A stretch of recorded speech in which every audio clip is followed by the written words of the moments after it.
chip.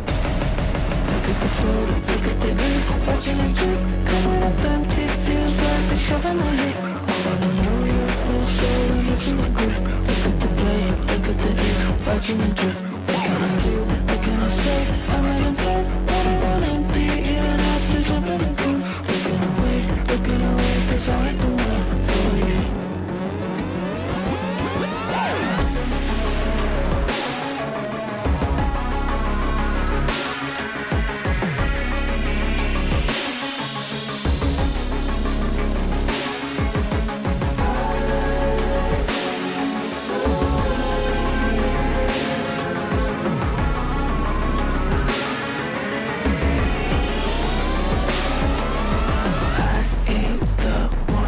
you. Helplessly seeping through. Let's go play peekaboo. Something I've grown into. I ain't the one for you. Helplessly seeping through. Let's go play peekaboo. Something I've grown into. Look at the blood, look at the ink, watching it drip. Coming up empty, feels like a shove in my hip. I better know your whole soul and it's in the grip. Look at the blood, look at the ink, watching it drip. What can I do, what can I say? I'm having fun, running on empty, even after jumping the gun. Looking away, cause I ain't the one for you. Look at the one for you. Look at the cold, look at the ink, watching it drip. Let's go play peekaboo. Coming up empty, feels like a shove in my hip.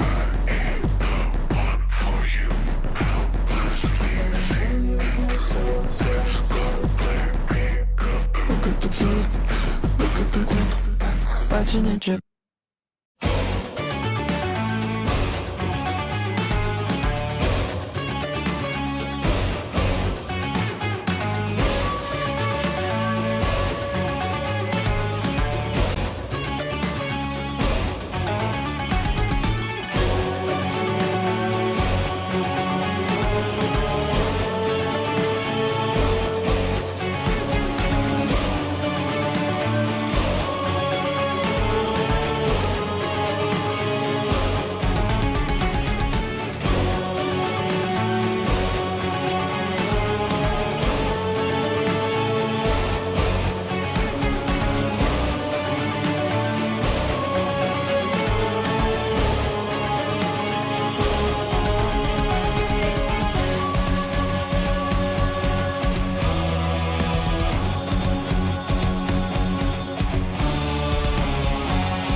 TennoCon, day 2. So you lost your voice at the Tenno concert, eh? You ain't here for nothing. Free rewards. It's always free rewards. If you watch TennoCon for 30 minutes between 11 a.m. and 4:30 p.m. Eastern, you'll receive the Halvu primary weapon. Someone offered me a free weapon once. Hey kiddo, he said. Gave me the creeps. Now, Tenno Live is where things get interesting. If you watch for an additional 30 minutes, you'll get Mesa Prime, no strings attached. Those guns she carrying ain't no toys. Peacemaker. Ain't that ironic? So you need to know how to get these rewards. Logging into warframe.com/Twitch should do it. You can follow instructions better than any street cavat can. If you can do that, those Twitch drops will be sent to your inbox. Maybe you prefer Steam. If you log into your Steam account before watching, you'll get some Steam tokens. Claiming those tokens and logging into your Warframe account will redeem those rewards. Oh, it's almost time. Let's enjoy the show. See you around. Hey, you! Do you want to take your summer vacation game to the next level? How about space? Introducing the Lisette Pool Floaty from Digital Extremes. Play like a Warframe. Relax like a Warframe with your very own Lisette. They're floating on my ancestors. Visit the merch store at TennoCon or store.warframe.com to purchase this 100% real Lisette Pool Floaty. Hold my calls. I'm in flow state.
am Sister Marie Leroux, ordained of soul, sworn to Lua, and bearer of the holy fire.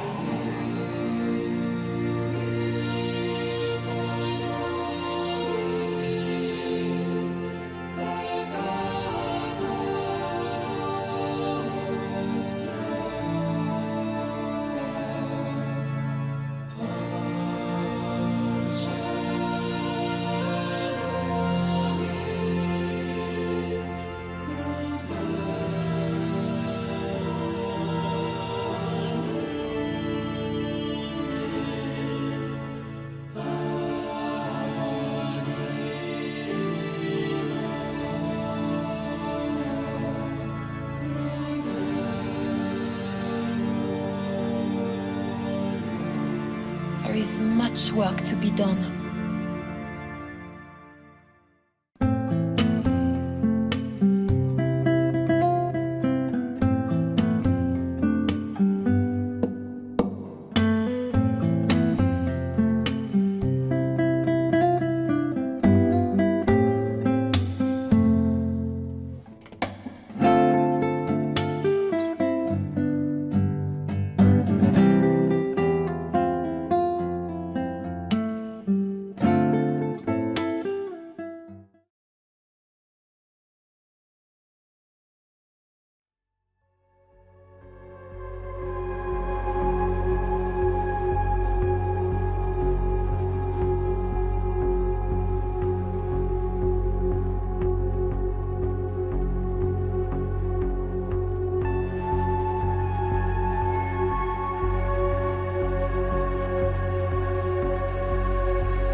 Guys, I found Steve. Hi. There's a sign over there. Have you seen this man? Yeah, I've been missing for like a year and a half. We found Steve. Hi, everyone. Hello, welcome. How are we feeling?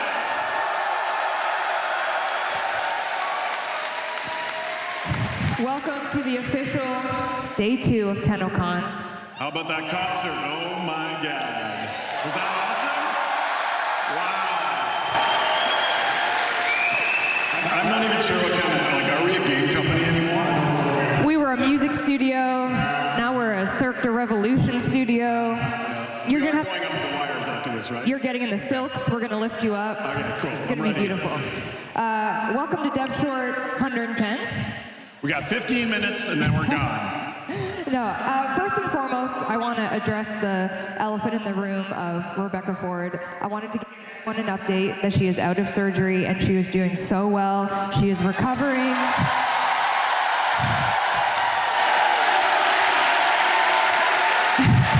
And she's watching right now. She is on watching. Twitch. Yeah. Everyone say hi, Reb. Hi, Red. Uh-oh, I might cry already. How's Twitch chat, by the way? You have Twitch it? chat is scrolling very quickly. Okay. Yep. I don't even actually see it scrolling. It's Yep, it's going here. Hey. People Hi, are saying Reb. hi to Rebecca in Very chat good. as well. That's very nice. Excellent, thank you.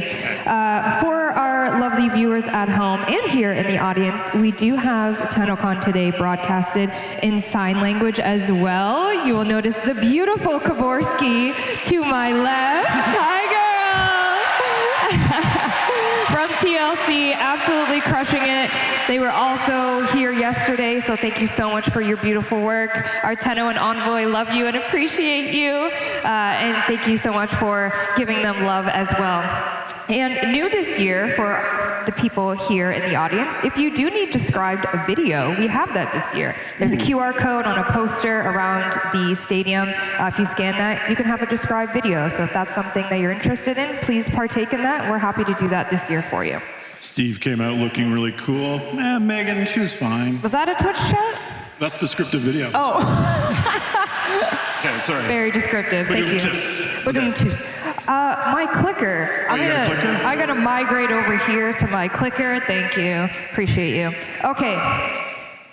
For those watching at home, again, twitch.tv/Warframe transcription. If you want the beautiful ASL and closed captioning, you can access it over there.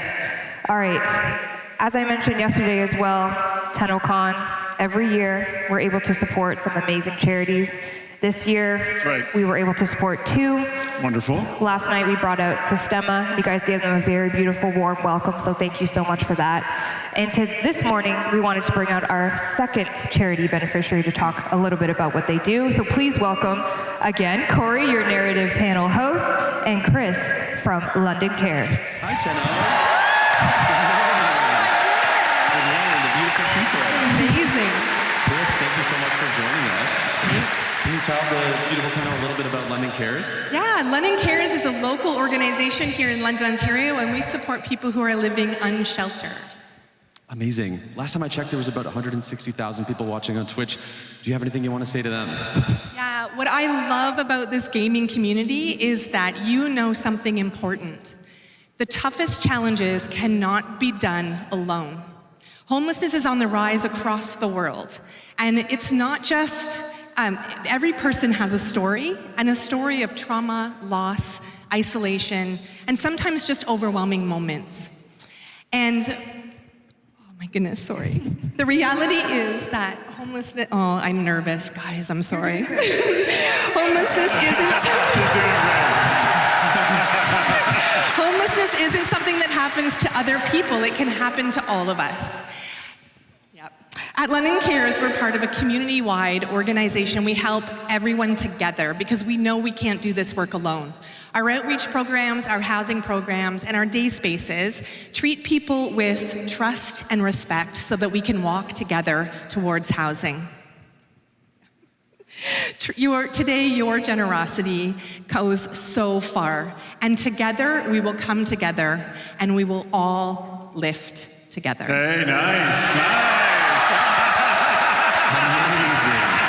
Well, if you've ever seen a TennoCon, or perhaps you were watching last night, you know that we are so fortunate and thrilled to be able to announce a donation each year, and we're so happy to be donating $100,000 to London Cares. Yeah, on thank behalf you. of the community. Thank you, Tenno. Thank you so much. And thank you for everything you do, Chris. If you'd like to join us in donating, if you're watching online, you can type in chat !LC to donate to London Cares. Thank you. You did great. It was beautiful. Bye-bye. Say Thank you, bye, Chris. everyone. Bye. Enjoy TennoCon. Thank you. All right. I know we're looking pretty dapper up here. Okay. Speak for myself. That's right. But we have some even more incredible looks. Yes. Last night we had the cosplay contest. Amazing. Mind-blowing. Blew my mind, yep. Blew our minds. Blew Reb's mind as well. That's she was right. watching, She did one eye watch. open. Yep, one eye open. Groggy. But we do have a little update on the cosplay situation because someone's cosplay came at 2 a.m. this morning. It was stuck in customs, but it finally made it. Should we see it? Should we see it? Let's check it out. Please welcome Hoku Props as Leon, Blink as Roth, and Arboreal Key as Marie.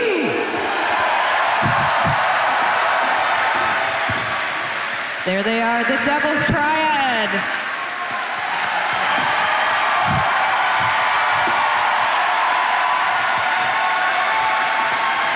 Cameraman, can we get a close-up on the feet here, please, of Miss Marie?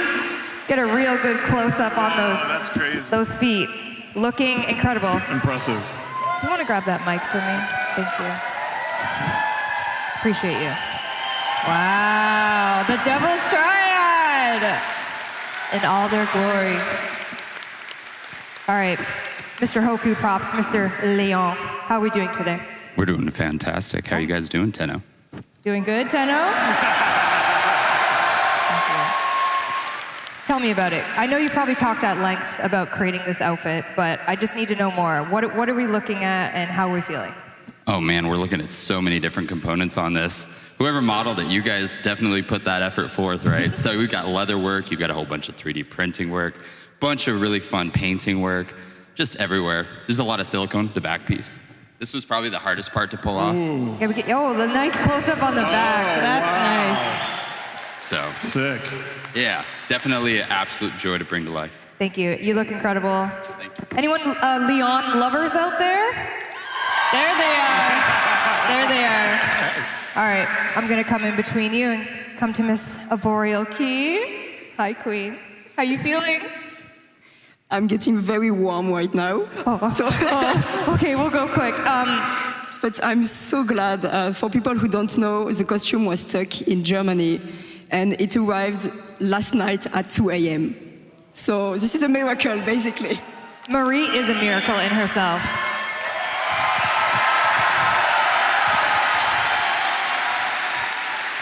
I do have to ask about the feet, though.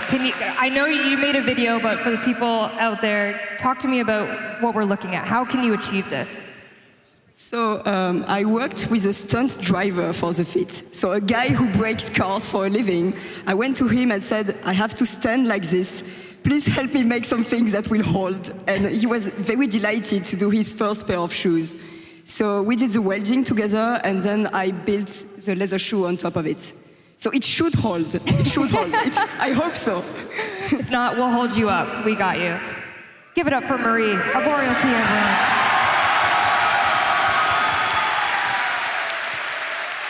My. Look who it is. The blue man himself. Roth is here to grace. If Reb was here, she'd be going feral. Talk to me about the outfit. It's stunning. It's amazing. How are we feeling? Oh, I feel hot, obviously. Oh my God, be a fan up here. So, if I was to pick like my favorite part or something, it would be like the skirt. It's fully gold leafed by hand because no other technique worked well with that fabric. So I spent like a week only on. My workshop is covered in gold, which is a vibe. It's very Orokin right now. I'm taking roleplay very seriously. Thank you. Of course, the back. Oh, the tail. Whoa. Oh my God, that's a hazard. Amazing. That is a beautiful hazard. Well, we have the Devil's Triad, of course, but as you know, we also have Soul Frame happening today. Oh, that's right, yes. And we have the beautiful, the iconic, she doesn't like my fashion frame, she might like yours. Plexi cosplay as Verminia, everybody. Enchanté.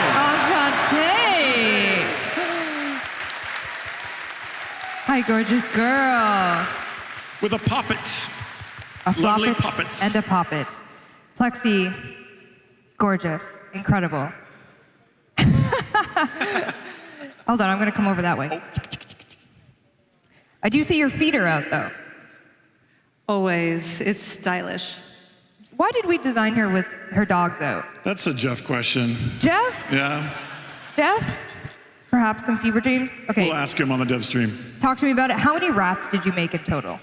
Over 30, but I also have an additional 200 floppets to hand out today for anyone who needs a little help with their aura. Oh, I need help with mine. I have 0.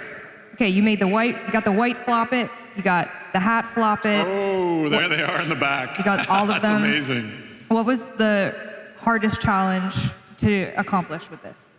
I had to do 50 crunches a day because Virminia is not only stylish, but also very fit. You look incredible. Thank you. You all look incredible. Can we have one last round of applause for our beautiful cosplayers?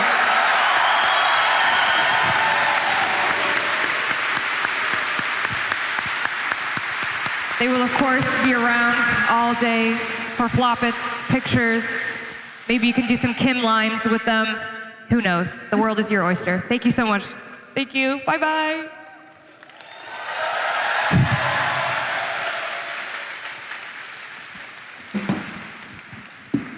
Okay, let's do a little bit of housekeeping, shall we? My favorite. I love housekeeping. You love housekeeping. I love housekeeping. I love graphs and I love housekeeping. I got no graphs for you. Okay, all right, fair But enough. I do have information about Twitch drops. Let's go. The fact is, hopefully they're working. Does Twitch chat say they're working? Let me get my readers on and we'll see. Get your sunglasses on. Get my readers on. Dropping things. Currently live right now should be the Twitch drop for the Halvu Sentient Minigun. Why sentient? Confirmation, they are working. Yes, they are work, working. all Excellent. caps. You just got banned for the all caps. I just got apologize. banned, yep. Yeah. Megan Mar- Oh, nope. Don't read that. Okay, don't read that one. Don't read that one. Marriage proposal for Nope. someone. Yep, Nope. okay. No, we don't read that. We'll skip that one.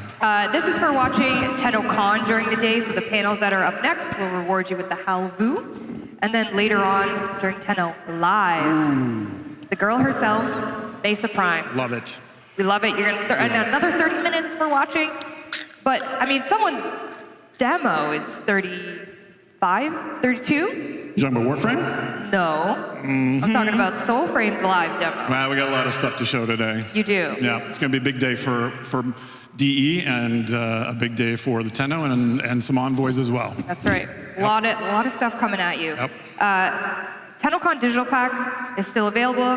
Perhaps you're watching and you have no idea what Warframe is or anything like that, and you're like, you know what, I'm intrigued. What the heck are they doing over there? You can still partake of the digital pack. Of course, it comes with the Barrow Katir relay, everything he's ever sold. So if you need to, get your mods, your Prime mods and things like that, he is available until July 25th. Amazing. Thank you for supporting us for all these years. I can't believe that this is my life and I still get to do this with all of you. What an honor. Absolutely. What an honor.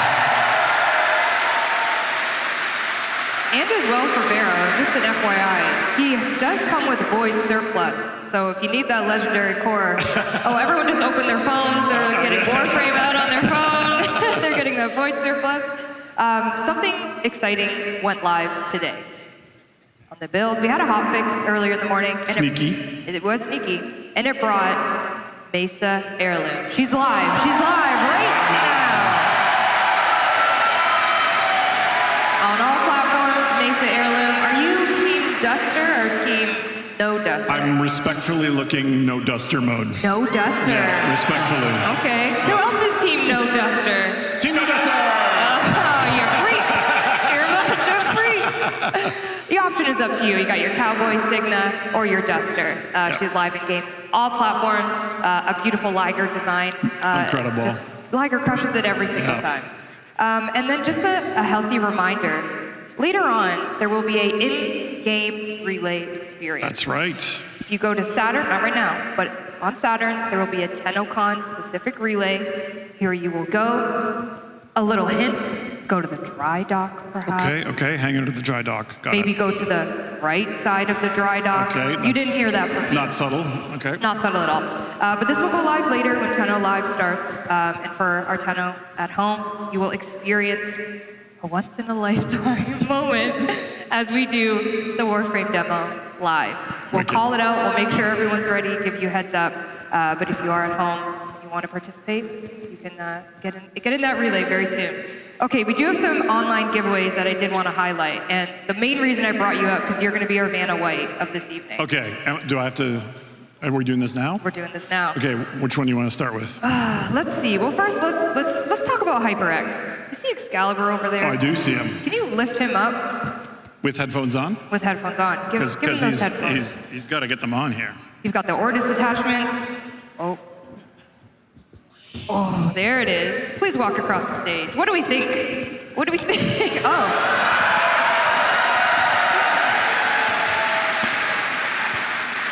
Amazing. We have a Excalibur prop. It does come with Excalibur head, which can be used for many things. I won't judge you. The Warframe headphones. What? Hey, relax. The Ortis attachment as well, all from HyperX. This is a Gleam giveaway online, so if you want to partake in that, you could be a lucky winner. Thank you, Steve. As well, we do have a Omen Gaming Hub. Now, can Steve lift the Omen Gaming Hub?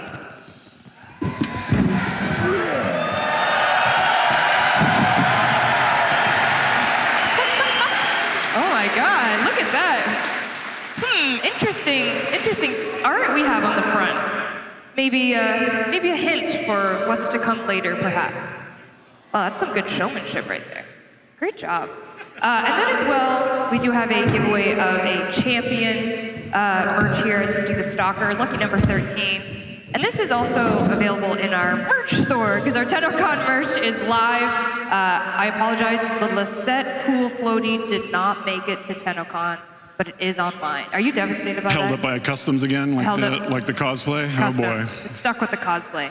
But our merch is online and available. Obviously, if you waited in the merch line here, thank you so much. Thank you. Apologies for maybe how long it was. I see some Stalker shirts, actually. Oh, yeah? There's Nice. one. Oh, yeah, There's looking good. one. You guys look great. There's one. Yeah, nice. incredible. So you can partake in that if you would like. All right, it's about time for us to get out of here. Okay. But I wanted to remind you what is happening for the rest of the day. Here on this stage at Canada Life Place, obviously, we're in the Welcome to TennoCon phase. Okay, I understand. You're Megan Everett. I'm able, okay, I am. Yep. Excellent. We have the Life Soul is Frame. good. Oh, thank you. Got a full head of hair, and I'm young as a daisy. Okay. We have the Soul Frame dev stream That's right. up We have the next. Soul Frame dev stream next. Yes. You want to give us a little hint, a little tease? Yeah, we're going to show new systems. We're going to talk about the tempers. We're going to talk about our Fable coming up. We're trying not to spoil it because we are going to intrude on Tenno Live a bit and show you the Fable demo there. But we have a lot of cool stuff to talk about. Wolf riding and new games things. And yeah, tune in, please. Please watch. Yep. Yeah. And then soon after that at 1, we have Sounds of the System, hosted by Zach McCone. I can see him front row right there. Hi, Zach. Hi, Zach. Joined by some amazing DE members, as well as some voice actors. We have Elsa, the voice of Marie herself. Yes, amazing. They will be giving some sneak peeks a little bit. Are they giving away things, like spoiling things? Zach has some spoilers, Oh, what He's got some spoilers ready. Don't say boo. And you then don't want to miss that. I think Matt's going to be there, Matt Chalmers as well. Oh my God. The conductor / composer. No big deal, my goodness, yep. He said he was just up there doing a dance and he was having a good time. I see. He's a man of many talents. Yep.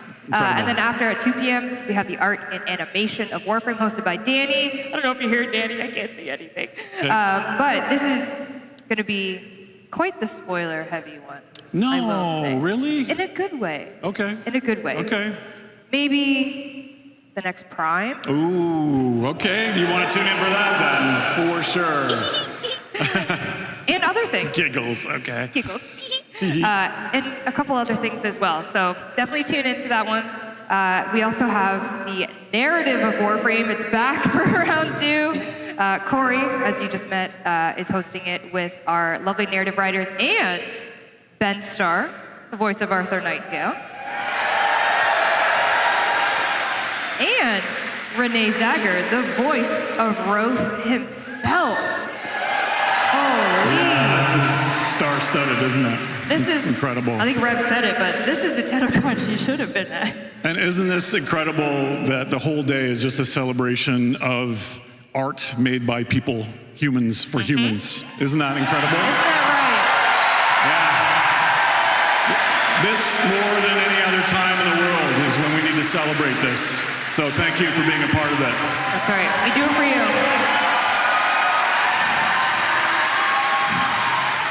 Speaking of doing it for you, TennoLive 2026. As you said, we're going to have 2 demos during TennoLive 2026. We're going to have the Soulframe demo. Yep. You guys it's a double feature. It's a double feature. Get your popcorn. Get comfy. Yep, get comfy. It's a double feature. Yeah, I think we're going to hopefully surprise you with things that are happening in both of our games. There's a lot of stunning developments that you will be seeing, and I think the one thing I want to address also is that Soulframe is a sister project, and I appreciate everyone being able to support it as well. I know this is called TennoLive, but obviously this is for DE to grow stronger and to make Warframe even bigger as well. So yeah, we are going to intrude a little bit and show you a few things from Soulframe as well. I hope that's okay. That's okay. Okay. Thank you. I appreciate that. All right. We are going to let you get some hydration, stretch those legs, because Soulframe is up next at 12 p.m. Eastern Time to show you the next little tidbit of Soulframe. A little bit, yep. Okay, we'll see you at 12. Thank you so much. Bye. See you soon. See you soon. See you soon. Bye-bye.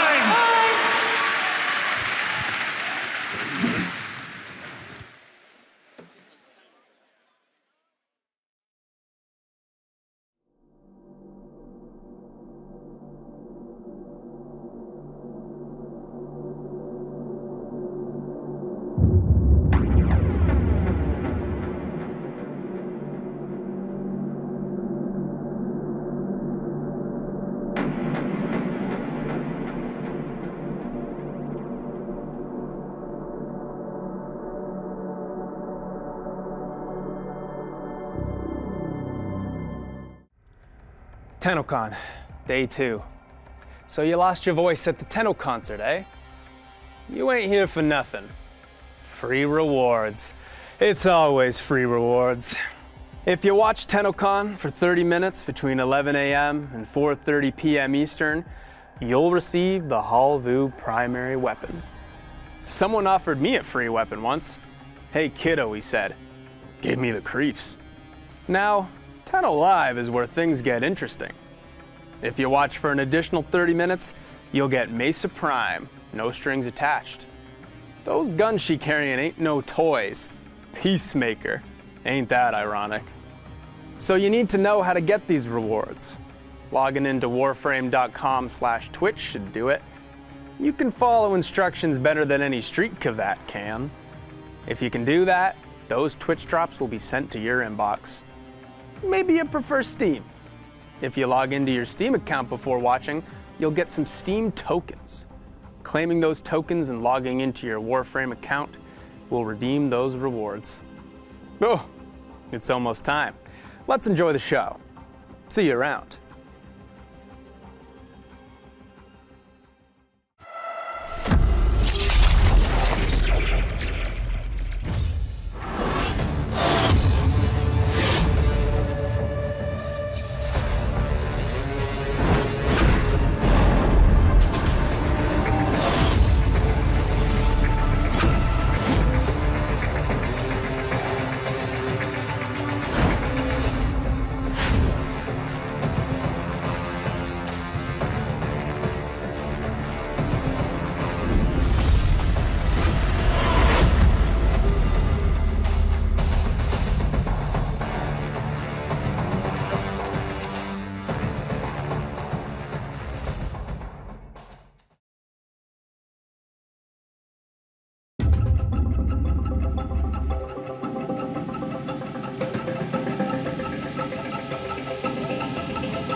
back.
it, exhale, let it go. And you could come close, but don't touch, infecting all of me. It's overcome and too much. Why don't you let me be? Intoxicated soul. Remember what you are. If I could lose control, fall back in if it makes you feel alive again. And you try to hide away, dusting the dirt off your bones. 'Cause you don't ever play that nice, and I don't expect to come clean, infecting all of me. It's overcome and too much. Why don't you let me be? Intoxicated soul. Remember what you are. If I could lose control, fall back in if it makes you feel alive again.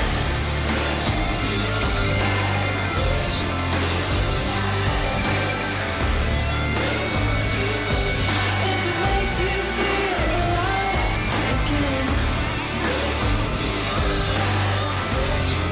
If it makes you feel.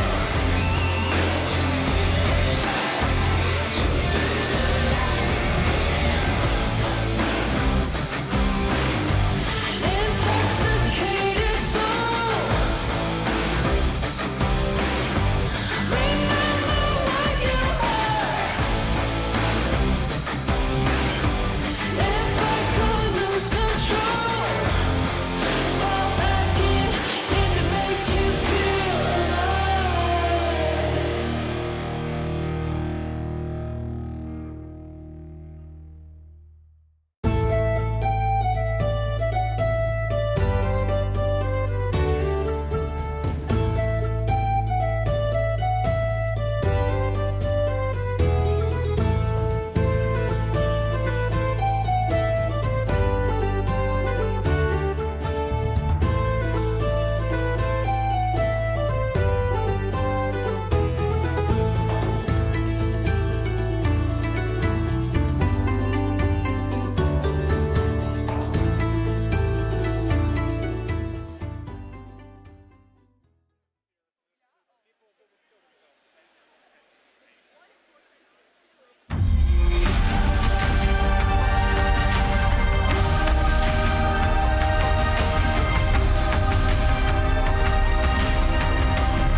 Hi.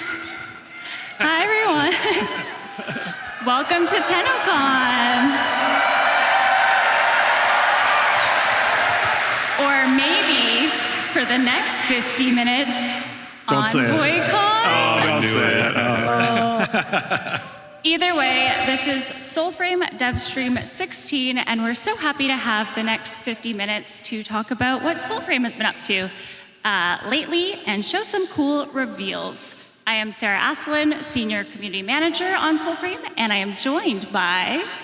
Oh, I won't stress you out. I'm Jeff. I'm the creative director on Scott McGregor, and I'm the lead designer. And I'm George Spanos. I'm the audio director.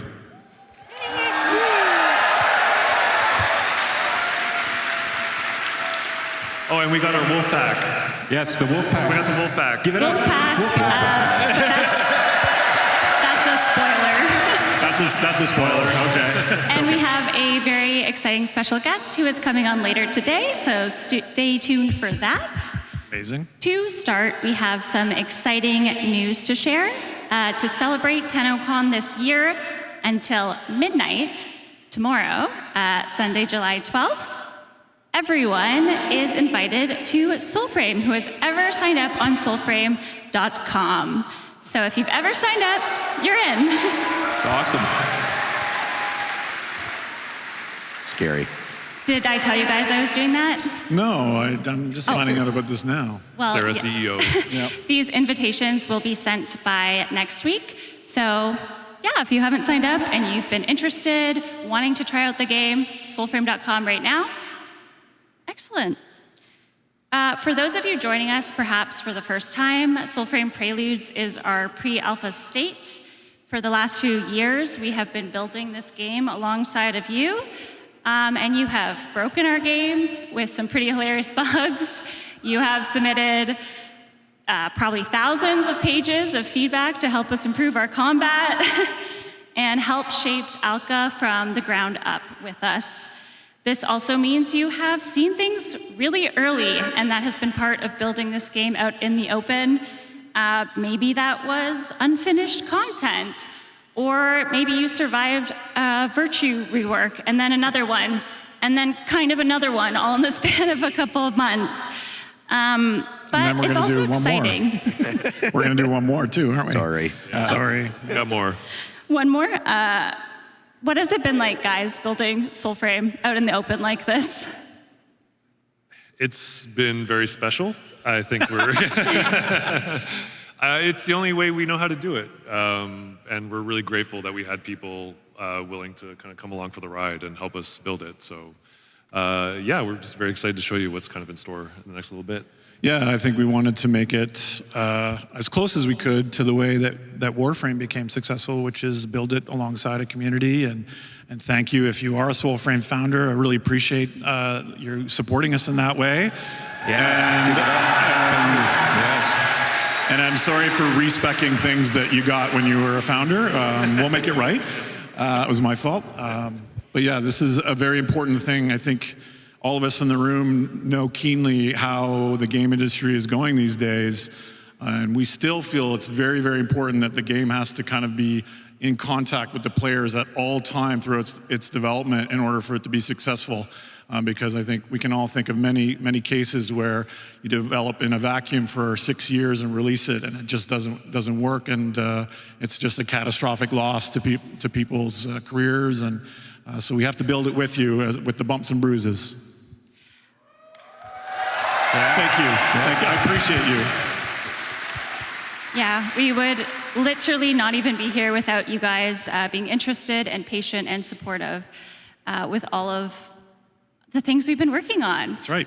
One of these systems that will continue to be built upon, and soon, is Tempers. That's right. Tempers were launched very recently in Soulframe Preludes 15. They are unique modifiers for your weapon. Tempers are random.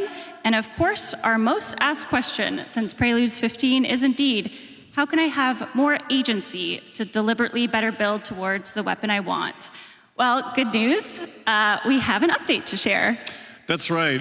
So loud and clear, we got some feedback about how weapon randomization can be unpleasant or make things more grindy. And so there are some good aspects to that where people will have a discovery that interests them and it might change their playstyle or open up their mind for new possibilities. But our intention, if we didn't have to work on TennoCon, we would have shipped this a little earlier, but our intention has always been that you, as your crafting abilities increase, you take control away from RNG and it becomes in your control. I think we have some UI mock-ups for this as well. Yeah, so this is, again, as Tuvalkane becomes more confident in herself, she will be able to extract tempers and you'll be able to kind of build exactly the kind of legendary weapon that you deserve. So that's coming soon, not super soon. But yeah, we're really excited to get the system to you as fast as we can and learn more about Tuval Kane, our blacksmith with the imposter syndrome. Yeah, it might not be tied together. We're definitely going to get that stuff out as quick as we can, but we are also going to work on a progression system that involves Tuval Kane, similarly like we did with Orlik recently. Yeah, there's a light version of that right now. Great. Yes, and we of course appreciate your patience with this system alongside everything else that has been growing and changing, but we do want to move into some reveals for today. Let's get into it. Later today, as Megan said, we will be taking the stage again at 4:30 for Tenno Live with a demo. And a big, long demo. Yeah, it's a very ambitious demo. I don't want to miss that. How long is it? 32 minutes? Yeah, ballpark. Let's see, Landon's nodding. 32 minutes. Yeah, 32-minute demo. 32 minutes, uninterrupted, never seen before, although I think we're going to spoil some of it here. Really showing new systems, new characters, and I hope you come away with the impression that the grandeur and the scope and our plans for the game and the world above the world become obvious. So here's a couple hints here. Probably getting a hint from this concept But art. definitely, please tune into Tenno Live if you're interested in Soulframe. We'll be the opening band, so to speak, for Warframe this afternoon. Some of the characters you meet will expand upon the story. Wouldn't it be sick to have a Raven companion? Love it. That's sick. I love it. We called it a crow so many times. I stumble over. It's a raven. Yeah. I keep calling it a crow. Some people think a crow and a raven are the same bird, and they're not. Don't look at me. I didn't. The fable you will see later will also expand on who you are as an envoy. Go back. Oh. Yeah, they'll go back. That's pretty crazy. Here we go. Some crazy weaponry. So this is very tuned into a certain nemesis we're going to be introducing later on. And yeah, some kind of advanced ode weaponry that we'd be playing a part in. It's very cool animation. And yeah, there's a bit of lore behind the progression to this sword. Anyone like Soul Calibur? Yeah, any Soul Calibur fans? Any old Soul Calibur fans? Some chain blades, let's go. Yeah, not the outfit that usually goes along with that not character, the outfit. but yeah, That's true. the weaponry inspired. And then, yeah, I think we need a pack to kind of match the weapon type. Comfortable. It looks so amazing in game. Maybe we'll show them the pack. We might give you a show. Holy, we're blasting, sorry. Okay. And then, yeah, this is more content that's going to fill the story kind of that we're showing later, but like everything that we put in, of course, this will be accessible to players as cosmetic options as well. So these are kind of Dendrit clan warriors. Jeff, I only hope I can survive your fashion critiques in these. I feel like I'm being set up. You are, after all, famously judgmental of fashion. Not me. No. Not me. Not as much as a certain rat witch I may have seen earlier. Enchanté? Jeff of House Cooks. Oh no. Your aura is the drabbest I have smelt in all my afterlife. Oh no. Your cuirass is as thin and gray as the veil. Your greaves grieve me. And khakis? Really? Oh no. Sorry, Jeff. The burn. Yeah. Sorry, Jeff. Virginia has spoken. So sorry about that. Well done, well done. To be fair, she said the same thing to me earlier. That's okay. Somewhere I feel like Megan is super vindicated right now. You are here in person. Herminia will be sniffing around all day, so definitely go say hi to her. Thanks, Plexi Cosplay, for your... With a ton of puppets. Yes. The puppets. Yes. Anyway, like I was saying, our demo at Tenno Live today will unveil more of our envoy that we have ever seen before. Perhaps you will see some of our origins, and maybe everything will start to make a little more sense. Oh, that'd be nice. And I have a little bit of a spoiler because I do want you to keep special eyes peeled for Tempest Bayer. Voiced by the man that will do anything for money, Ben Starr. Yeah, he turned out so great, so happy with the voice. Just incredible. Knocked it out of the park. Yeah, it's fantastic.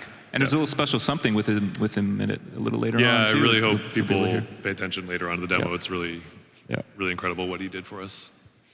So tune in for that later today, as I've said a million times, but we do want to show you something really exciting right now. And let us begin with our most asked question. Uh-oh. Mounts when? Mounts when? And the answer to that shall be revealed right now.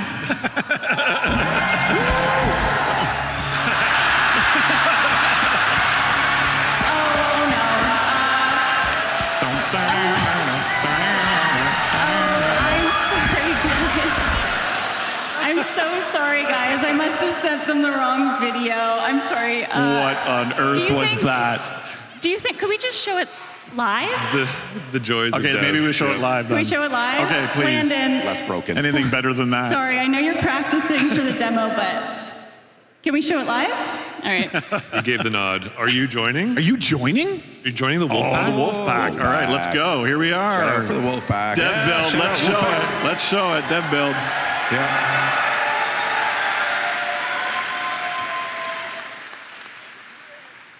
What's going to happen here? Okay. Oh, with the N on the other line. Excellent. Yeah, here we go. Yeah, at last.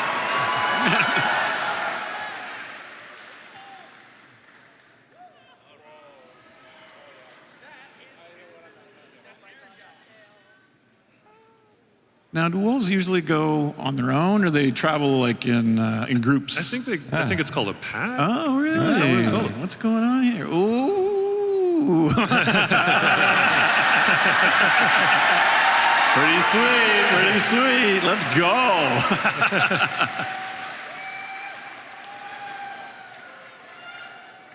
Yeah, so,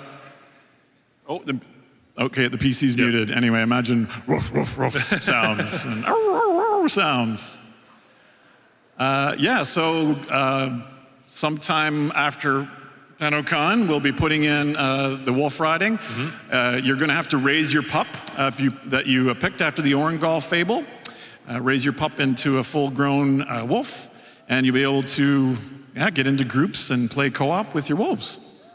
Yeah, finally, at last. It's exciting. Scary, but exciting. And hopefully you never see that cursed abomination that we saw before this. Oh, yeah. That was terrifying. My favorite thing was that was in underwear as well. I promise it is a lot cooler with sound. Okay. I know. What the heck? Poor George. I guess you'll have to watch the demo later. But we do have something else to reveal right now. Is there something Landon's wearing right now that maybe I He's think there looking might be. very fancy. Oh, he's got it equipped. We do, He's got we the do have Vatigar another equipped. exciting reveal. Although this one is a little less wholesome. Yeah, okay. Yeah, here we go. So if you're playing Soulframe right now, this will be pretty shocking. We are bringing the Edgelord to the Envoy. So any folks that are KOTOR fans, like I still am, we'll appreciate the added choice to maybe play a little bit of a, shall we say, a darker urge sort of version of Soulframe. And this is the first pack. When you equip a Vatigar pact, you'll have to watch the demo to understand the context of all this stuff. But if you're paying attention, you'll notice that it unlocks a new virtue system, and these are the pantheon of the Ode. So this is, I don't know, this is kind of our edgelord aspect here. Our anti-envoy. Our anti-envoy. It's a darker path for sure. Yep. Can we show them some Vatigar in action? Oh, are we going to do that? Are we going to show it? Oh, okay. Okay.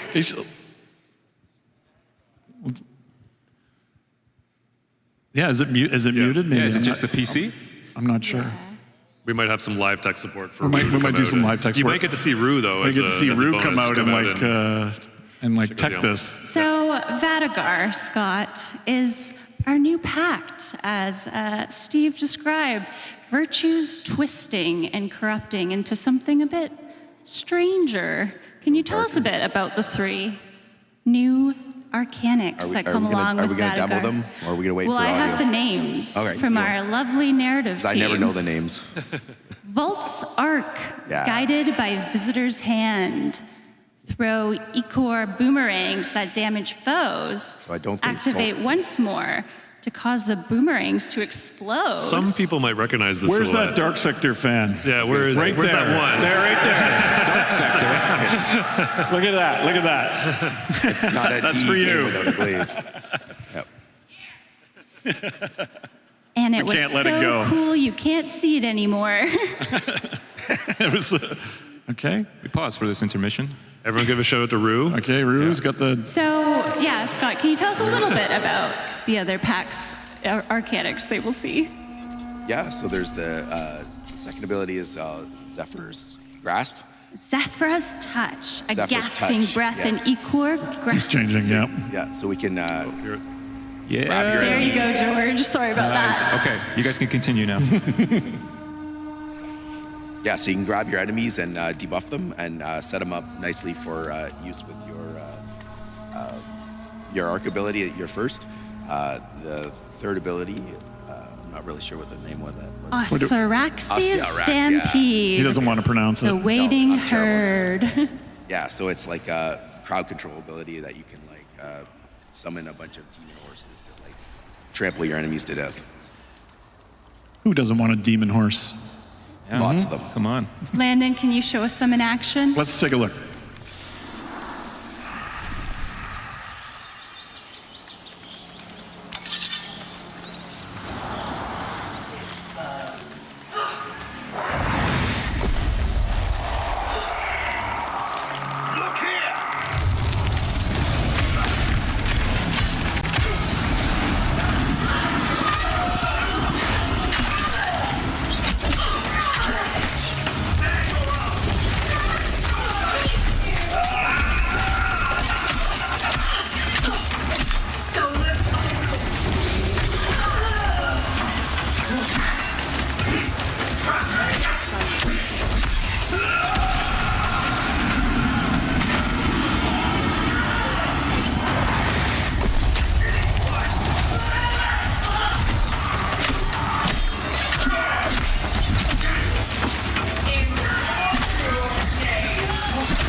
Go hop in your wolf again. Yeah, back on the wolf. Back on the wolf with sound. Yeah, with sound. Landon does such a great job of making us look good. So I know that's not our evil envoy, but Is there maybe something he should do to cleanse, like make up for his evil actions? Oh, really? Can you take a bath and wash away your sins? I think a little bit, actually. Yeah, really? A little Okay. bit. after all that corruption, let's go find something a little more peaceful. Oh. Just want to chill out for a bit. Oh. Yeah. So we missed some effects. I am so happy that swimming is now in Soulframe. But there's something else I've been wishing I could do.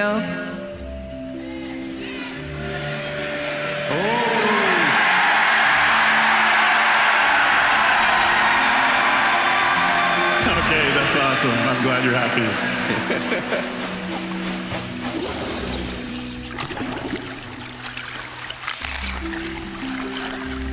Come on, Landon. Come on, Landon. Oh, it's coming. It's good.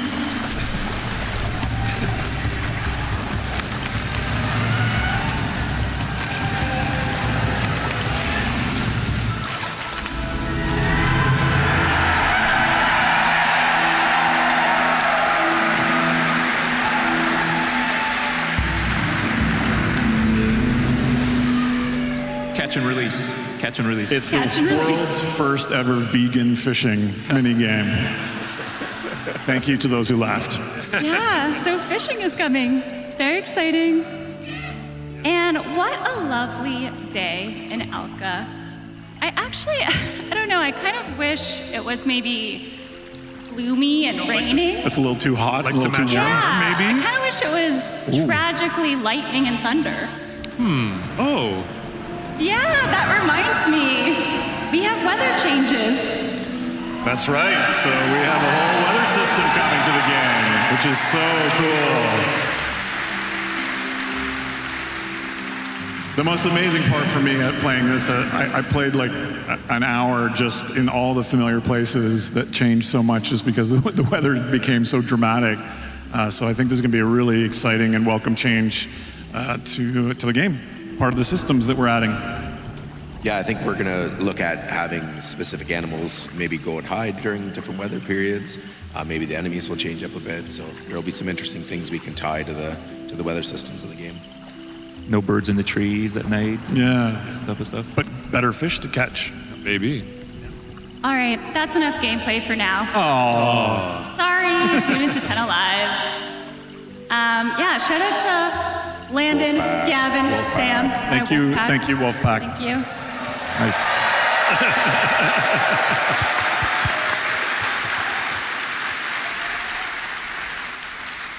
Okay, so mounts are indeed coming to Soulframe, finally. And put my cute asset up. And they are coming fall 2026. Yay! Fallish. Hopefully. Looks amazing. But I do wonder if these wolf mounts are the only mounts? I don't know. Tune into Tenno Live. Easy. Oh my God. What is this? Spoiler city. And fishing. We saw fishing. Very exciting. More non-combat activities have been a long-standing request from the Soulframe community, and we're really happy that this system is in the works. And there probably will be a prelude update between these, like where we'll introduce, again, some like puppy bonding that you have to do to build towards your wolf when it releases in the fall. Yeah, that's right. Yeah, we'll release. I'm hoping we'll release the fishing prototype, the weather system prototype, and then some puppy time. Will we be able to customize them more, Jeff? Do you think we'll get like fur patterns in time? Fur patterns, cosmetic like attachments. Oh my God, that's amazing. Yeah, we'll definitely. Okay, that's exciting. Definitely let people kid out their pup. Awesome. Mononoke mode. And I remembered this when we were watching the fishing, George. A lot of sound behind the scenes work went into fishing as well. Yeah. One of our sound designers, Slater, went out and recorded a bunch of it. We're always looking to record original sounds. Yes. And so he was very dedicated and intrepid and ventured out and into the wilderness and got us a bunch of great sounds. And I think we have a little video. Real wilderness. Excellent. Yeah. We don't just sit behind computers all day. Hey Envoys, I'm Slater from the Soulframe sound team, and you just saw the reveal of our new fishing minigame. I was excited to work on this project because my brother has always been an avid fly fisherman. So I got my field recorder, an underwater microphone, some ultrasonic microphones, a few other bits and bobs, and I went and met him at a river in Elora where we picked up as much source material as possible before I started working on the game. I hope you enjoy this behind-the-scenes look at me standing in a river recording some sounds.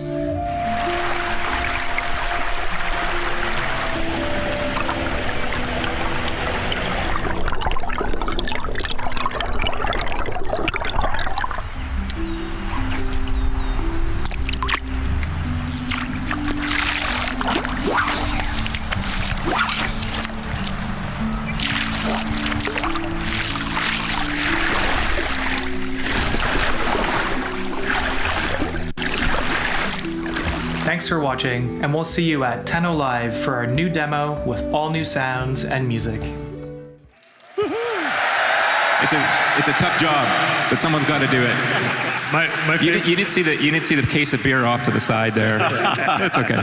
My favorite thing about the video is imagining how annoyed Slater's brother is. Yeah, probably. It's just like You know how many times he had to cast that reel to get the perfect sound. Yep. Yeah, so I think the fishing system we hope to be a little deeper than just run up and grab.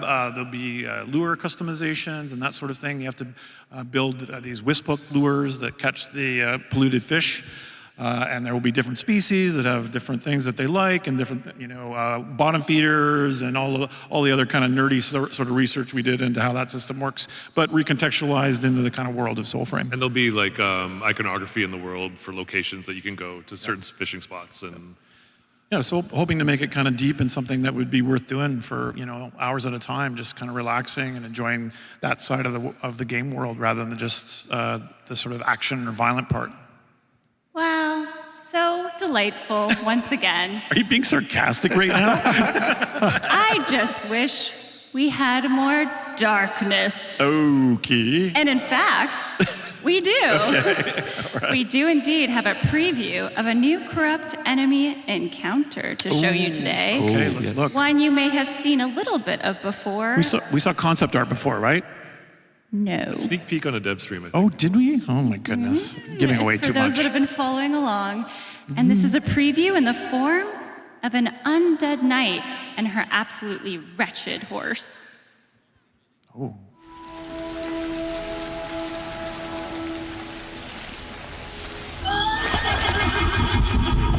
Lay knackers on your cart. Vicious dressage.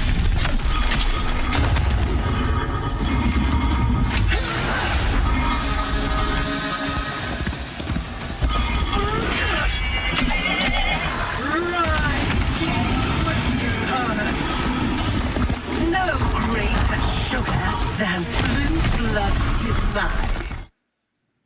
Yeah. Rainbreaker! Mendicant Rainbreaker.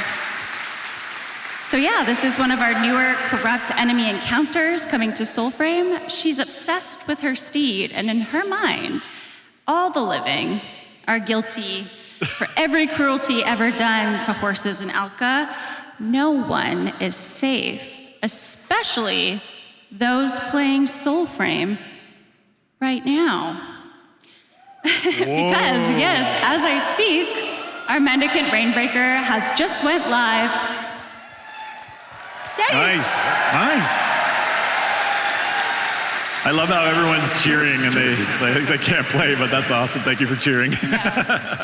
I'm getting a last minute note here that I think maybe a bit of an issue. Is the horse out of the stable? Let me just see here. Partially? Let me just see. Come on, hamster servers. Come on. You guys go I find know. her at home and let us know. I'm not old. But she will be going live today. Let me just check here. Excellent. And yeah, if you're not in Soulframe, like I said. So it's not a showstopper, but there might be a host migration Okay. situation, but I think can we're going live ahead. with that. No updates complete with one of those. Yeah, so go find her. Excellent. In the wastes. Okay, guys. Retuning tempers is coming soon. Mounts are coming. Fishing is coming. Weather changes. Mendicant Rainbreaker may be or not be live in game. And we have a sick new fable being demoed later today. That's right. But within that demo, We are going ahead, actually. I just got note. We're going ahead with it, so we're good. Okay, Hell yeah. nice. All right. Yep. go find that wretched horse. My heart. All right. But within our demo later today, we also get to learn more about a rather elusive character up until this point, one we may have not actually seen too much of so And she's kind of far. already a fan favorite, I think. Yeah. I think she might be. The Empress of Eldvale, Alora, will also be seen, and she is, of course, voiced by no other than the one and only Jennifer English, who we would like to welcome to the stage. Yeah.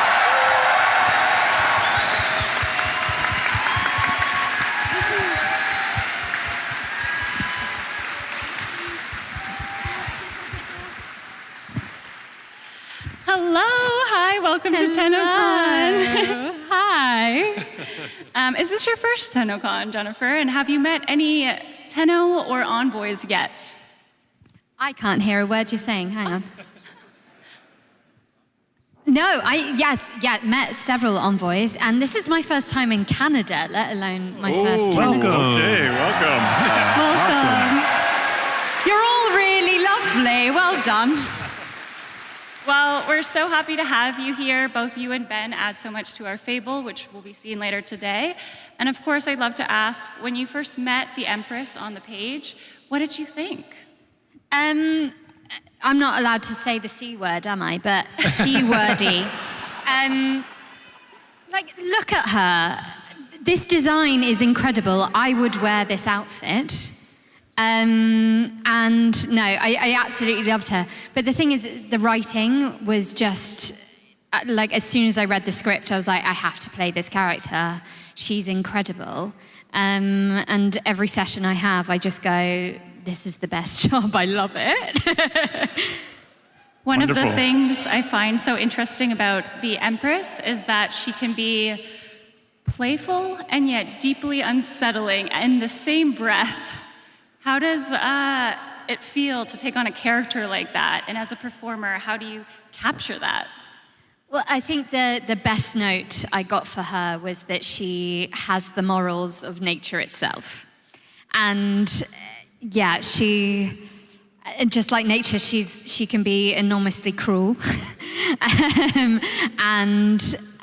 fair and unfair, and she's so fun to play, and yeah. Yeah, it's great. There's so much presence in the demo. Yeah. I wasn't sure you were going to say something, and I was like, yes, go on. You're too far away. Yeah. We also have a never-before-heard Allura line. Uh-oh. Oh, wow. That I would love for you to read if you would like to. See if I remember it. Oh, no, on the spot? From courage comes wrath, from graces a doom, from spirit raised death in this Icarus womb. Ooh. Da, da, da. Wow, what a gift! What a gift! And yeah, I think you're right about the Empress. What's amazing about the folklore of Fae is just how dangerous and whimsical and arbitrary their choices are and how they interact with humankind. And we wanted to try to capture that with this character, that it isn't all warm and fuzzy from the Fae. It can be quite dangerous, and you're going to see a lot more at Tenno Live. Terrifying, Yeah. so scary. Thank you, thank you. And for the record, you can say whatever you want, girl. Cunty, cunty, slay. Bleep, bleep, bleep, bleep. Bleep, bleep. Bleep, bleep. Sorry. Wow. And there she is in game, just looking incredible. Yes, this is the present you brought us. This is the first time they've ever seen the Empress in game. In game, yeah. This is how the demo is going to start this afternoon, this evening. Yeah. Yep. Beautiful. Just beautiful. It gives me chills seeing her in game, and of course, you just add so much to her, and thank you for being here today. Yep. Yes, thank you so much. We're blessed. Most importantly, though, Jeff, these eyelashes. I've been hearing so Right? much about the eyelashes. When can we get them for our envoys? I don't know she doesn't seem like the type that's willing to share, so I think you really have to, you're really going to impress her to get access to Speaking the of that, though, Cammie, Sarah Loves Archery, and I would all like to know. We love the increase in customization so far this year, but when can we expect more, and can it be quite soon? More what? More customization and preferably some eyelash makeup situation. As we all know, customization and fashioning is a very, very important part to these games. So we have very much in the works. We have a lot. Actually, even just the amount of hairstyles that we have coming into the game alone, I think there's about like over a dozen more that we're going to be able to get in. A whole bunch more soon. So, Yep. Yeah, a whole bunch of stuff. I'll keep chasing Promise. about that. Promise. Yep, very soon.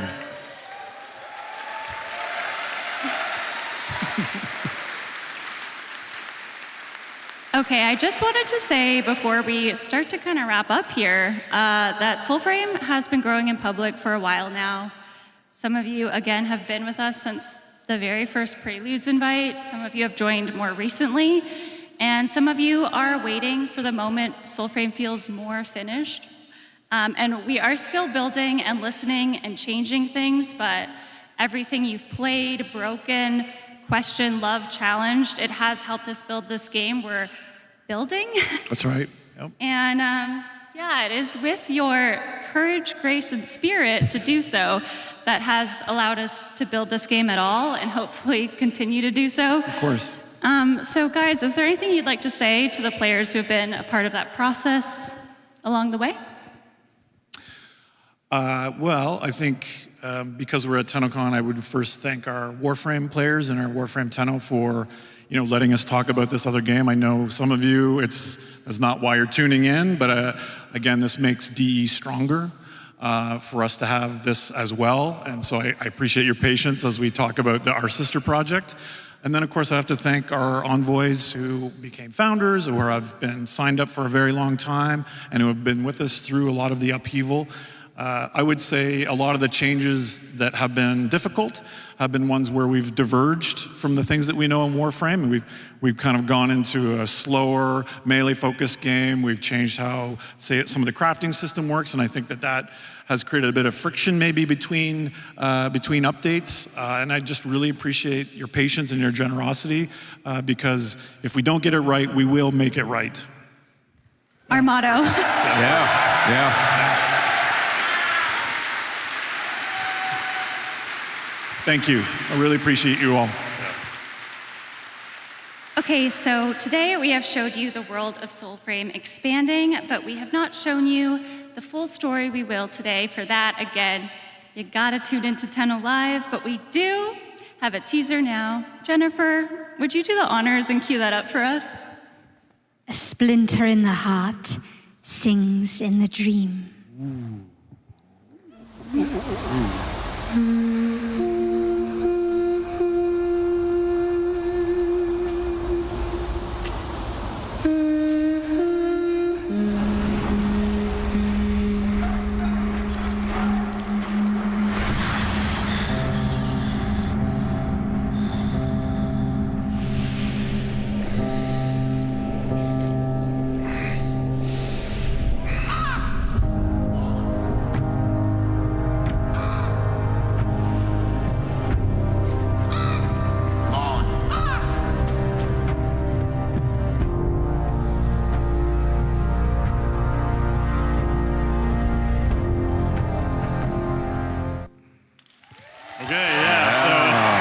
Exciting. It's so exciting.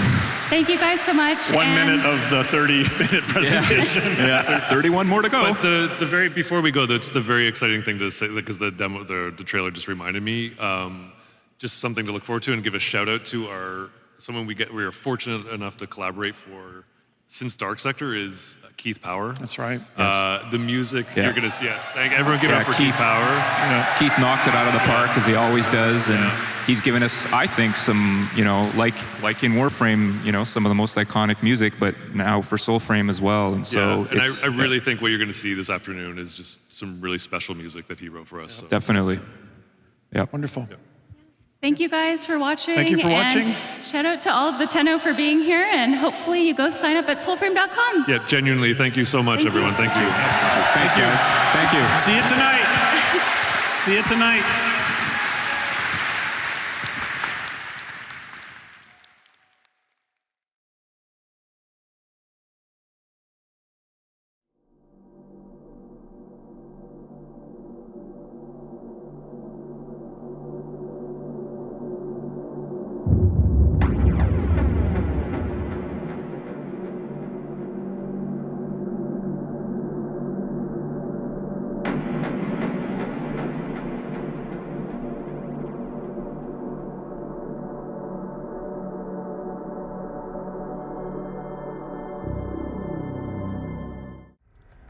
TennoCon, day 2. So you lost your voice at the Tenno concert, eh? You ain't here for nothing. Free rewards. It's always free rewards.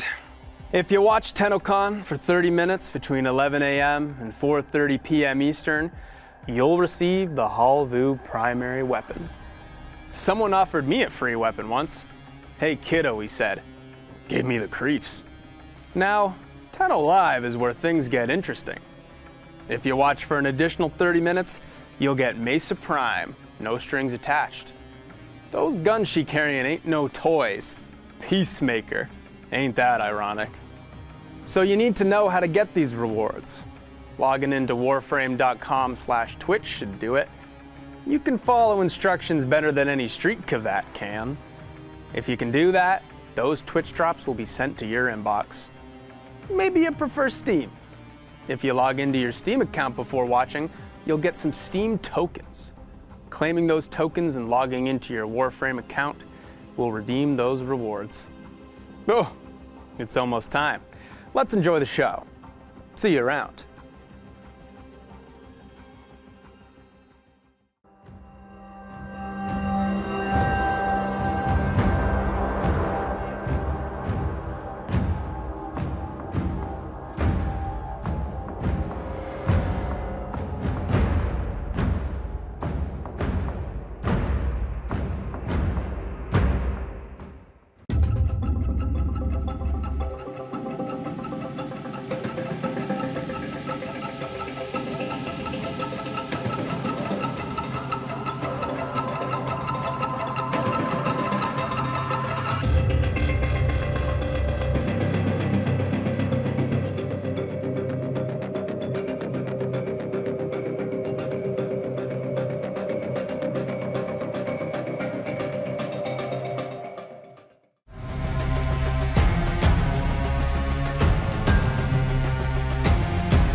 Rivers give trees their light.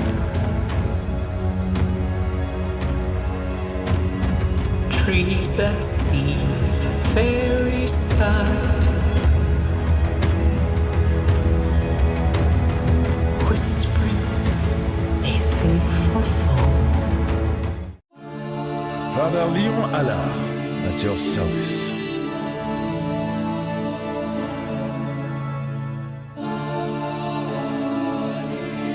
All sins can be forgiven.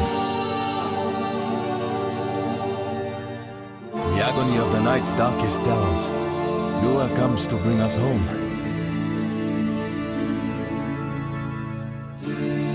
Beneath the sadness here, there is a serenity. The whispers are strongest here. I can feel it, the voices pressing against my mind, yearning to be free. Silver tears of Lua wash over this soul. Be with them in darkness and in pain.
Wow, wow, wow. Hi, everyone. How we doing?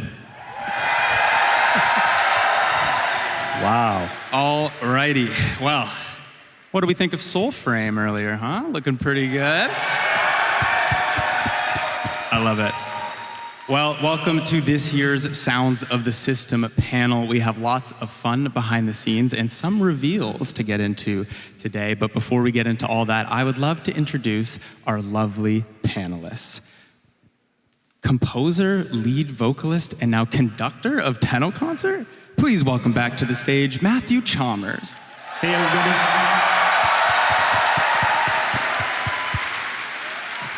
On his right, the auditory auteur himself, please also welcome back Associate Audio Director for Warframe, Eric Preston. What's up, TennoCon? Hey, everybody. Wow, you guys look great. Oh my God. Now, you've seen his work before, but for the first time on stage, please welcome sound designer Giovanni Agapito. Hey, everyone. Also a newcomer to the stage, but a master in the booth nonetheless. Please welcome to the stage, Jeff Folks. Hi, everybody. A TennoCon 2024 alumni to the stage and a true craftsman. Please welcome back sound designer Mark Perquin. Hi, everyone. And last, but certainly not least, you know her as the voice as Marie Leroux in the old piece. Please welcome to the stage Elsa Perusian. Bonjour, ça va? My name is Zach McCone. I'm a senior community manager on Warframe, and I have the honor of talking to all of these lovely folks here today. So thank you all for being here. All right. Why waste any time? Let's chat the old piece. Matt, this update was very cinematic, and so the music had to match. Would you tell us a bit about that process? What was the first step in the journey of creating such a fantastic score? Yeah, I think the first step was a phone call from Eric where he was like, I think this is the one where we do orchestra. And I was like, yes, finally.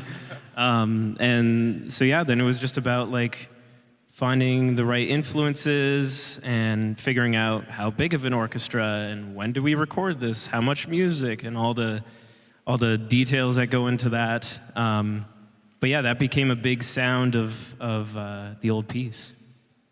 How many people were in the orchestra? I think it was 44 in the end, yeah.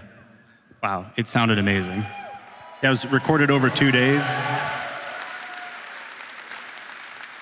Yeah, we did a strings and winds session and then a brass session the next day. And yeah, and a lot of the musicians who played on the soundtrack played here last night at the concert. That is so cool. Well, Matt, you also seem to be collecting jobs. How was it like conducting in front of a live audience last night? It was cool. It was cool. I mean, very different from last year where I was the lead singer and, you know, pretending to be good at that. And instead I pretended to be good at conducting. You were great. You were great. Yeah. You're amazing.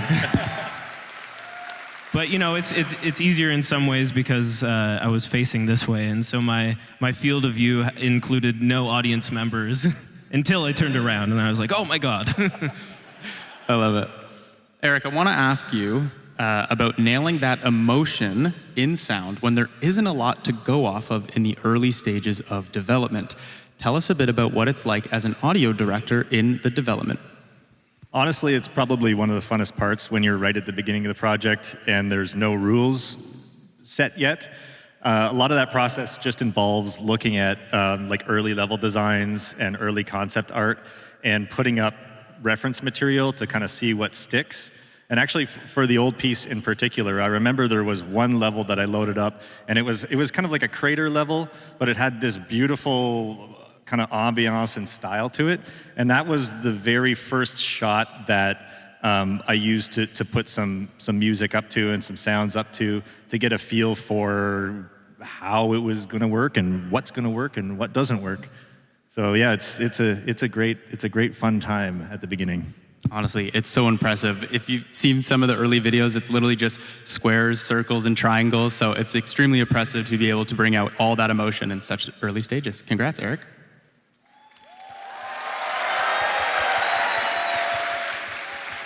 Now, it's not just quests, but missions too that require a huge amount of work and creative thought. Mark, you had first-hand experience with this when you were designing sounds for our newest bosses. Tell us about it. Yeah, so working on the sentient giant from the last update was a really cool challenge. Typically with enemies, what we will do is have one bark vocal sound coming from them. And it's a compromise between hearing that enemy up close versus hearing them far away. And so with this giant, we thought, let's not compromise, let's have both. So we made some sounds that work while you're right up next to the giant.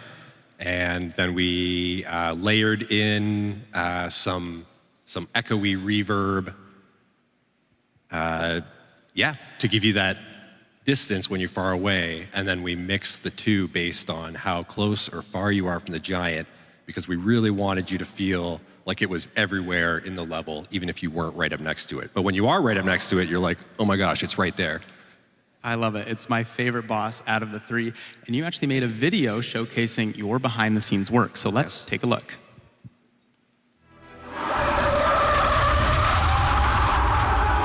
Here's a quick look at making Hunhollis' screams as big as they are. Here's how this would sound through a typical chain and engine. We have a random sample selected, played with a number of parameters.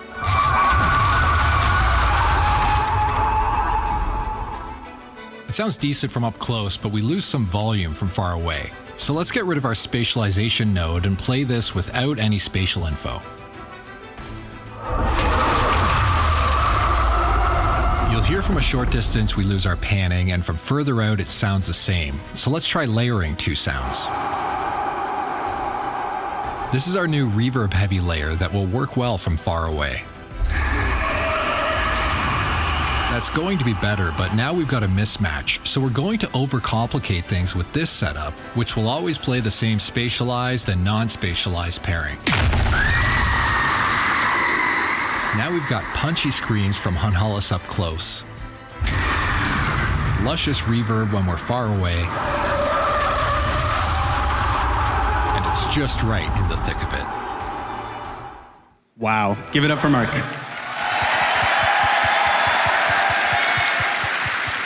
Now, Jeff, you also worked on another set of bosses this update, the Prime Vanguard. What's the challenge of designing such a chaotic fight into our harmonious mix? Yeah, that's right. The Prime Vanguard, there's so much going on, so it's trying to make the chaos readable. If there's multiple warframes fighting you at the same time and their abilities are overlapping, there's projectiles and effects all on the screen, so to try to make that somewhat cohesion was the goal. We kind of did that by thinking about carving out space in the mix for the important things. So whether that was like a big impact ability or an ultimate or a projectile that you needed to know to move out of the way so that way you didn't get hurt kind of thing. I love it. Yeah, another thing we did too, because they were boss versions of the warframes we all know and love, we wanted to kind of punch up their abilities a little bit and give it some more oomph. So you might not hear it, but sometimes there's a kick drum sample there to give it that extra little punch, and you'll feel it when the ability happens. That is really cool. You nailed it. It's such a good fight. Thank you. Next question, I want to ask the entire panel of sound designers. We jump from a battlefield to an ambient space station to a giant space egg. What was your favorite sound when you got to design for the old piece? Matt, you want to start us off for sound or for music? For music? Favorite piece from the old piece would probably be Roses from the Abyss or Ironclad. Those two were fun. I see Nelda like, yeah. Eric? Mine is more of a music thing too, and not so much a sound thing, but it's the transition into Uriel when the beginning of Roses from the Abyss happened. Kind of a funny story about that piece was we had written the combat piece for the second part of that action sequence, and then we needed a little bit of a transition there.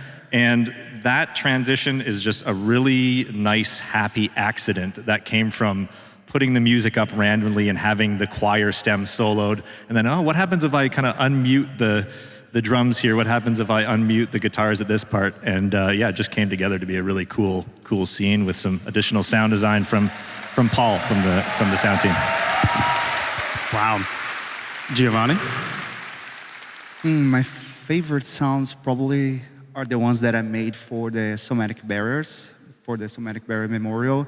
It was a really good challenge because the approach would be different this time, like less sci-fi, more organic, because as you know, like before each major combat, you can receive a buff from other players. So because of that, the organic vibe, it has to be like, ideally speaking, it had to be really strong because you are like receiving energy from the ground, basically. So it was a big challenge to make it less sci-fi, more organic, more like sentimental in a way. And yeah, I love it. My favorite sound so far, for sure. Very cool. And Jeff? Yeah, I think we had a day when we were designing where we all got together in the booth and we did some army yells and cries and chants, the Tante Vi Ha. And that was a really fun day, and the noises turned out cool. We all lost our voice together. We cried a lot. And Mark? I think besides the sentient giant, for me from the last update would be the search drones that you try and avoid when you first start the quest. I've been listening to a lot of the music, and there's a track that Matt had written called Deepest Dark that has a French horn trill, and I kind of tried to mimic that in the alarms from the drones when they spot you. And it's kind of like, in my interpretation, nods back to like a World War I kind of air horn. I put it in, and it worked, and it sounded good to me, and that's the best. Wow, that is super cool. And Elsa, do you have a favorite line of Marie? Yes. My favorite line would be to Roth when one of you is dating him and Marie is not able to understand the attraction. And so she goes, "Is it the tail? It has to be the tail." I knew it was the tail. I love it. Well, let's talk about the amazing cast of characters that we had in this update. Elsa, you were incredible as Marie, and honestly, another round of applause for her amazing performance in the old piece. Now, as Marie, you are a soul worshiper sent to monitor the devil Roth. You even help us to get to know Leon better. A lot to take in on the first read. Did Marie grow on you as you read for her? Tell us about that process of recording for Warframe. Yeah, yes, it's been an incredible journey voicing Mary, and we've had several work sessions throughout months, yes, and since I had never played the game before, the DE team had to guide me through everything, the situations, the relationships, the lore, basically, and as you may have noticed, it is quite something. And the more we worked together, the more I understood and loved Mary very much. I mean, her loyalty, her kindness, the French outburst every time she gets emotional. Her cleanliness, she might probably iron her prayer books. And well, the fun point is that session after session, she started resembling me a little also, because I'm sure you already know Kat Kingsley, who is an amazing writer, and yeah. And as she got to know me, she started writing a little bit for me too, adding touches of humor sometimes, which I love. And I mean, how cool is that? That is really, really, really cool. Well done, Elsa, well done. Now, Eric, you're in the editing room when you receive these voice recordings. Tell us about that. Yeah, I mean, it's always a treat to get to receive all these incredible voice actors' files in the emails, basically. But it's nice to be able to work in an audio environment, with sound effects and music, and then once that final piece comes through of the dialogue, it's incredible how much it really brings it to life.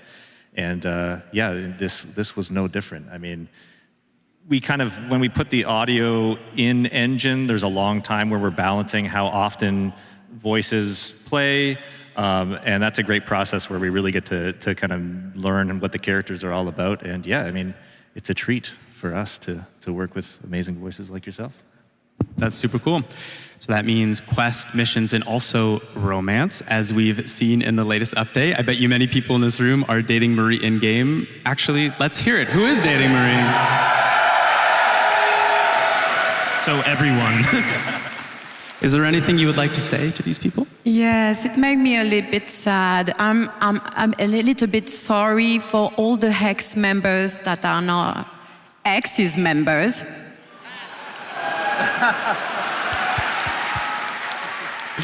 I love it. Thanks, Elsa. Now, you were also joined by the wonderful Elliot Cloud as Adis and Mike Weston as Master Itsam.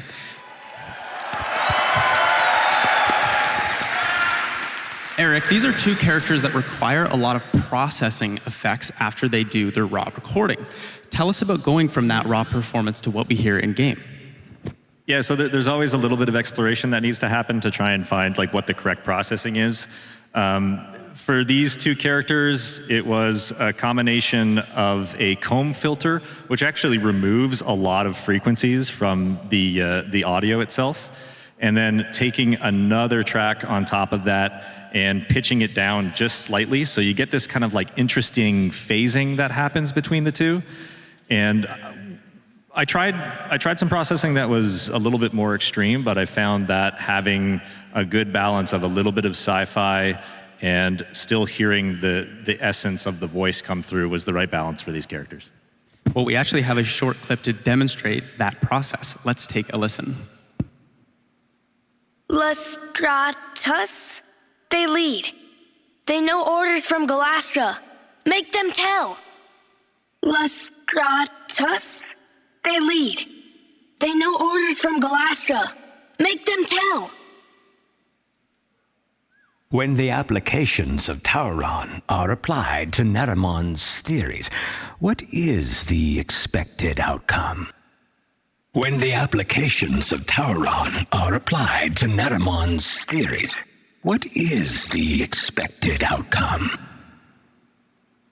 Fascinating. Well done. Now, regrettably, we are going to move on from the old piece, so please, one more round of applause for the amazing sound team here and all the sound team at DE. All right, let's go on a little journey, shall we? To worlds previously unknown, starting with the wonderful Valis Undermined. A wacky, weird world we had with this one. Who knew what was lurking underneath Fortuna was some cheeked up mushrooms? Now, Jeff, I want to start with you, as you had a huge hand in creating the sounds for Noko. Tell us about that experience. Yeah, Noko was my first frame to design, so it was really fun to be working on a guy with so much personality. Thank you. In the early days, Eric and I had chats about how to really make Noko come alive and how to embrace the mushroom fungal elements and making him kind of mischievous and playful, but never too silly that he couldn't fit in with the other frames. So that was a fine line to try to follow. A lot of his signature sounds kind of came after we started recording source material.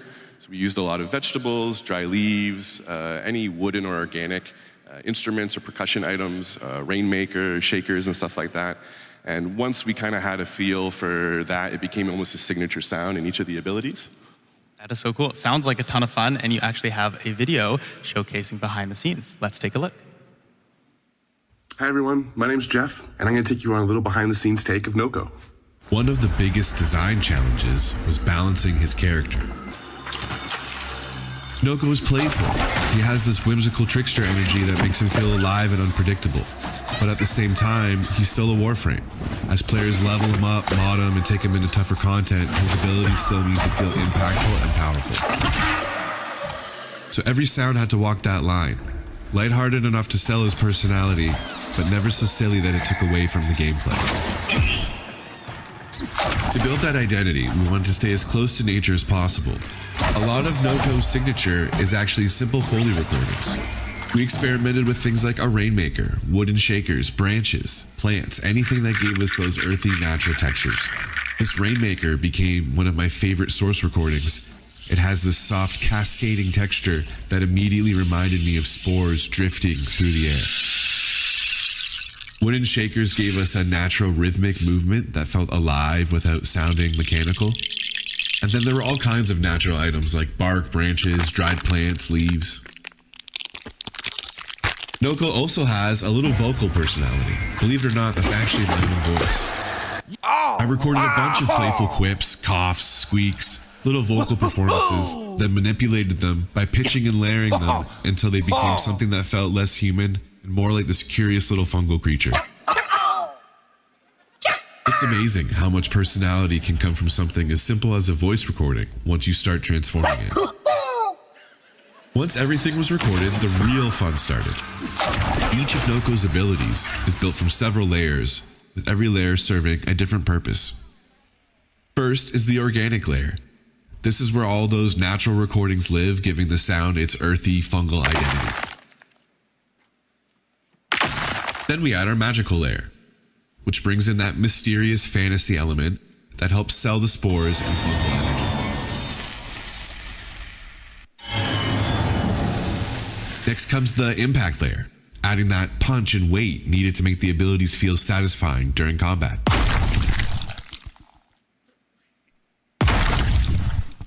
And finally, NOCO's voice. This layer gives him that little bit of personality and reinforces that playful, mischievous spirit.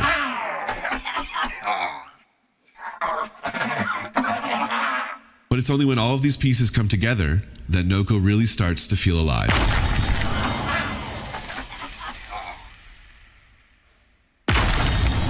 And that's a little look behind the scenes of how we brought NOCO to life. Thanks so much for watching. Have a great TennoCon. Wow. Well done, well done. Now, Matt, you also got to have some fun with this update. With beautiful harmonies and synth arpeggios, we get a very new sound to Warframe. Tell us about that process. Yeah, there was a lot of new instruments on this one. The first instrument me and Eric talked about was the CS80, which is like a classic 80s synthesizer, which I couldn't afford, so I got something similar to it. But then we wanted some of that organic influence, and I thought of African music, which I've done a bit of studying in my past, and I've always wanted to get an mbira, which is basically like a thumb piano.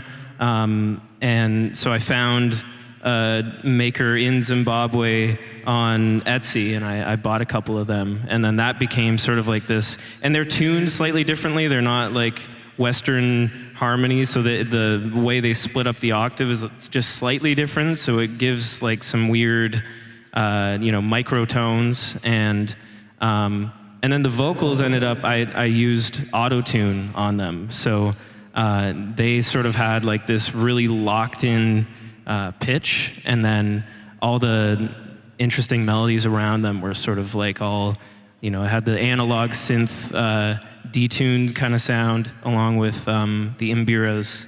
So yeah, that was kind of the sonic palette. Amazing. It's a beautiful soundtrack for an underground world. Congrats, Matt. And Eric, I gotta know, who makes those little mushroom sounds? They're too cute. He's in here somewhere. Paul, I'm looking at you, buddy. One of the sound designers, when we were kind of creating the little creature, Paul went off into his studio and came back with the most adorable little noises for this guy. And I don't think we really changed much after hearing it for the first time. It's like, yep, that's NOCO. Let's go. NOCO. Yeah, exactly. That's amazing. Well, not long after, we traveled to another unique, inky, scary world. The Shadowgrapher, of course.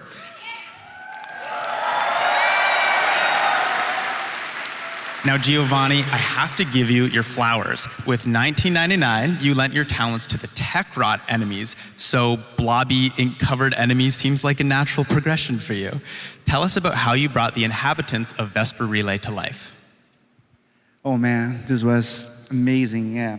Like, I think, as Jeff said, like, we were naturally recording a bunch of sounds, so it was very organic. So when we were discussing the sounds, the approach for the Shadowgrapher update, it just felt natural to continue this approach as the enemies were covered in ink, basically.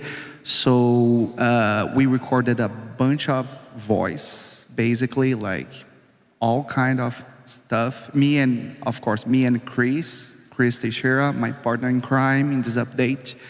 And we recorded a bunch of like voices. We were kind of simulating like crying, screaming. We used a bunch of different devices like a telephone that we turned it into a mic and tape recorders.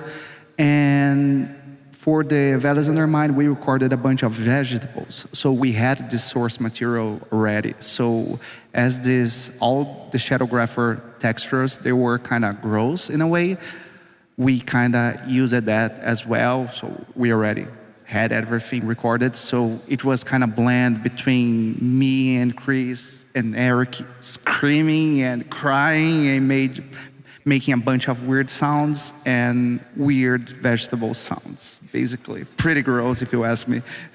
Well, let's see how you brought all of that together in a behind-the-scenes video. Hey everyone, Giovanni here. I'm going to show you how we recorded the enemy sounds in the Shadowgrapher.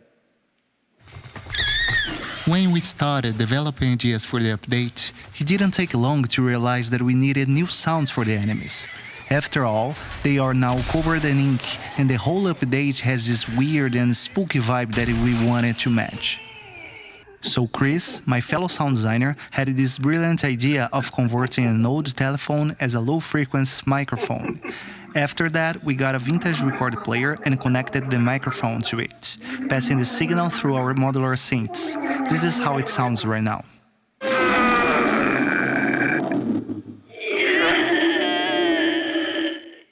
As you can see, there's two tracks. One is the telephone converted as a microphone, and the other one passed through the synths.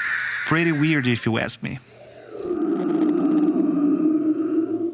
After this recording session, I had plenty of material to work with, but I still felt the need for vocalizations. I really liked the idea of the enemies having baby sounds, so I decided to give it a try and recorded myself at home, acting like a big baby boy for a day. In the end, it turned out to be a strange little creature with a high-pitched voice, but I think it fits what we were looking for. Well, you'll be the judge.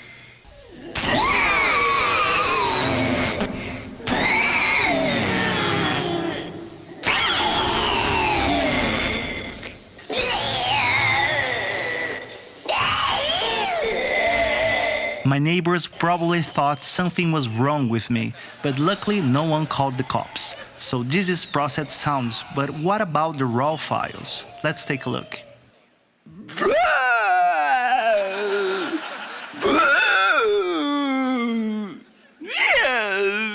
Okay, I know. You are tired of listening baby sounds. I get it. So now, after everything is processed, edited, and implemented in the game, this is the final result, finally.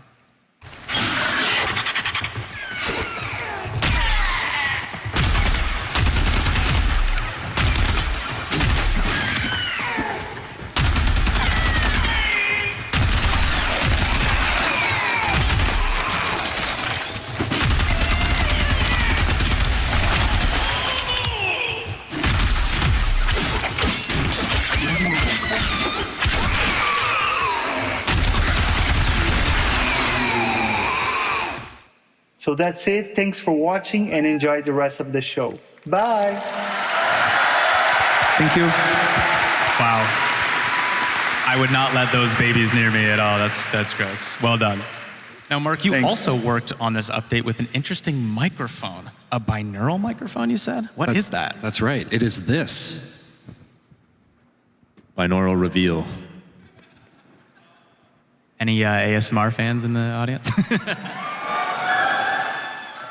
That is so cool. Would you tell us a bit about it? Yeah, totally. So it is a stereo microphone that each input comes through one of these ears here. So the way we can pick up sound in space is using the shape of our ears and the distance that our ears are apart from each other. So what this microphone does essentially is simulates what human ears do, and if you record sounds through it and you move the microphone around, you get the sensation when you're listening back in headphones that the sound is kind of moving around you. So we did a lot of that for the Foley Enemy. We played some of the music box track, Eric and I in his office. We set up a 4-speaker setup and just kind of panned the music around those speakers with this microphone in the middle of them. And then when you're listening back, you really get the sensation that the music is kind of all around you in space. We did the same with some of the laughter, and some other people on the team did the same with some of the ambience that you hear throughout that level. Gross, in the best way. Super possible. gross, Very yeah. cool. Thank you. I mean, Elsa, you mentioned Warframe's all a bit new to you. Is any of that helping at all? Or? Actually, it gets me really excited. I love this. Now, you've lended your voice talents to other games, shows, commercials, you name it. It's not just lines, but sound effects too, as we've seen. What is it about video game voice acting that is so different from other media? Yeah, you're right. It's never just lines. But it's always a game, I think. You know, like kids playing at pretending to be someone extraordinary, then actors playing at being someone extraordinary. I think no matter the discipline, I always try to come back to this joy of playing. And doing voice work for video games is an incredible game of imagination. Because at the very, very, very start, all you get is a few words of description, maybe a sketch of the character, some references, and that's it. And from there, you have to build this entire new voice. My references were for Mary, of course, were Marion Cotillard in Inception meets Joan of Arc. Yeah, an Oscar winner and a literal saint, yes. And I was like, I hope I'm good at what I do. And thank you.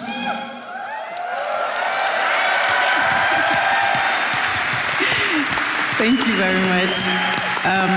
And so, yeah, so that's it at the very beginning. So from there, every single line you have to imagine the movement, the situation, the difference between what's being said and what's being thought, which is never the same, and that's why it's interesting.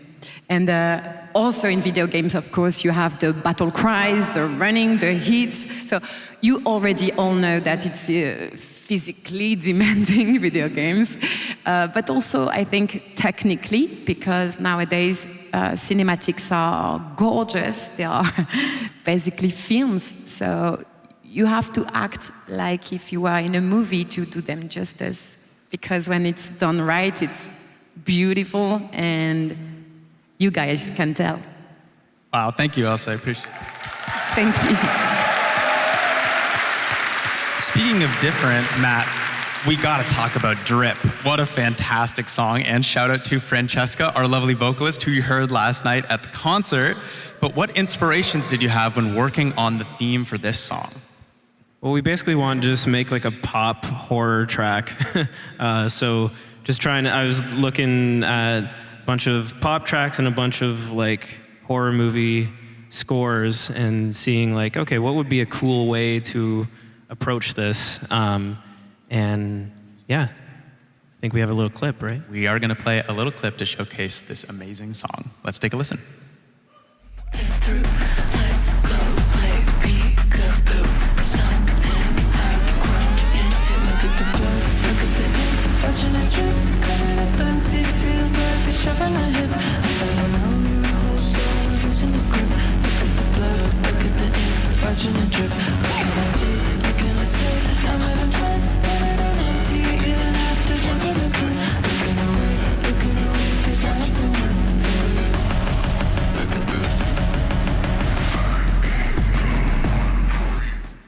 so good. Love it.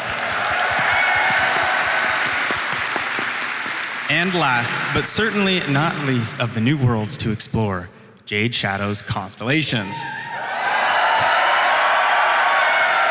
Now we know it's new, we won't spoil too much, but Eric, Matt, I know you were both in the room with that choir for Jade Shadows 1. What was it like to bring it back bigger and better? I mean, it's always great working with live musicians, and again, similar thing to the orchestra. A lot of the choir members from last night were the vocalists in Jade Shadow's Constellations, and they're just amazing. Yeah, give it up for them.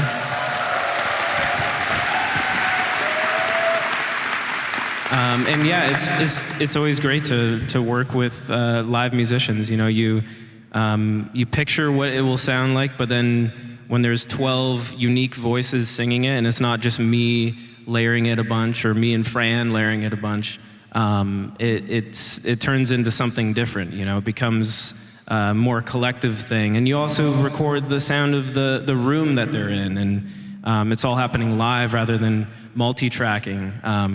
So it brings like a humanity to it, which I think was very important in the first Jade Shadows, and that sort of became the standard for anything Jade Shadows. And it's so beautiful, it works so well in the quest. Nice work. Speaking of the quest, Eric, I want to quickly mention a fun little project, the first cooking mini game in Warframe. I believe one of the sound team members had something to do with that. Yeah, Laura Dickens is the sound designer who did all the work on that, so shout out to Laura.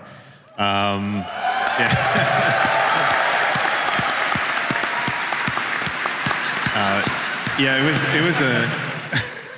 it was a privilege to see that come together. I mean, I remember one of our early meetings was like, how far do we go with the amount of cooking sounds that we create here? And it was like, let's just go, let's go all the way.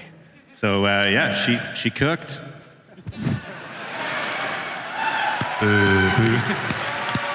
Amazing.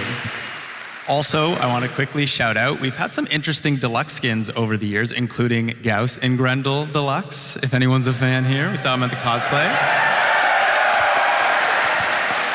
And with these skins, we did something different, including adding the track Redline to Gauss's ability, and also doing a lot of sound work for Grendel's abilities with the deluxe skin. Eric, I want to quickly chat about your process of that.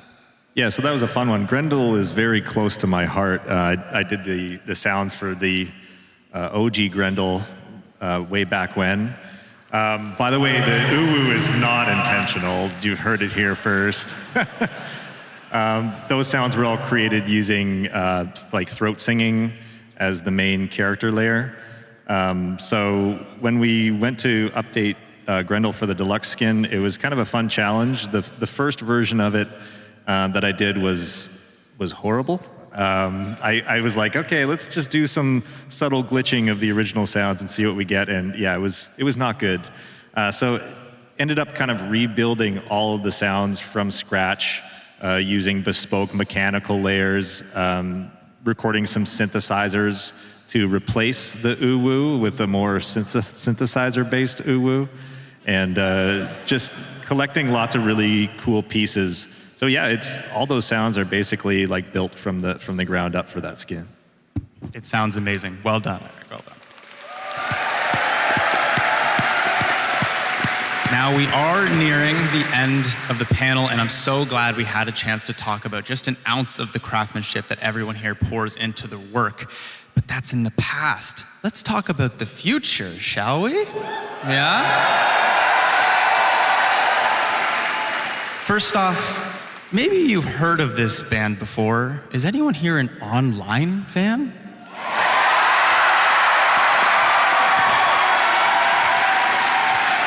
Well, you'll love this, because coming in a future Nightwave update, the newest, oldest online signal running late.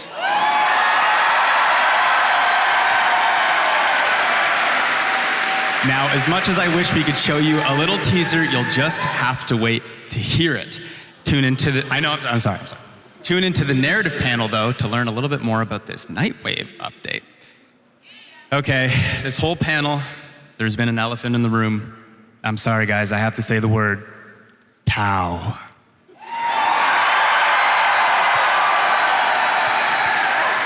Now, I know we can't say much, but is there anything we can say about Tau today? There's nothing really that we can share. Nothing. Oh, hold on. What? There might be one thing we can share. Someone's joining the cast of Someone characters. is joining the Warframe cast. Should we hear for the man himself? Let's take a listen. Hello, TennoCon. I don't believe we've met. And I have a feeling you're going to know a lot more about me very soon. So, happy TennoCon, everybody.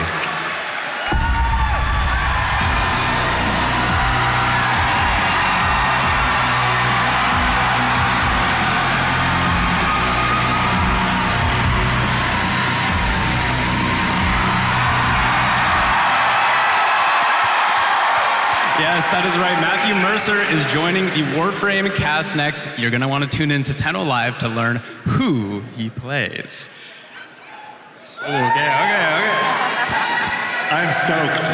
That was awesome.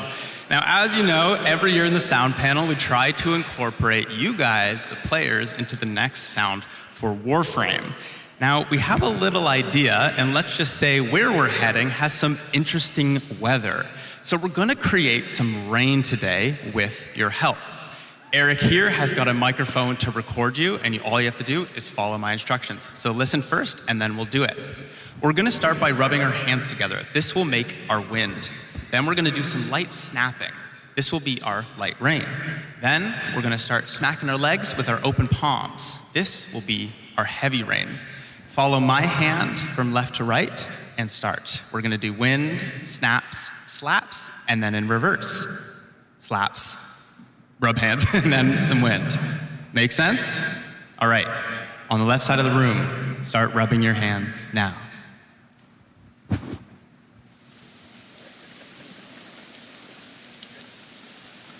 And then we'll do some light snaps.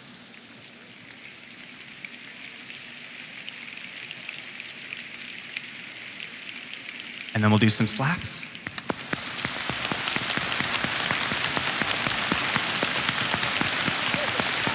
And then we'll do some snaps.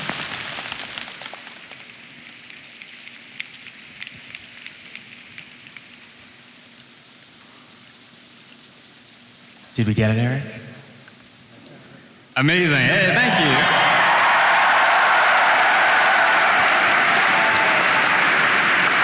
Well done, everyone. Well, that does bring us to time. Thank you, everyone, for being here. Thank you, panelists, for your amazing answers today, and the whole sound team at DE. Thank you. Thank you, Zach. Thank you. Thanks.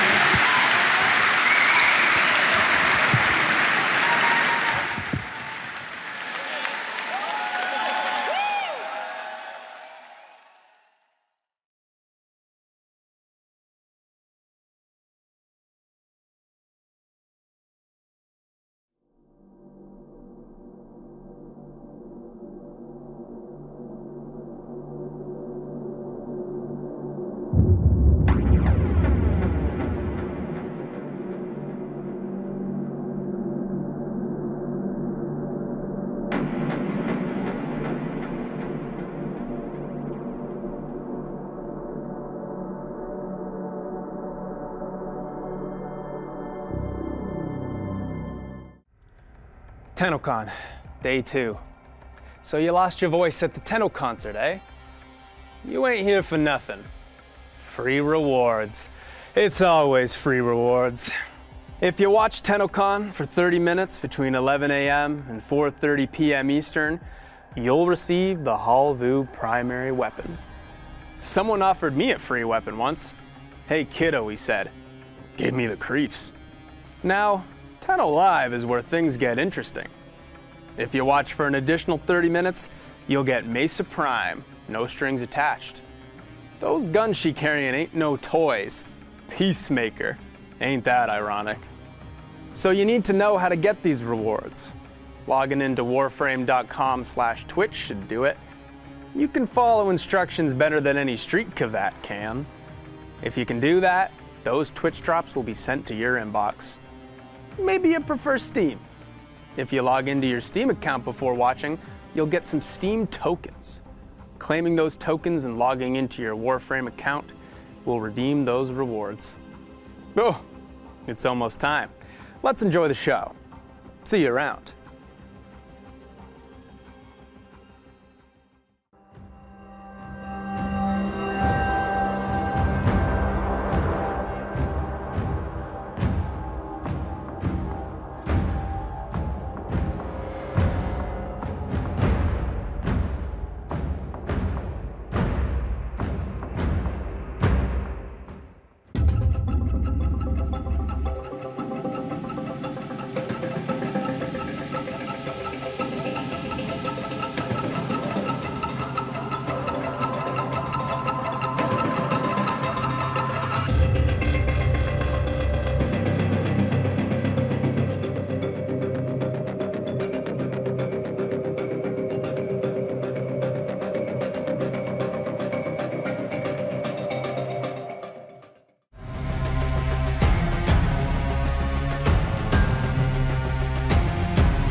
You sneak!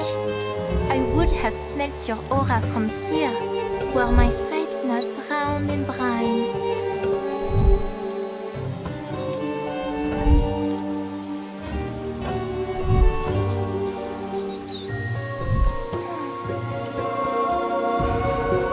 I am the witch Verminia.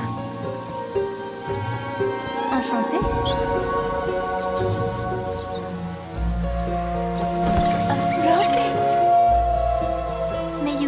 Some color and learn some taste besides. Flap, flap, flap it.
empty, feels like a shove in the hip. But I know your whole soul and losing the grip.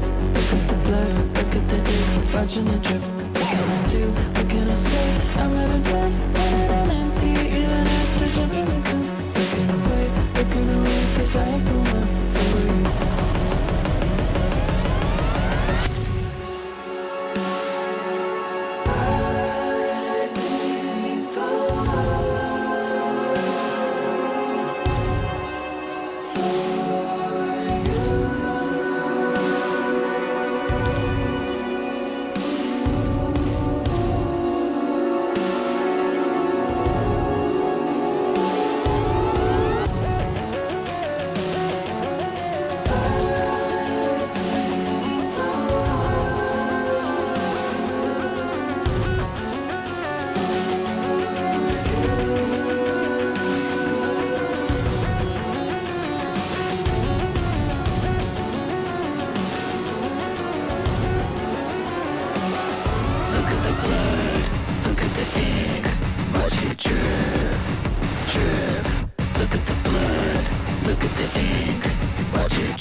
Watching it drip, coming up empty, feels like a shove in the hip.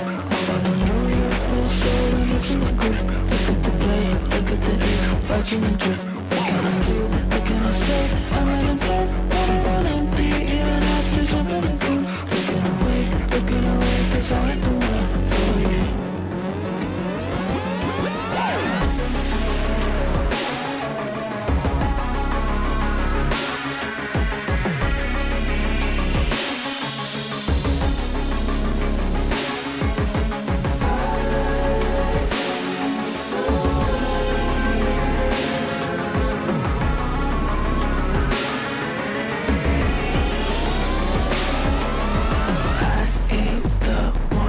You helplessly seeping through. Let's go play peekaboo. Something I've grown into. I ain't the one for you. Helplessly seeping through. Let's go play peekaboo. Something I've grown into. Look at the blood, look at the ink, watching it drip. Coming up empty, feels like a shove in the hip. But I know your whole soul and losing the grip. Look at the blood, look at the ink, watching it drip. What can I do? What can I say? I'm having fun, running on empty, even after jumping the gun. Looking away, 'cause I ain't the one for you. Look at the look at the blood, look at the ink, watching it drip. Coming up empty, feels like a shove in the hip.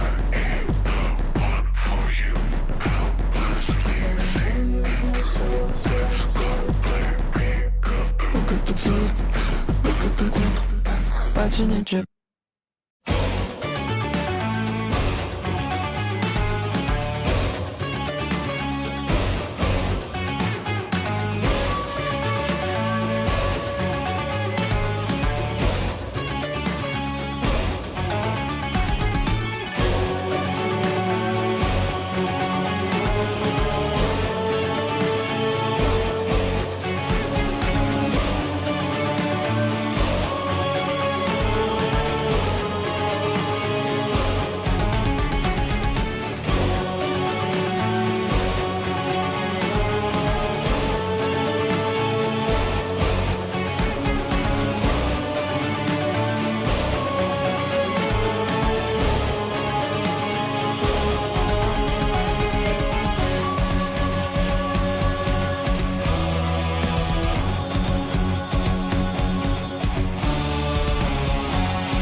my goodness. Hi, friends. Hello. Welcome to the art and animation of Warframe. My name is Danielle Sokolowski. I'm the Principal Senior Community Manager on Warframe, and I'm joined by the incredible talent you see here on stage. They are here to represent their teams and talk about their work on Jade Shadow's Constellations, the old piece, and of course, stuff that's in the works, right? Right, we gotta reveal some things, right? Yeah. So why don't we meet our panelists? We're gonna start over here with the lovely Elise. Hi, my name is Elise Geimer. I'm a principal animator. Yeah! I'm Tim Sorman. I'm a principal animator on Warframe and a mocap performer on both games. Okay, he's showing off now. Hi, I'm Mike Skyers. I'm a principal character artist on Warframe. Woohoo!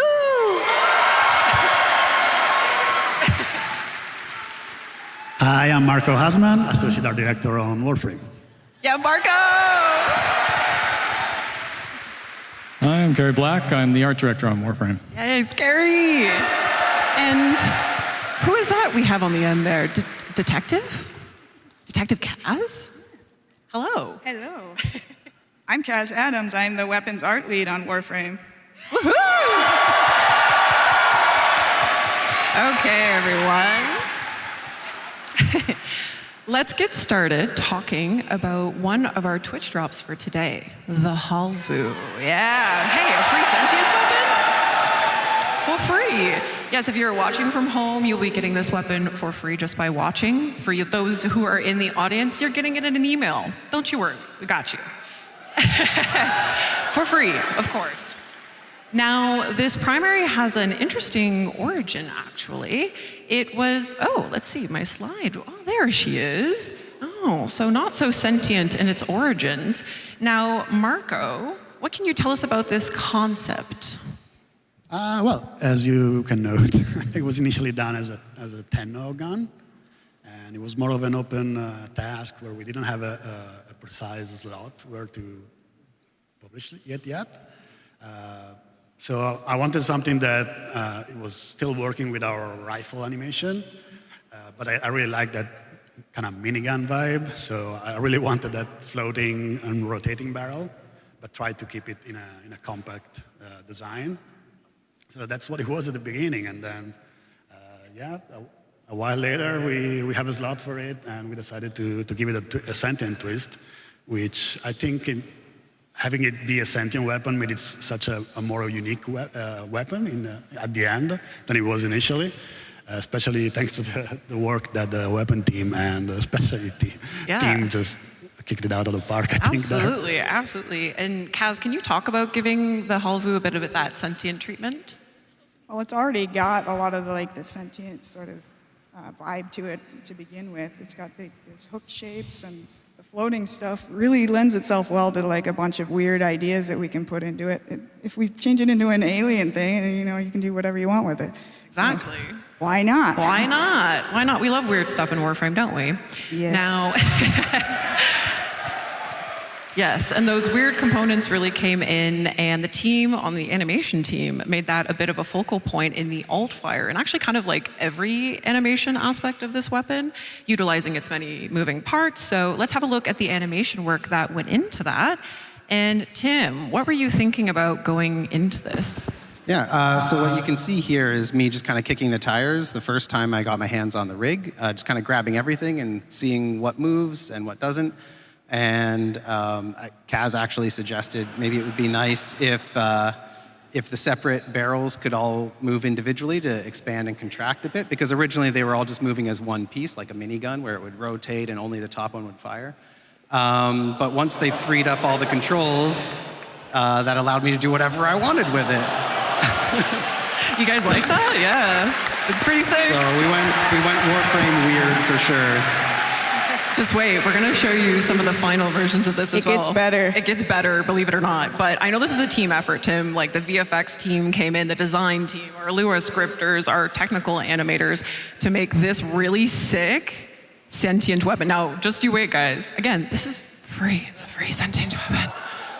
Yes, that is the alt fire, correct, Tim? Yes, and just a little lesson for game development. Whenever you make a decision, it doesn't add to the work, it multiplies it, just so you know. So my apologies to the programmers and designers who all had to deal with the complications of having them all fly out like that, and figuring out how to do the math to have them auto-aim and things like that. But it all came together in the end. Yep, they made it look incredible. Again, reminder, this is a Twitch drop for today. And again, for those of you who are in the audience, you get it in an email with a code. So you get this really cool weapon.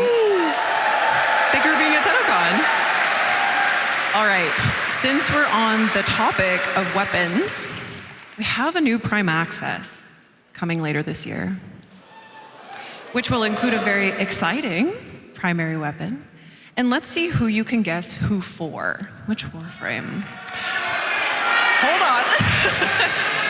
Introducing the Stephalos Prime.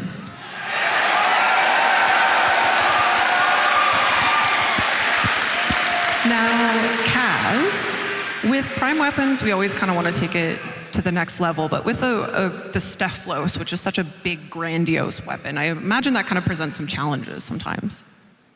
Yeah, sometimes we start with really enormous weapons on the Tenno faction. So if you're going to make something enormous look more elegant and beautiful, you kind of need to slim it down a little bit. You need to get rid of some of the surface area and just stretch it out and make it more elegant that way. So we stripped it back down and we made it longer and more elegant that way, and then came back in and added some touches of the gold rails and everything on it.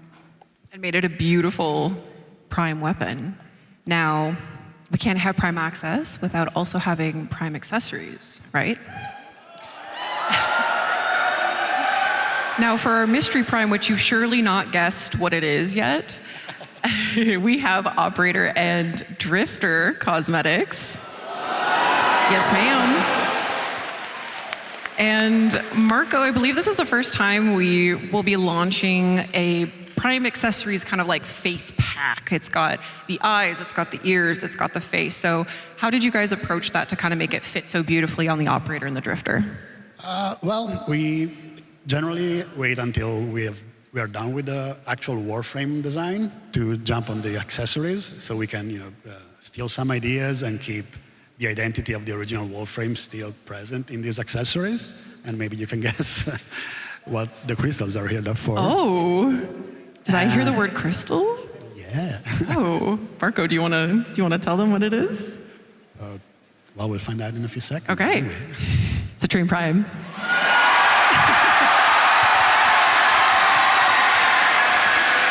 Did you guys guess? Did you get it?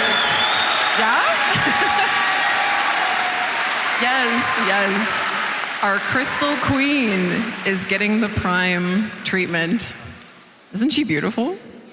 Yeah. Gorgeous.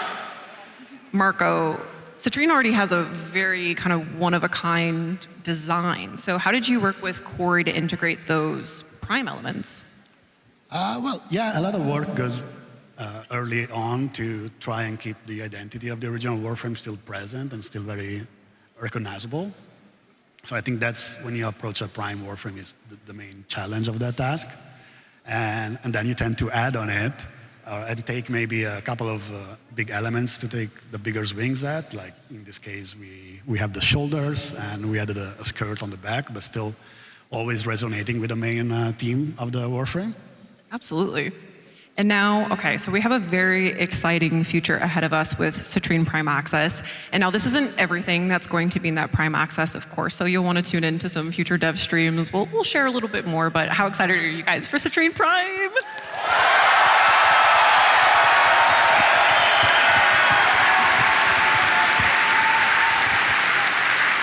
All right, let's talk Jade Shadow's Constellations. Now a heads up, oh, we have fans of Jade Shadow's Constellations, of course we do. Heads up for the audience, if you haven't played through the quest yet, there will be some quest spoilers, so maybe avert your eyes, or maybe not. Maybe you'll find this interesting. Now, this sequel to the Jade Shadow story, we introduced our most complicated Warframe to date, right, Skyers? Oh, yeah. Sirius and Orion, a 2-in-1 Warframe. And before we talk about them all grown up, why don't we go back quickly to when they were sweet little babies? Aww. Now, Mike, as the creator of the Jade Warframe, what was it like for you as an artist to not only see 2 cinematic quests come from your design, but also Warframe babies? I never would have expected this. It was a career highlight to be with Jade initially in the Jade Shadows Quest 1. It was like amazing that an idea I had spawned such a story that was super intrinsic to the Warframe world. And then when I was about 1 week left in my paternity leave, Reb reached out to me and I'm like, if she's reaching out to me, this must be important. And then she's like, so we're gonna do Jade's babies. Do you want to design them? And I was like, yes. And I was still on paternity leave, and I had a few moments during a nap to do some sketches, and During a nap? Yes.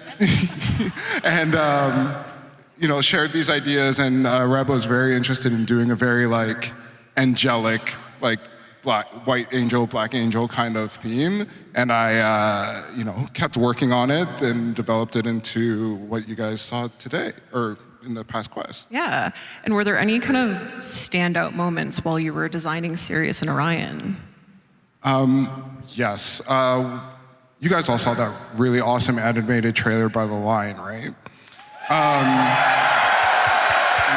We were still heavy into working on the 3D models for these, and these being 2 characters with a lot of complexities with their helmet wings that open, and then they both have to be 2 parts of one whole. It was crazy to see the trailer release, and then all the amazing fan art that came out really helped us get over the hump and get these guys done.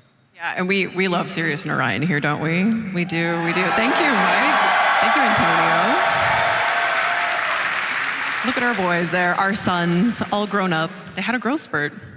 Now, Kaz, working off of Mike and Antonio's work with Sirius and Orion, you designed their signature heavy size, the Wrath and Pride. How did you want to approach the concept and the models for these? Because you did both. Yep, I did the whole thing on these ones.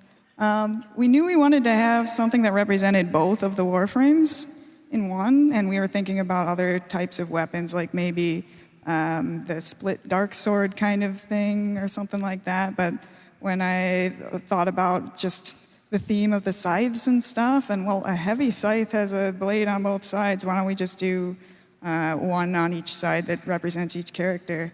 And it looks like I had to do was flip it over to do each version, but the rig's a little more complicated than that. There's 2 bones on one side and 1 on another, and they telescope, and it's all sorts of weird stuff. So actually, this was a lot more difficult than it looked, but it was really, really fun to work on, really fun to sculpt. It was really fun trying to bring in some of the elements from each of the characters into these pieces. Yeah, and you made them so beautifully complementary to our sons, so thank you for that. Now, we can't forget about Sirius and Orion's mentors, Ryoku and Vina. Yes, shout out to our character artists, Frederick and Adele. Yes, our newest proto-frames. And now, with new proto-frames, we need new Gemini emotes, don't we, Elise? And both you and Shaylee worked on Vina and Ryoku's, which we'll have a look at now. And I know you shared a fun story with me about Vina's Gemini emote. Yeah, here's some footage of me being really creepy. I should have probably just mocapped it, but no, this is hand-keyed. So the direction for Vina, I think Reb said, well, first off, she's hot as fudge, and she would live in blood, drink blood. She's all about that blood. So I was like, well, I'm gonna have to have her licking some of it at some point. So I'll do something where she kills someone so she can lick the blood. And then Liger, who did the concept for it, he was saying, it'd be really cool. She was super unsettling, contortionist vibe, creepy movement, kind of how a tiger stalks its prey, or how a chicken head is gyroed. So my direction for this was basically sexy murder chicken. Hopefully I nailed it. Nailed it, absolutely. At least nailed it, right? Sexy murder chicken? Yeah. You did it. Now, all these characters come together, you know, Sirius and Orion, Vina and Ryoku, in the Jade Shadows Constellations quest. Let's have a look at some of the mocap and early animation work that went into the cinematics for that. And Tim, what kind of inspirations did you pull from for these cinematics that you can tell us? And maybe a little bit of general of how you... Maybe you want to talk about that. It looks hilarious, but I mean, like, if anyone's like me when you were a kid and you had like action figures or Legos, or for me it was like Power Rangers toys, you kind of, you know, you're flying them around your room and they're just kind of standing like this. But in your head, what you're seeing is the line trailer, right? Epic action. So we actually, when you're animating, you can start like that with just stiff characters flying around, figure out your choreography, your camera movement, all the kind of gross overall movements, and then you get into the fine details, polish it all up, and try to get that like extra zazz that makes it look really cool. Very cool. And I know, at least you were telling me this, that animators are involved in like pretty much every single process, every single part of the creative process. So you're working with like direction and the narration team to kind of build these up, right? Yeah, so the amazing thing about digital streams is that all teams are kind of involved with everyone. Good ideas come from anywhere. But the cool thing about us is that we have a mocap studio on site. So me and Tim are animating these scenes, but we're also doing the motion capture. We're in the bodies, we're acting as the characters and talking with, you know, Jeff and Reb about what the narrative team are thinking for this and working with sound and everything. So it's one big collaboration, and it's really nice that we're you know, it's not like an outsourced company goes away and does the mocap and we get it and we just animate it. We're through the whole process, so it's really hands-on. Like, we love that, and we love that. Okay, who is, yes. We love our animation team. We love the DE team. Okay, who is ready for some more reveals? You guys like cool stuff, right? Yeah. Well, let's have a look at a very cool and sleek operator and drifter suit coming. So this suit is planned for an upcoming Nightwave mix. Now, we won't spoil too much here on this panel, but you're gonna learn a lot more about it on the narration panel, the narrative panel with Corey and the narrative crew. So you wanna tune in for that. Are there any motorcycle enthusiasts in here? So this is speaking your language then. Yeah, I see you. All right. In addition to the suit, we also have another Nightwave Mix reward that will be coming. Elise, any words for this before we show it? Yeah, so, you know, when you're doing emotes, and a lot of them are super cool, it's like you get at the end of the mission and you're like, oh, I'm like a badass, I finished, I'm cool. And I was like, you know what, it'd be really fun if we had like a cheeky one where you're like, come on guys, you gotta get to the end, come on. So I want to do something like more fun. Okay, well, let's see what Elise got up to in the mocap room. Let's see what kind of energy you brought. Yeah.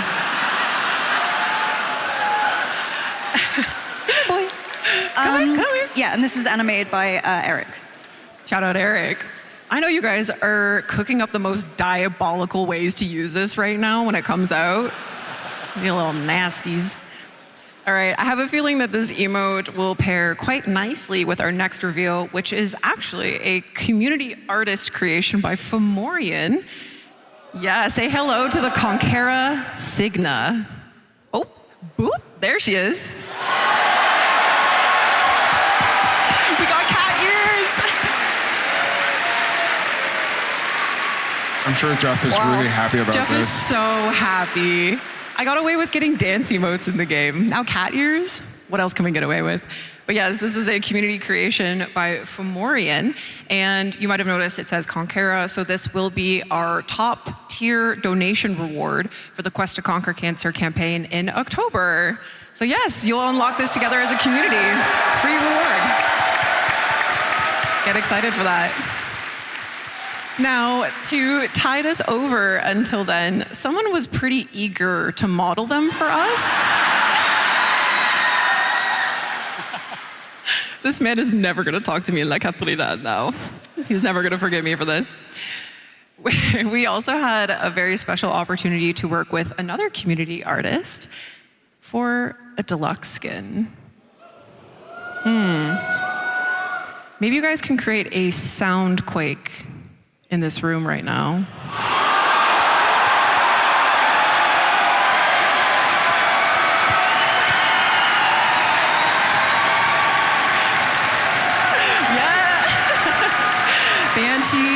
Banshee Deluxe. She's real. And this is designed by the lovely Mishka, who's actually here at TennoCon. Mishka, where are you? Hi, Mishka! Hi! Yes. Beautiful, beautiful, beautiful, beautiful design by Mishka. And yes, so this is an upcoming deluxe skin for Banshee. Now, Carrie, we just saw 2 community artist creations. How does it feel? How cool is it to see years and years of, establishing Warframe's art and design come through in community creations like this? It is very cool. The community artists are incredibly high skill these days, which is really fun to work with. And seeing some of the older frames get a new interpretation, like Banshee is been around for a while now, and the deluxe skin has as well. So seeing a new interpretation, seeing something that gets kind of into some of the mythological theme, like there's a bit of scary monster that you wouldn't want to have screaming at you. Quality at the base of it is very interesting. And then some of our constraints and stuff, like you don't want a giant shoulder on your firing arm and everything else. There's a lot that goes on. So, Mike, you seem to be musing here. Giant shoulders are often a problem. Life experience. Okay, well, we're very excited for Banshee Deluxe. You guys excited for Banshee Deluxe? Yes.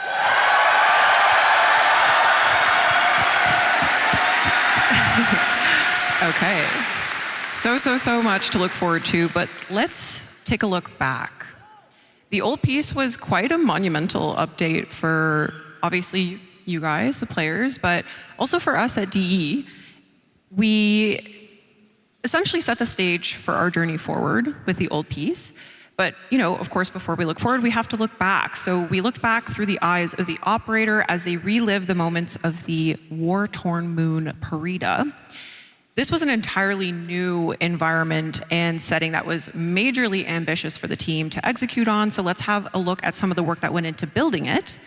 And Carrie, I'm curious, what did the beginning, weeks and months look like establishing Parida? Rushed.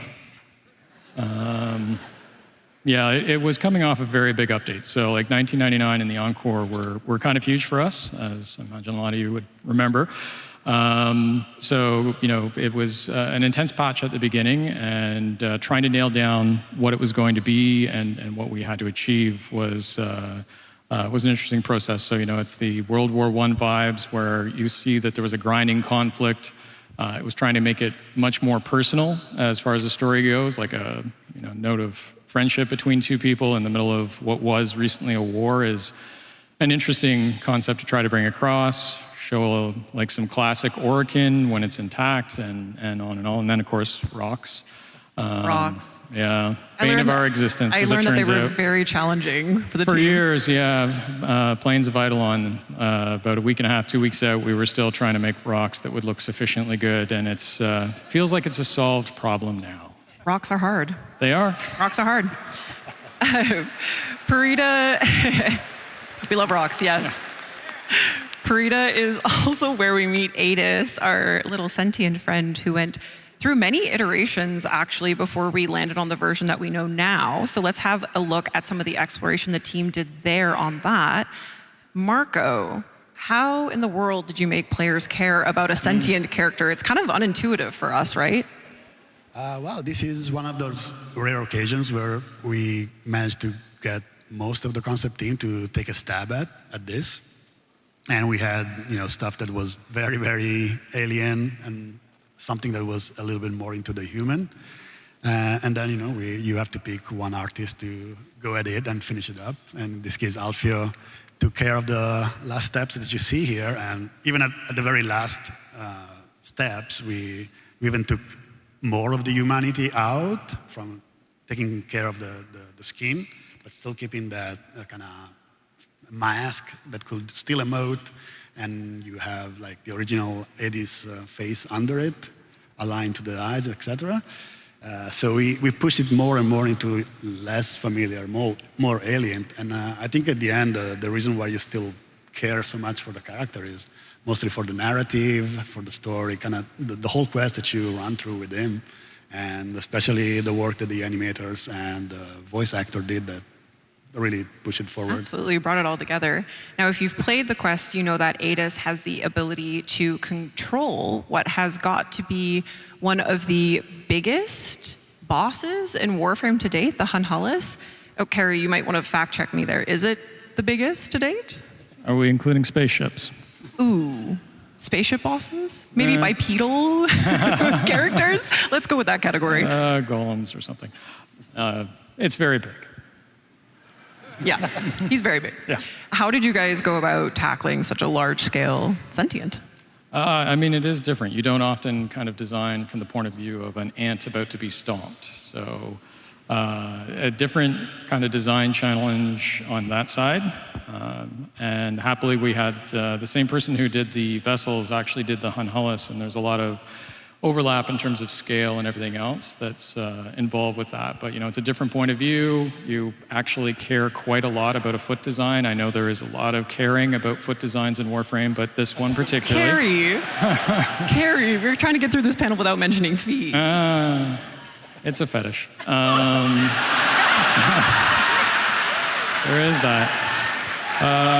But yeah, you look up, so your silhouette at the top, everything else matters. So it is a bit of a different game, and it's bloody huge. So. It is bloody huge. Shout out to Alberto for such phenomenal work on the Hunhullus. Now, if you want to see some really cool kind of like in-progress states of the Hunhullus model, we actually have like a bonus panel content article that will be posted over at warframe.com after this panel concludes, and it includes, you know, Alberto's kind of step-by-step on how the Hunhullus was created. So you'll definitely want to check that out. We also can't forget about the Dactylus in our lineup of sentient characters. And now, Mike, can you tell us a little bit about how it was collaborating with different departments to make the Dactylus, it's kind of a dynamic character in the boss fight? Before that, next time you guys are doing a big, giant robot, please let me know. I think we already did. Working on this guy was really I think Carrie told me to say fluid process. It is. There's a lot of interdepartmentals. Yes, yes. Often, sometimes I should say, the question often is what comes first, chicken or the egg, and the answer at DE is generally yes. So working on this, we worked with a bunch of departments, and Corey did a really cool design, and then having to make that in 3D and make it to the specs of the game designers for the boss fight was interesting. Like, I tried my best to split it up into different parts just in case if there was anything they needed to do, or if they changed their mind, they could do that. And I think at one point he was really bulky and really like hulked out, and they were like, we have to feel sorry for him. So we had to like, you know, make him a little bit frail. And I think when we saw the demo last year, it really hit when he got stabbed. Yeah. Well, I know that you wanted to make the players care about a sentient character, which coming back to Adis was a bit of a tricky thing. Was there anything that you took from Adis that you applied to the Dactylus? We literally took his eyes and then put it in this character. I figured, you know, if it worked for Adis, it would work for this guy. So, you Absolutely. All right, and credit to Frederic as well for giving it its texture polish as well to really drive it home.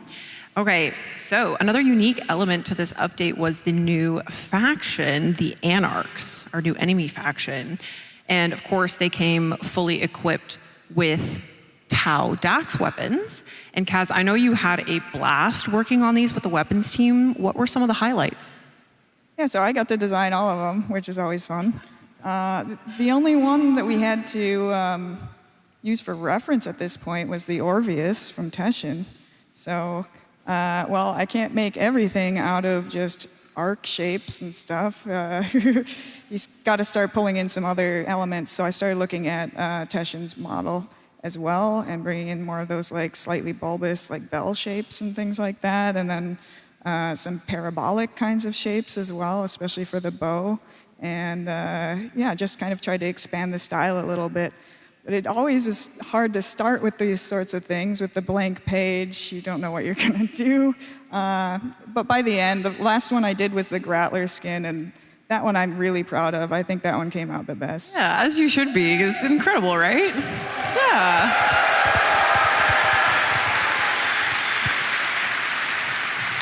So, speaking of weapons, we had some big ones released in this update, the Tectilus artifacts. Focus school weapons that perform Tauron strikes, as we know. And Tim, these had to be big. So what kind of techniques did the animation team employ to kind of give it that oomph? Yeah, so usually when we cast powers, we're focused mostly on mobility. Warframe's a very fast game, and we want you to be able to cast powers on the move. But with the advent of the Gemini emotes, we kind of tapped more into a cinematic camera where we would take control for a few seconds, not too long, and it really adds more cinematic flair and zazz to it. So when we had these big weapons, we knew it wasn't going to feel huge and impactful unless we did the same thing. So we made a bit more of a cinematic moment, take over control of the camera, and really show like the perspective of how big these things are.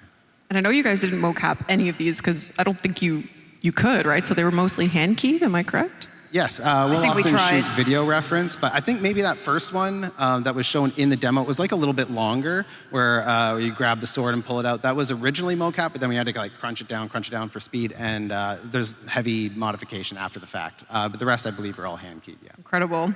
And I know a lot of VFX and SFX to kind of like really bring it home and give it that punchiness. Now, the Tauron strikes, like everything else we've discussed thus far about the old piece, all came together in one seriously epic cinematic quest. Elise, this screenshot maybe is giving you a little stress from looking back on putting it together, but I know that you said it was particularly cool to work on this opening sequence. Yeah. The sequence was super fun. You can't mocap guy gets smacked by a giant vessel. Well, we could, but I think someone might die. So so you can't mocap like hardly any of this stuff, and you also can't film any reference, which is what I usually do. So you just have to kind of eyeball it, and it was a really fun challenge. And then I think I was done with the sin and moving on to other stuff, and then Jeff said, "Hey, I know we have him on the ground and then he gets smacked and then rolls and then does all this other stuff, but the designers have added this really cool marrow tick feature. So what if instead of that, he jumps up, hits him in the face, then gets blasted, then falls through the air, then gets knocked, and then da-da-da-da-da, and you have 2 weeks to go." So that was a fun challenge. So you made it happen. Yeah. And Tim, as I understand it, you found some motivation during your mocapping. You found it in a really great place while you were working on the old piece. Do you want to share that? Yeah, so like I woke up at one point last year with frozen shoulder, which just meant that like if I move it to certain positions, it would hurt a lot. And I thought, well, I just won't do that, it'll be fine. And then I was mocapping, I think, some agile animations for Uriel where he's got to like, rah, and I was like, oh, that kind of hurt. I think I really need physio. And physio apparently is find all the things that hurt the most and then do that for 40 minutes in the morning and 40 minutes in the evening.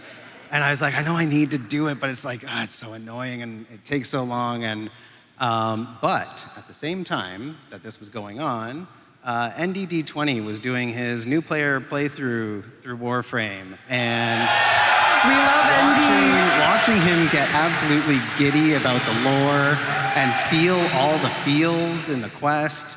Getting to experience that again for the first time vicariously. To all the people who stream their new player experience, thank you for giving us the opportunity to feel that stuff again. But yeah, so what I did is I said, I'm just going to save these as a treat. I will only watch them while I'm exercising, doing my physio, otherwise I won't do them. And so he motivated me. So to some extent, you can thank ND for the old piece having all the proper mocap where it's not just one arm stiff by my side the whole time. So wow. Thank you very much. Wow.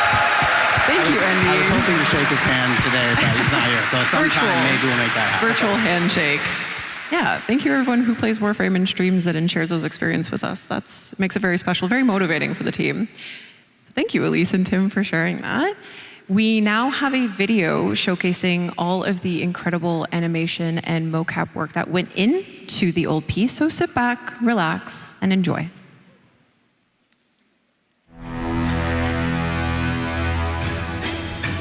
Cast and cry, cast and cry, raise the million pylons high.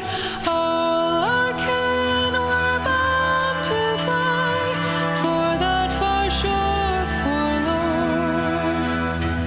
Onward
I mean, wow. I was sure. I think we know how your shoulder got messed up. Yeah, actually. We gotta talk to Jeff. Literally just got a case of the olds while I was sleeping.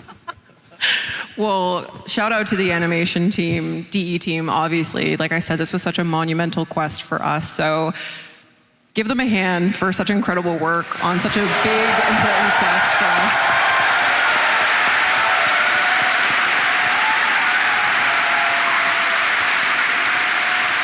Now, of course, that quest sets the stage for our journey to Tau.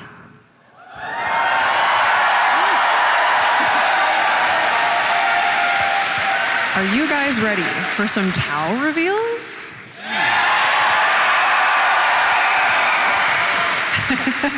Is Tim not ready? Is that what was happening over there? Okay, so let's start with the kind of weaponry you'll have in your arsenals. How does a shotgun sound?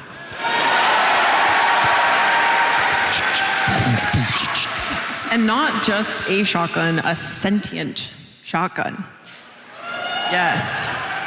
Now, Kaz, we can't say too much about this, but we are looking at a sentient shotgun. What can you tell us about it? Well, it's got 6 barrels. It's got to be really weird. It's sentient. There might be a really weird animation that goes with this one, with some really weird little arms and stuff. Tim, do you wanna give him a little tease, maybe? Warframe weird. Warframe weird. So sentient arms, 6 barrels. They move. They move. They do stuff. Okay, you'll just have to wait and see. All right, and it's been a while since we've had a new fist melee weapon. Yes. Kaz's jazz that you guys are excited. It is an unbelievably cool design. Perhaps we'll see it later in action. Without spoiling anything again, Kaz, sorry, Kaz, I haven't given you any crazy prompts for this, but what can you tell us? What was actually your favorite part about this design? Well, the metal parts on the front, they might look a little bit like the sentient thingies that move in that undulating way on sentience. I don't know what you call those. What are they, generators? Wings. Wings? Yeah, so it's kind of like, when you're like tapping your fingers. It's kind of badass. Undulating fingers. We like that.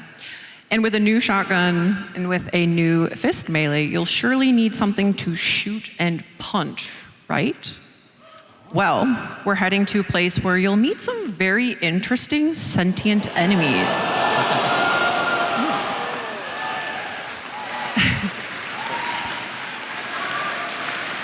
Pretty cool. What's going on there?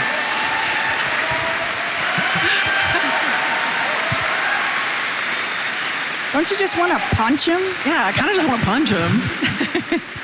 Okay, again, so sorry, we can't say much about this at all, but maybe you're theorizing. You got some things going on in the brain. All shall be revealed soon, Tenno. We can, however, show you some work in progress animation for this new sentient enemy. So let's have a look at that.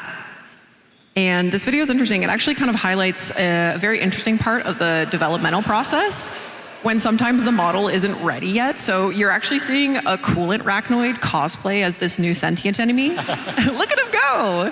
Yeah, I was actually talking to Eric who animated this, and he said it's really useful to have existing models with similar shapes and movements to work off of. So this is really super cool to see, and we're excited to see when the model gets done. Actually, do you guys want to talk about that a little? Oh. Sorry, I was just gonna say, yeah, we Warframe production is pretty quick, so sometimes we just have to get going without knowing what the final model is gonna look like, and we just have to use whatever's close and then adjust when the final stuff comes in. And it works out in the end. Okay, you got a little teaser there for how that sentient enemy is going to be moving around. Okay, we have a new shotgun. We have a new melee.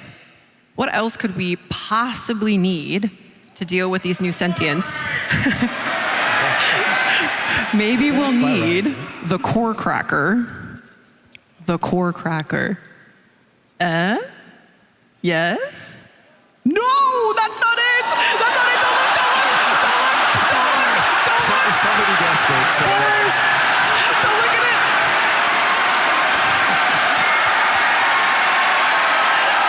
Whoopsie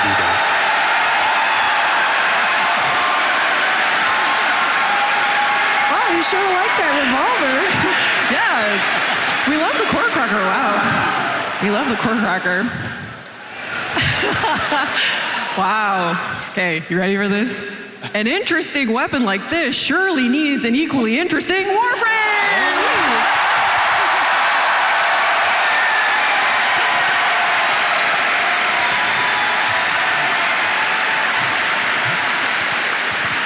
Say hello to Briscoe. Marco. What are we looking at? What are we looking at here? Well, yeah, there you go. Briscoe is a new detective warframe that's gonna play an important part in the, our main update for this year. Absolutely. And as you've seen, he's carrying a big gun, and we're kind of going with that long trench vibe with him. But as you can see, probably, and guessed by the spoilers that we've seen online, he has some sentience influence going on.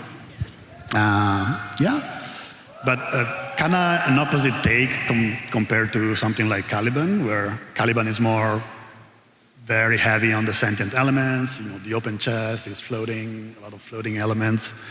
In this case, Briscoe is almost, what was that? Sorry, I can hear you, buddy.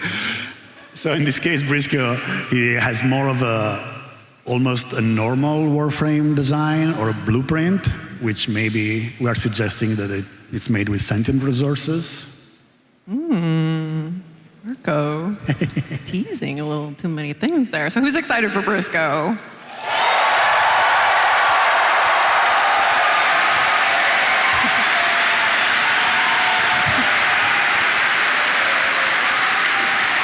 I have one extra little tidbit of information about Briscoe that we can share. He will have his very own hound companion. It's very exciting. And it looks awesome. And it looks awesome. I'm we can't sorry show you right we're not now. showing it to you today. Picture it in your mind. Picture it in your mind. But we'll show it in future dev streams. Don't worry. But get excited for that. Little Briscoe hound companion. Okay, Tenno, that brings us to the end of the art and animation panel. There will be an article, like I mentioned, a bonus panel content article posted over at warframe.com. It features things like a video about Descendia's level design process from Cole Crosby, which is very cool. You'll want to check that out. Thank you, panelists. Thank you, Elise. Thank you, Tim. Thank you, Mike. Thank you, Marco. Thank you, Carrie. Thank you, Kaz, so much for joining and sitting up here in front of this amazing crowd of Tenno, sitting here in London, Ontario, Canada, watching from around the world. Shout out to everyone at Digital Extremes. And I think Steve said it best at the beginning of the day. We love humans that make art. We love human-made art. Yes, sir. We sure do. We sure do. And a heartfelt thank you for creating characters and worlds that make us fall in love more and more with Warframe, with each update, with each chapter of this 13-year story. We are so appreciative for all of your hard work. Thank you so much to the DE team, the art departments, the animation departments, everyone who makes these updates happen, who makes Warframe happen. And thank you guys for watching and being here with us today.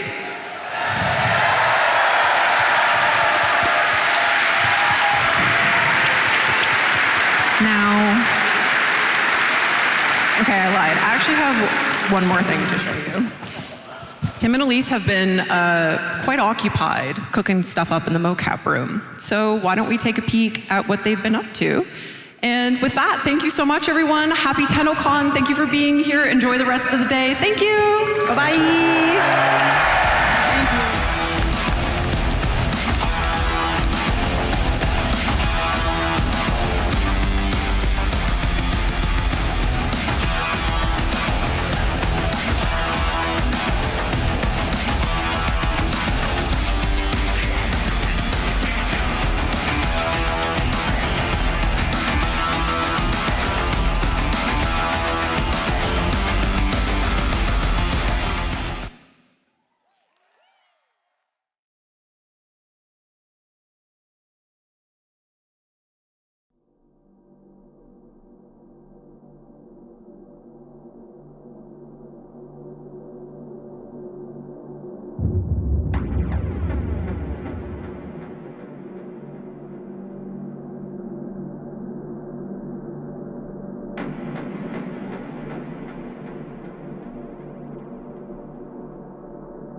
TennoCon, day 2.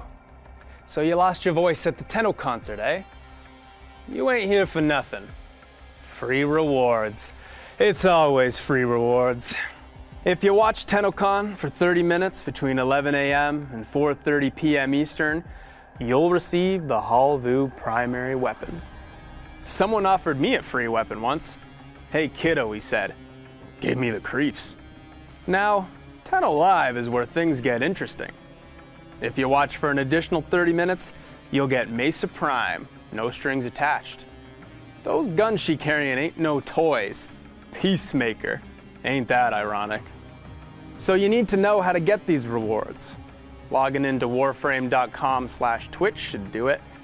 You can follow instructions better than any street cavat can.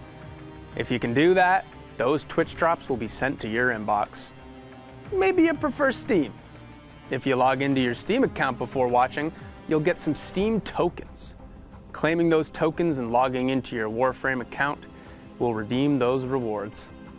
Oh, it's almost time. Let's enjoy the show. See you around.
Sister Marie Leroux, ordained of soul, sworn to Lua, and bearer of the holy fire.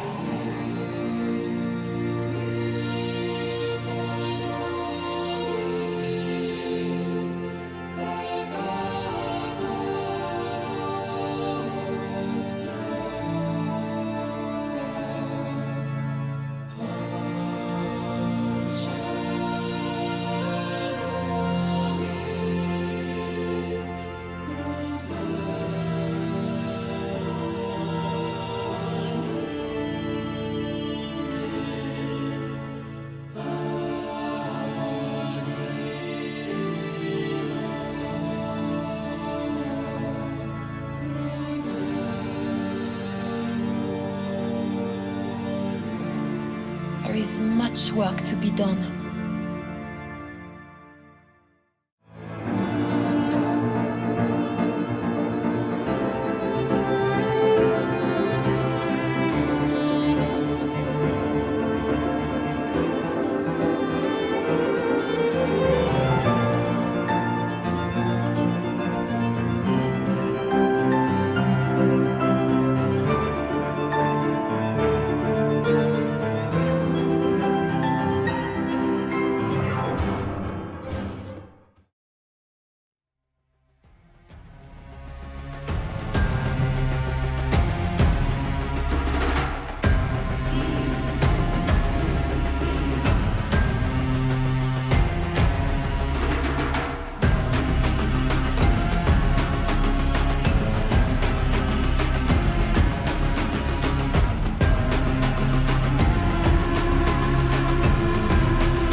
TennoCon, hello, hello.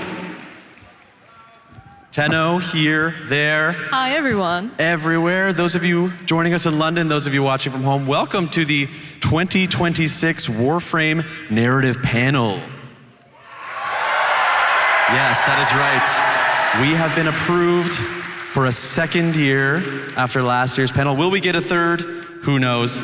My name is Corey Van Den Hoogenvand. I'm a community project manager on Warframe, and I will be your host for the next 50-ish minutes, a deep dive into the lore of the world of Warframe. But you're not here for me, you're here for these folks. I am so pleased to introduce you to Warframe's principal writer, responsible for many of your favorite memes, Kat Kingsley. Hi, everyone. Next we have our lead narrative designer, the Game Dev Hero Award nominated, Ryan Mole. Hello, everybody. Pleasure to be here. Next, this is a real treat for me, actor extraordinaire, 1/3 of the Devil's Triad, the voice of Roth, Renee Zager. Hello, Tom. Yes. Now, you may see an empty chair.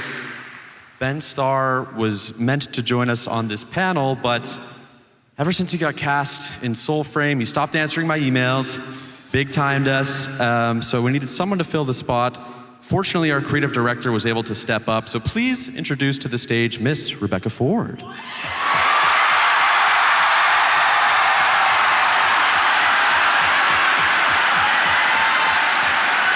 Stunning.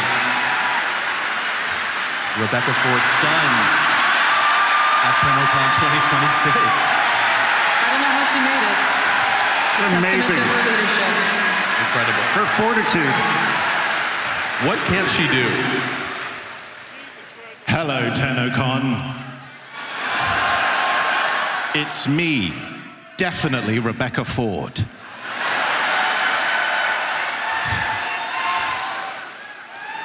Reb, it's so wonderful to see you. Can you look at us? Can you believe this? I can't believe it. It's amazing. It's amazing to be here. And, you know, unlike Ben Starr, who's cheating on you with Soulframe, I would never do that to you. Because I truly love you. As Rebecca Ford, the creative director of Warframe, no further questions. Right. So today's panel is really a twofold initiative. We want to do our sort of informative deep dive into the world of Warframe, but also, much like last year, look into the craft of storytelling, how writing and acting and even visual art all overlap and collaborate together. So that's the plan for today. I'm going to run you through the spoiler policy. Essentially, we are covering everything up to the reveal of Jade Shadow's constellations. So I'm talking Devstream. We're talking Ryoku, Vina, Orion, Sirius, but we won't, dive into the quest because people are working through things at their own pace.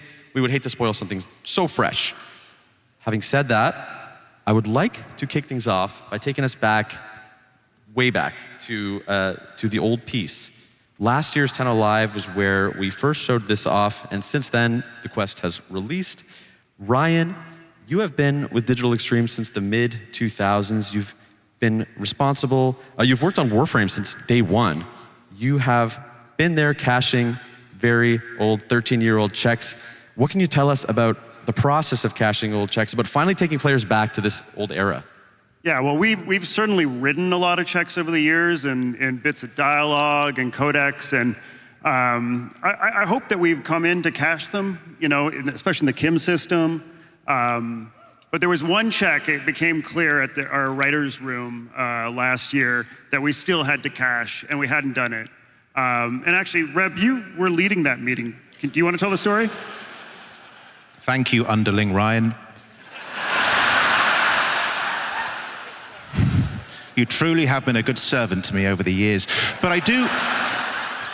It's a wonderful point you raised, because I remember vividly being there in January 2025, and the story that we wanted to tell is the story of tonight. It's what we're going to be revealing at Tenno Live. But what we realized in that meeting that I was definitely there for was the fact that in order to tell this story, we needed to see Tau before. We needed to see where we were before, and we needed to see peace And it was in that moment that this is where the old piece kind of derived from. And there was one thing that I desperately wanted, and that was essentially trench warfare, right? I said over and over again, trench warframe, coin it now. It's true. It was right there from the beginning. And the problem with that meeting is, Ryan, you wouldn't stop screaming. He has that problem. Ryan, do you feel that the old piece, for the most part, matches your vision for the era? Oh, you know, it's tough to say because over the years, we've been developing it and we've been, you know, in the very beginning, the old war was a notion that we would write into weapon descriptions and into little codex entries as a thing that happened. It was a mythical event in the history of Warframe. We knew bits about it, but it took all these quests and Kim's system writing and all this to kind of tease out bits of detail about it. You know, as we developed the Second Dream, as we put Teshin in the game and had Dax, we started to learn more and more about who the Orokin were in the past. And so when it came to write this, it was almost like the way that the Operator and the Lotus are excavating memories. We had to do the same thing for this quest to really understand what this era of Tau was going to be like. Yeah. Right on. Also, if I remember one thing, again, very vividly, Kat, there was a conversation, the fact that, like, what was the story that we wanted to tell? It was almost like, I mean, you mentioned it in the room, it was the Christmas armistice of World War I. And I think that's the great thing about this game, is you're taking inspirations from various parts of the world and we're placing it into the game. We're transposing it into the key of Warframe, but it's always kind of identifiably that. Yeah, exactly. No, it was how do we're always trying to connect something that's so otherworldly to a very human experience, and that was something that you really wanted to draw from, Reb, is like always, how do we connect this to the human experience? And that's something that, you know, your leadership is always so inspiring. And thank you. And as definitely human Rebecca Ford, I really agree with you there. Yeah, and speaking of Reb's vision, you know, if I had to guess, the Dax, the Grineer sentience, that was always a part of the plan as it relates to the old war. But I imagine things like the Hanhalas, the Tauron strikes, this great big anime sword, maybe that wasn't in the 2013 lore Bible. Reb, can you talk about balancing classic concepts with new things appearing in the past? Yeah. I'm a benevolent overlord, and what I want, I get. You know? And if there's one thing you know about me, definitely Rebecca Ford, is that when I want something, I get it. So... It's true. Yep. Reb wanted a giant robot. I wanted a giant robot, so I got a giant robot. I wanted to focus on Schools of Ultimates, so I got Ultimates. And that's how it literally came to be. I shouted at everyone and said, I want this, and I got it. It's why I couldn't stop screaming. Speaking of getting what you wanted, of course, the proto-frames weren't on anyone's mind back in 2013, and yet here is Roth, who arrived with the old piece and whose voice actor is here with us today. Renee, this was your first step into the world of Warframe. You joined at quite the moment.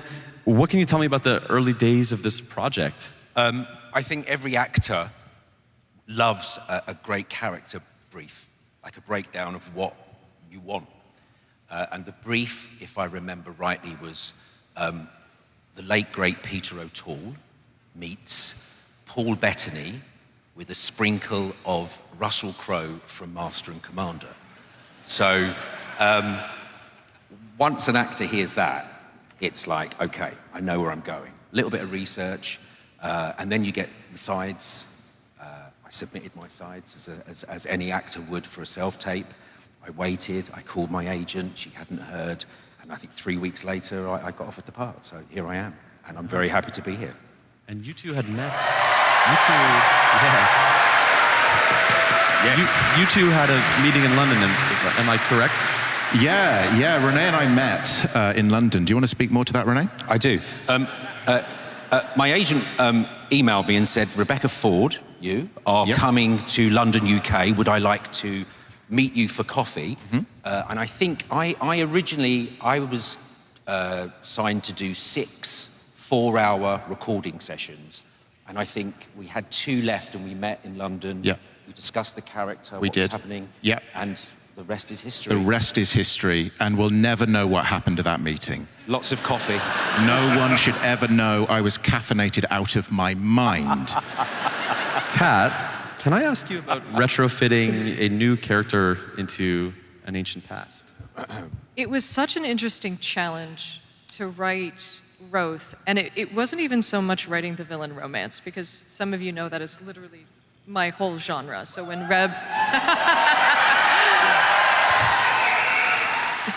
when Rebecca came to me and said, Orokin villain romance, I would say no more.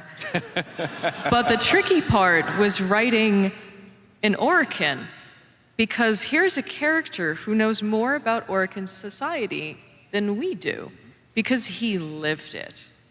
And so I had to go off and create the Orokin org chart, so to speak, and sit there and figure out a whole lot, because he was there, he lived it, he breathed it. And when you're writing a character like that, who also is so smarmy and so clever and so witty and wants to hold that knowledge over you, he's a very dangerous character to write, because almost as a writer, I'm like, I think he's manipulating me as the writer. But he was so very much fun. He was like the ice cream sundae of the Devil's Triad. I literally had to save him last, because I'm like, I'm gonna write too much of him if I do it first. Add another branch, Kat. No more branches. No, no. The localization team will kill me. If you checked out our panel last year, you'll know we showed you what was called a casting sheet for Eleanor. This year, it's a little different. We didn't actually have a casting sheet for Roth. Reb, why was that the case? Well, as we know, I'm collecting actors like Infinity Stones.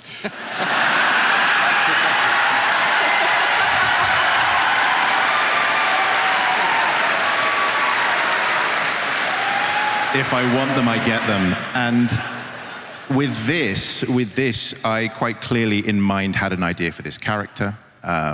And there was an actor in mind that I was particularly interested in. And Renee, you were that actor. And so we didn't actually need to write anything. It was more just finding the flavor of something. You don't need to hear the actual lines written down. It's more a sense of the character. So this is what you were given. And had you turned it down, which you never would have. Never. That we would have written something more particular and put out a casting brief, but really, we had you in mind from the very beginning. Thank you. Certainly. Renee, I understand. Yeah, that's good.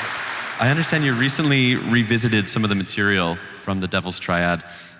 Was there any line or any particular part that stuck out to you? I have a line that I'd like you to read. In the style of Roth? Yes, please. Okay. And there are many people watching.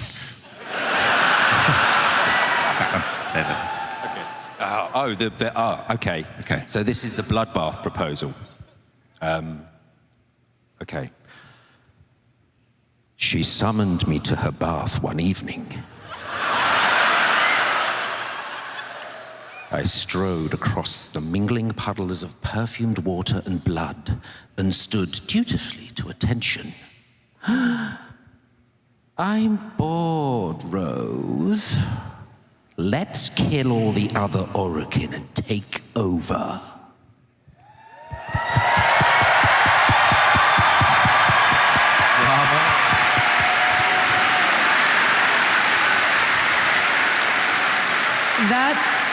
That line was written by our lead writer, Adrian Bott, who wrote all of the Descendia voice logs.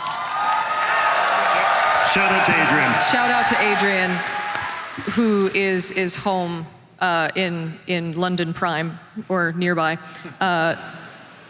with a family conflict, and he wrote all of those dialogues because there is a effortless way that he commands the way of Orokin monologuing that I just could not even hope to approach.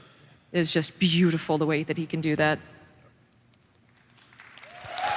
Adrian, we miss you. We miss you, Adrian. In the interest of time, we'll keep going beyond the old piece, but before we leave, I do want to talk about Adis. Reb. Yes. Why Adis, this sweet, sentient child? Where did the idea of Adis come from? We wanted them to experience what was at stake.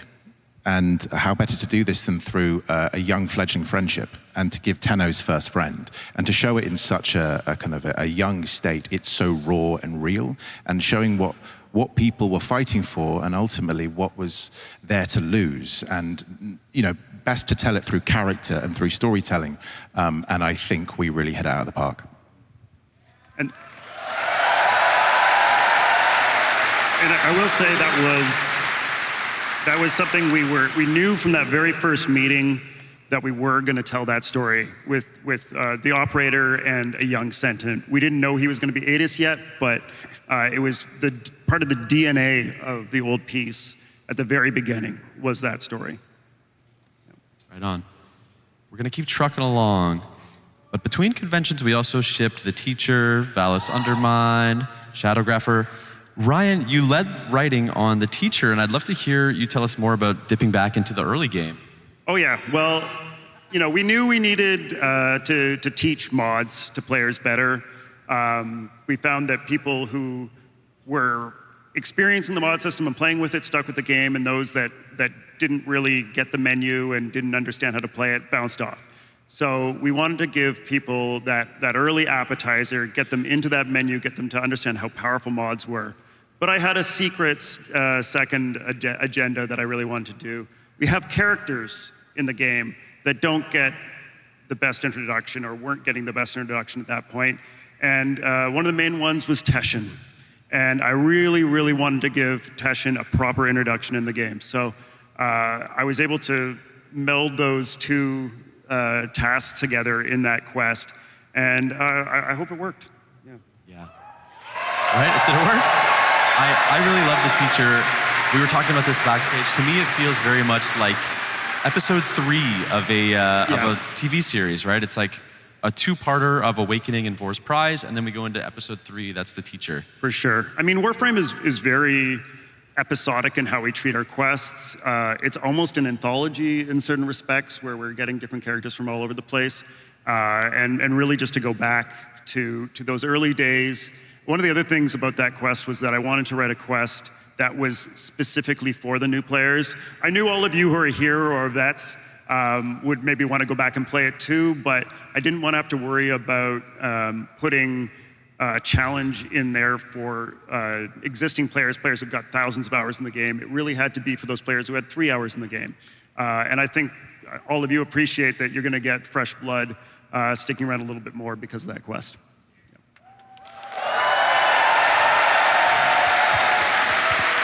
By now, our players understand the premise of the update for Jade Shadow's Constellations.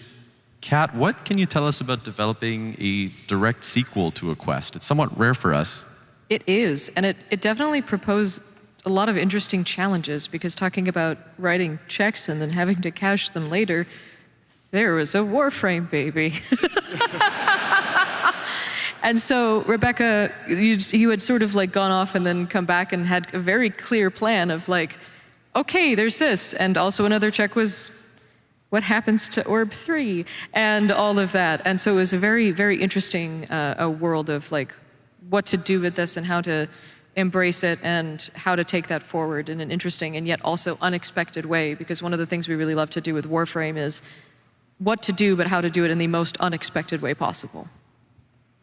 And there were a couple callbacks to Jade Shadow's one, specifically a bit with Ordis, right, Ryan? Yes. We got to go back to back in the Orbiter with the Stalker and Ordis. And actually, I don't know if you noticed, but Ordis sounded a little bit different this time, because we had our brand new voice actor, Warframe alumni, but new to Ordis, Kevin Lim, doing the voice.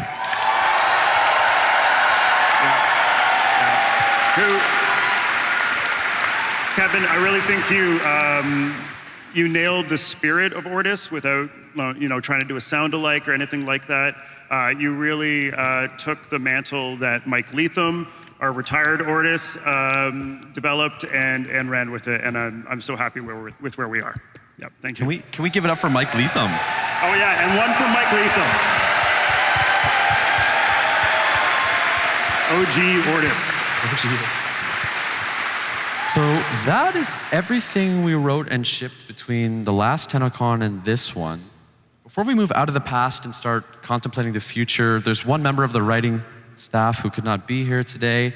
And Adrian Bott, the lead writer on Warframe, insisted on sharing a short message with all of the Tenno here today and watching all over the globe.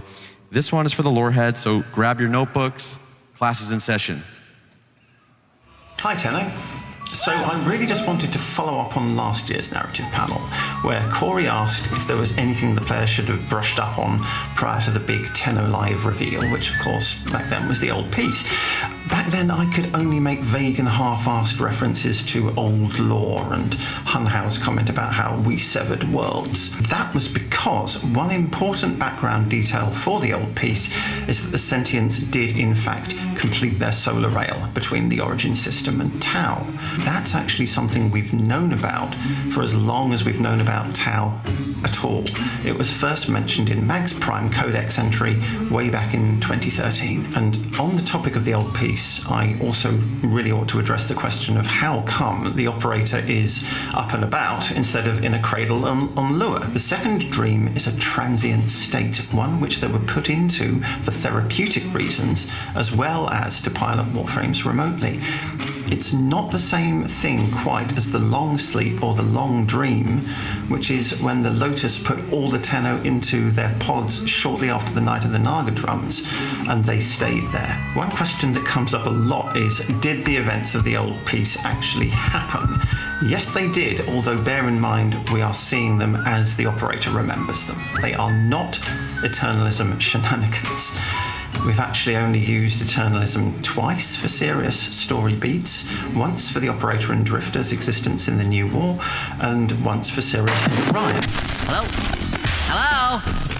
And a 1, and a 2, and a howdy diddly do. Which leads me neatly on to the question of what is the indifference really, and what does it want?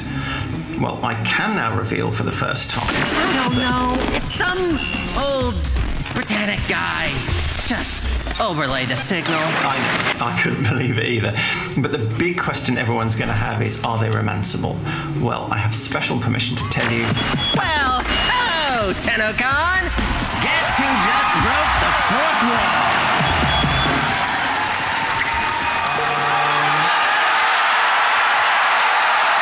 Excuse me?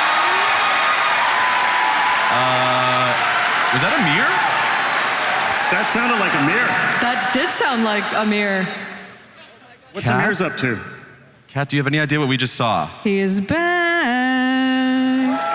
Coming to an origin system near you, Amir from the Hex is taking over Nora Knight's broadcast temporarily. He is. So coming in August, Amir is giving Nora a bit of a vacation and taking over for a very special Nightwave.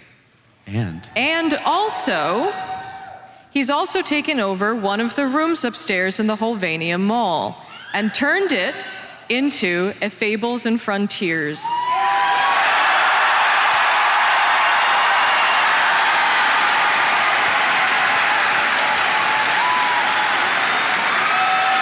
So, you can, for a 6-day mini text adventure in the Kim system, you can join the Hex for their little mini text adventure, but I warn you, not all is well in the land of Holvendime. So we will be finding a new room. You will be finding a new room. You will meet Amir there to make your character, and then you will play the game on Kim with the rest of the Hex for a little 6-day mini text adventure. Now, all of the parts and pieces, now the art that we worked with the creators here, now this art. Yes. This art was created, this concept art was created by Briggan. Now Briggan is in the audience tonight. Briggan! And Briggan. Oh God, yes, thank you. Incredible artist. Briggan is my co-author of this Fables and Frontiers text adventure. Because all I said was, yeah, Eleanor's gonna be the warlock, and of course Arthur has to be the paladin. He's just gonna be the basic paladin, he's Arthur. What do you mean, basic? Is something Ben Starr would say. Exactly.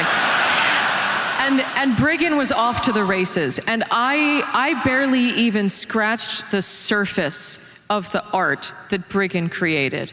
And so what we've created here is the parts and pieces to then give back to the community for all of you to be able to take these and play campaigns of your own and run off and be free. We have a little time lapse. Can we show? We'll keep talking, but we'll show a little time lapse here of Briggan's work and process. Because this is our love letter to you, the community, because you fell in love with these characters, and then I've fallen back in love with what you've created.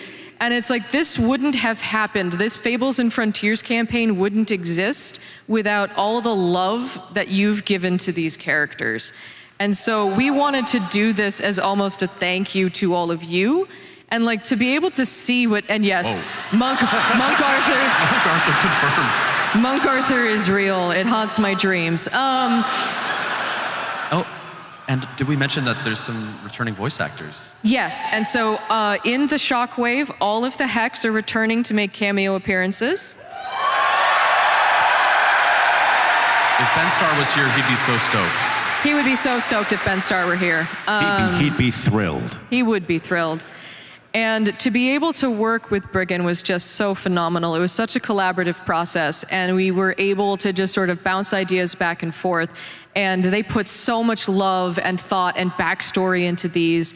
And just like the Eleanor, oh my God, like they have a guillotine around, she has a guillotine around her neck, and like is the patron, like her patron is like this eldritch, like infested death patron. It is so cool. It is so amazing. Yeah. There's a few more things coming in this update as well. And so we have these amazing glyphs coming. Owie is a barbarian fashioned after a bone widow. And it is so cool. It's gonna rock. It's gonna rock. And if you were watching the sound panel, you may have heard that a new online track is on its way, and that will be arriving with this update. Might also be a little bit of TennoGen, maybe a few more TennoGen Signas. You didn't hear it from me.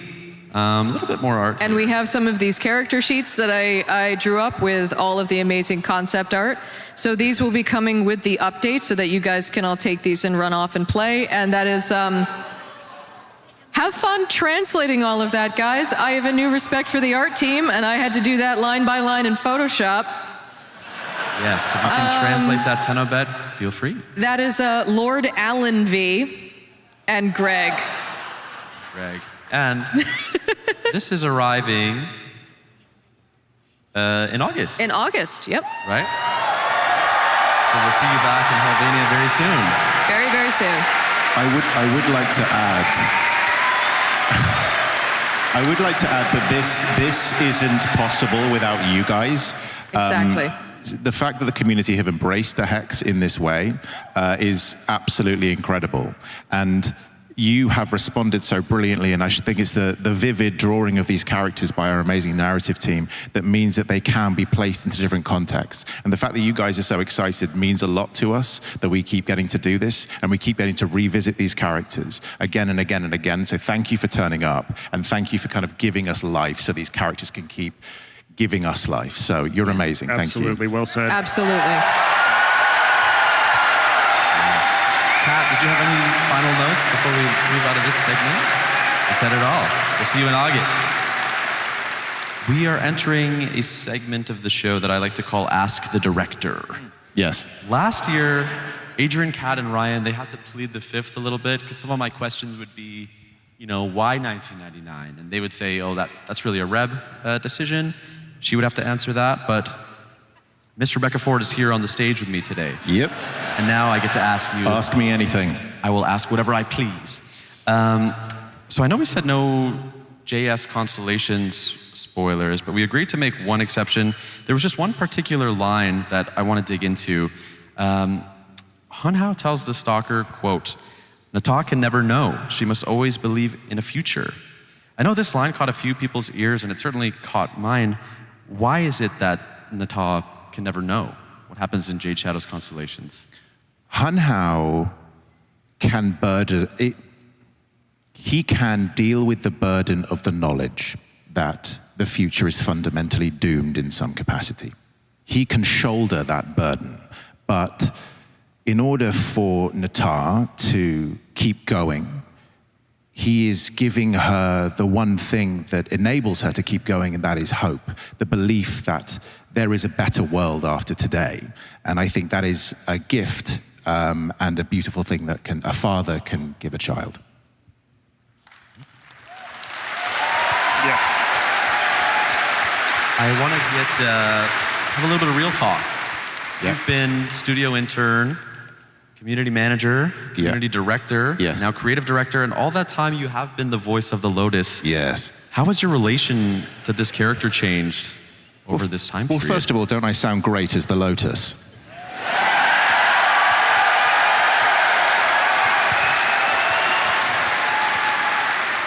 When I definitely, Rebecca Ford, think of my relationship with the Lotus, I feel like she is both a part of me and not a part of me. I feel like she haunts me like a Dickensian ghost.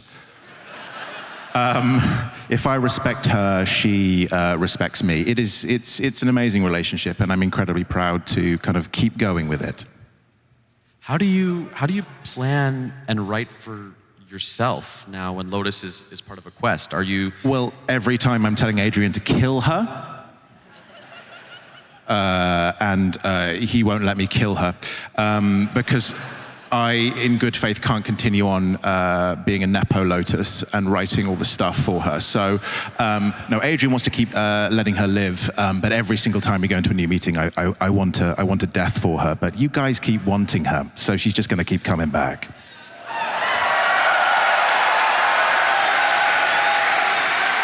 How do you decide where her story should go? Do you feel an investment in her that is different from some of the other characters? Well, Kat and I actually had a good little chat about this recently, and we both decided that she has one, a tease. She has one big important thing to accomplish. So I think we can tease stay tuned, Kat? Exactly. So stay tuned. This is a question for Reb, but I suppose the whole team can jump in as well. How important is story to the gameplay of each update? I'll say arguably probably the most important thing about this game. It's something to hang the grind on and make people keep coming back. We have this ethos which is at least one character per update, because this isn't just a series of systems or mechanics. It's a living, breathing world, and the story keeps you coming back. And the fact that this game is thriving more than ever is testament to the strength of the stories, testament to the strength of the writing team, working in tandem with all of the amazing artists and designers and developers at this company. But yeah, I would say people want to come back because they are invested in these characters and they're invested in this world. Fantastic. And if I may add,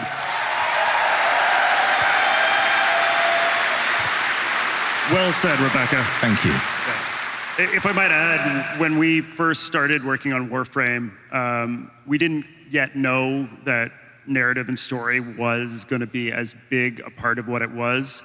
If those of you who are founders, I know there's a couple out there still, and that's amazing. You'll remember the stories in the early part of the game were much more simple. They were much more humble. Our character presentation was much more simple and humble. This is why, we were using our UI artist, Mike Leatham, as Ortis, and our marketing manager, Rebecca, as the Lotus.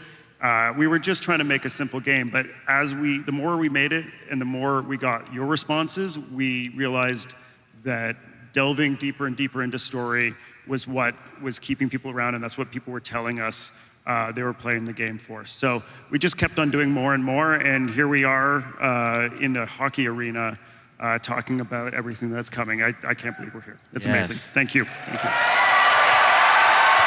Thank you, Tenno. Reb, I have one more question for you. Do you really have a plan for the story? And if so, how far ahead are we planning? Oh, okay. So back in 2022, when Rebecca Ford took the job, I gave myself 5 years. There was a 5-year plan. And currently, if anyone's checking their calendars, we're currently at 4.5 years of that 5-year plan. Luckily, because of you, because of the amazing team that I get to work with every single day, there may be more runway to that 5-year plan. So thank you. I can tell you by what you are going to watch later on this afternoon, there are some wonderful surprises in store, and that is because of your support. So thank you so much. Thank you, Tenno. Let's get another 5-year plan. I would like to talk to the group about advice and influences. Reb, we saw you bringing anime and heavy metal to Jade Shadow's Constellations, but on the performance side, Renee, what are you bringing with you into the booth, mentally, emotionally, physically? Apples and grapes. Actors love apples when they're recording. Apples have a natural acidity that cuts through throat mucus. Sorry to be so. No, please tell us more about that throat mucus. We're live. Yeah, and it can sort of aid in the production of saliva in your mouth. So anyone that's ever had to speak in public and has dry mouth or clicking lips, an apple can sort that out. Any type of apple? Granny Smith. Always a Granny Smith. Ironically. Any Granny Smith fans out there? Granny Smith fan. Shout out to Granny Smith apples. Granny Smith apples. I was just going to say, ironically, I could really do with the Granny Smith right now. And grapes, because I just love grapes. But yeah, constantly drinking. But also, if I could say, having the team, because, you know, we're in London, UK, having you guys on Zoom, having a great engineer, a great director like JC, and Rebecca directing. You're welcome. Thank you. It's, you know, we're set. Great scripts. As an actor, you couldn't ask for more. Shout out to all the great engineers and sound recorders and studios that we work with.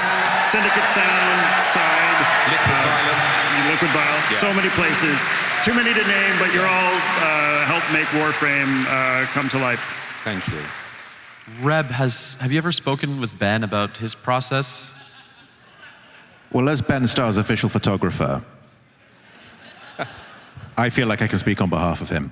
I feel if Ben were here, he would say that other than apples, which is great, but also there are other types of apples available. Pink ladies also are excellent.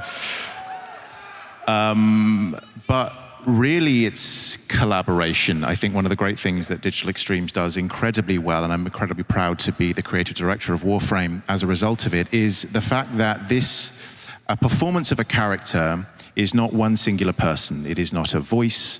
It is more than that. It is the designers, it's the writers, it's the people who conceive it at the very beginning. And this whole process is collaborative. I remember speaking to Ben back in 2024, and we helped build the ethos of Arthur together. And there were many questions. There's a joke that he's lactose intolerant because Ben Starr is lactose intolerant.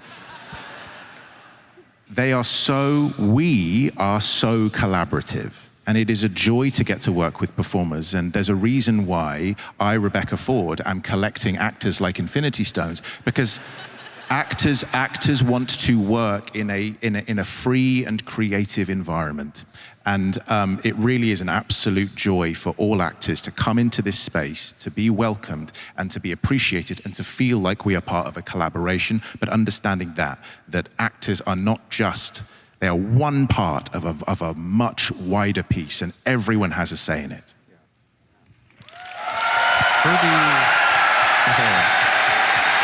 For the writers, how are personal passions reaching the game? Ryan, do you have anything? Yeah, personal passions.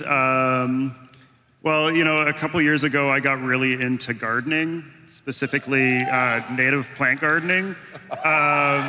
And you know, then I was working on this mushroom update, trying to find a hook for it, trying to find a character, and I'm messing around in my dock, and the character's trying to talk to me, and all of a sudden he says, I got all these invasives sprouting up, these invasive corpus in my garden.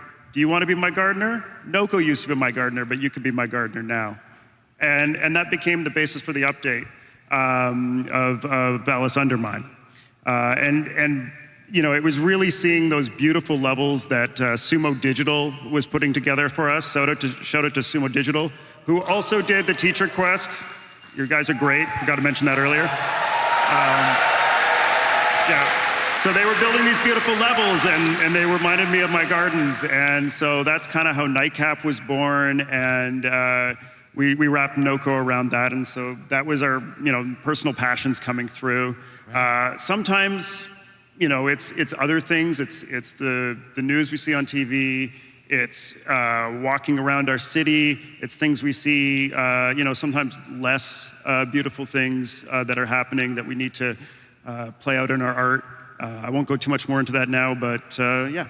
Yeah. Quickly, Kat, do you have one?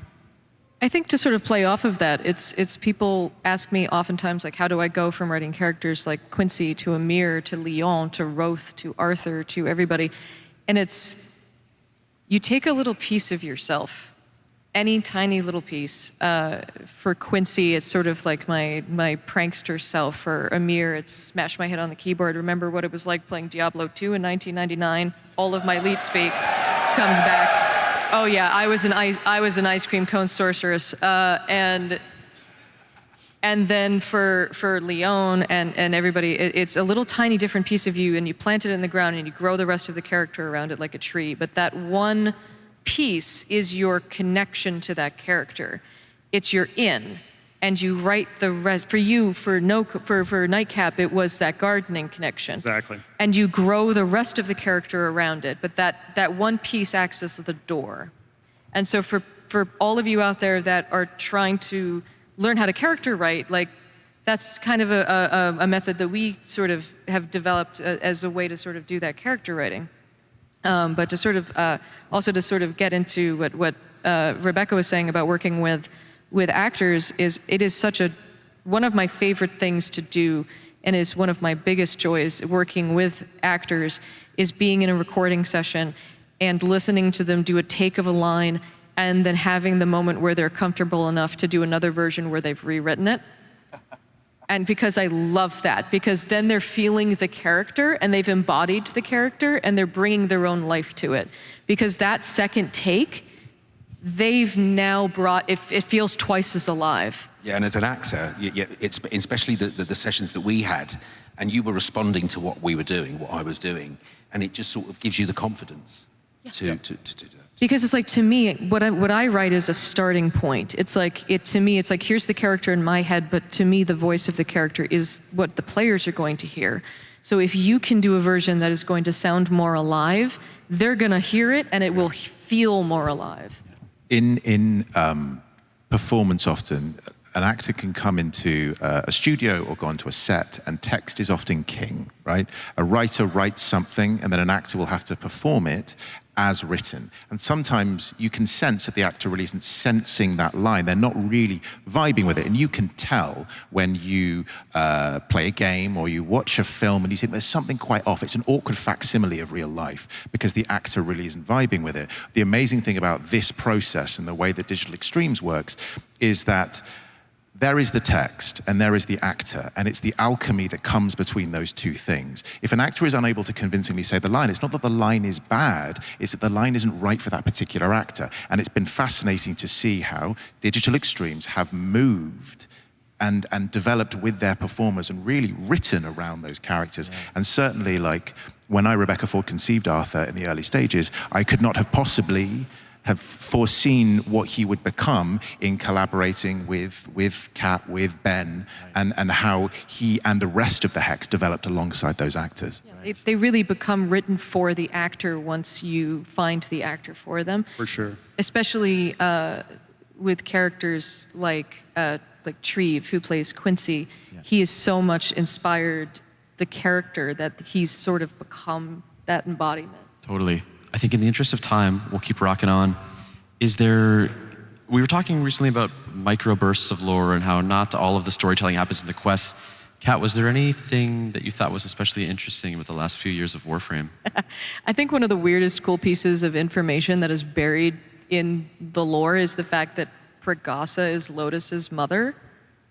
Like Pregasa the ship? Pregasa the ship is Lotus's mother, but that was only like mentioned in one trailer back in 2018 for the new war. And it's like, wait, hold on.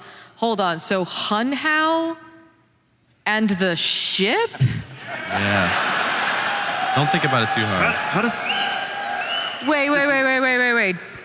Do the math, everybody. Yeah, I don't. yeah. And it's like, and then if you listen to Hunhow, wait, so the ship in Hunhow. It's beyond our comprehension. Yep. I'd love to see art of that, actually, if that's possible. I do want to talk about the proto-frames. And it just blinked into existence. If you could send it directly to my email at Rebecca Ford at Digital Extremes, just spam it. I'd love it. From a narrative point of view, what is the thought process behind the proto-frames?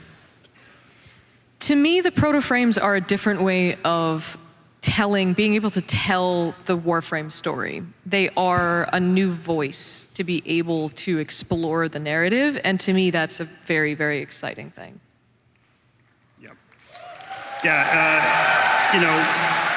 Before proto-frames, Warframes were kind of a blank slate that players could project their own personalities onto. But whenever we were telling stories about Warframes, we had to have another character come in and speak for them.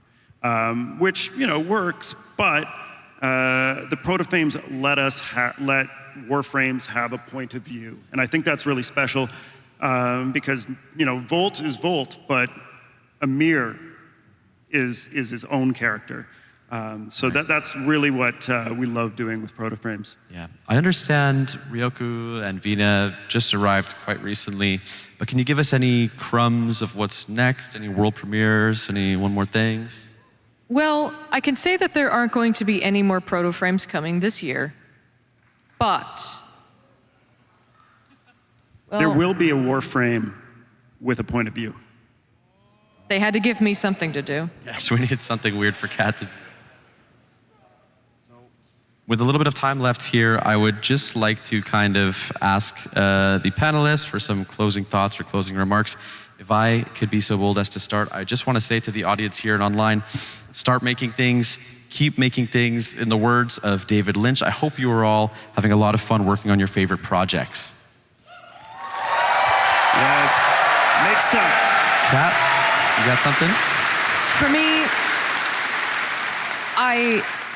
I hope it's so clear to all of you how much I love and appreciate all of you. So last year I almost cried telling you all how I will write for you to the heat death of the universe, so I won't repeat myself. So instead this year I will say that I have met so many of you this week who have told me and shown me your amazing artwork, and I tell you how beautiful it is, and you say, oh, it's nothing. And I want you all to know that I feel the same way. I suffer from imposter syndrome like you would not believe, and I never considered myself a writer, and to this day I still don't really believe that I'm a writer. I know I'm sitting here and I walked out and I get to cross off my bucket list that I get to walk out to a stadium like a WWE wrestler. And I still will go home after this and think to myself, I'm crap, they'll figure it out next week and fire me. And I want you all to think to yourselves like, oh, well, this is probably just brain goblins then. So believe in yourselves, keep making things, and just keep being amazing, Tenno. Please, please. Yes. Ryan, let's hear it. I'll keep this really brief. I know this has been said a few times today. We're here because you keep showing up. It's amazing. It's such a privilege to make this game for you. Thank you so much.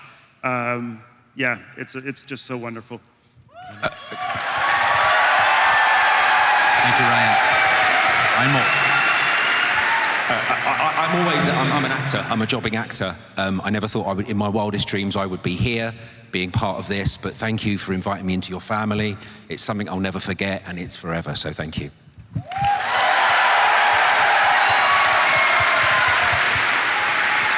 If I may speak about myself, Rebecca Ford, in the third person, or about myself, I believe that I, Rebecca Ford, am a remarkable individual. It sounds like hubris, it is not. I believe that I am so proud to be here. I am devastated in ways that I couldn't be here. I'm devastated that I couldn't share this with you right now and instead had to get the actor Ben Starr to dress up as me. Wait, what? Guys, I'm not really Rebecca Ford. Oh my God. You idiots! It was me, Ben, all along. What? But what I would like to say is you are an amazing community, and I know Reb would have loved to have been here. And she, from a personal view, is one of the most remarkable people I've ever had the pleasure to be in the vicinity of, let alone work with in a professional capacity. And I know that she loves every single one of you. I've seen the way that she is at work, whether she's with you as a community, and I'm so proud to call her not just a colleague, but a friend. And it would do me a great honor if we could all together say, we love you, Space Mom. Is that okay? Yeah. Okay. On three. You ready? One, two, three. We love you, Space Mom! Thank you. Thank you, Tenno. That is our narrative panel. Tenno Live 2026 is coming up. Bye-bye.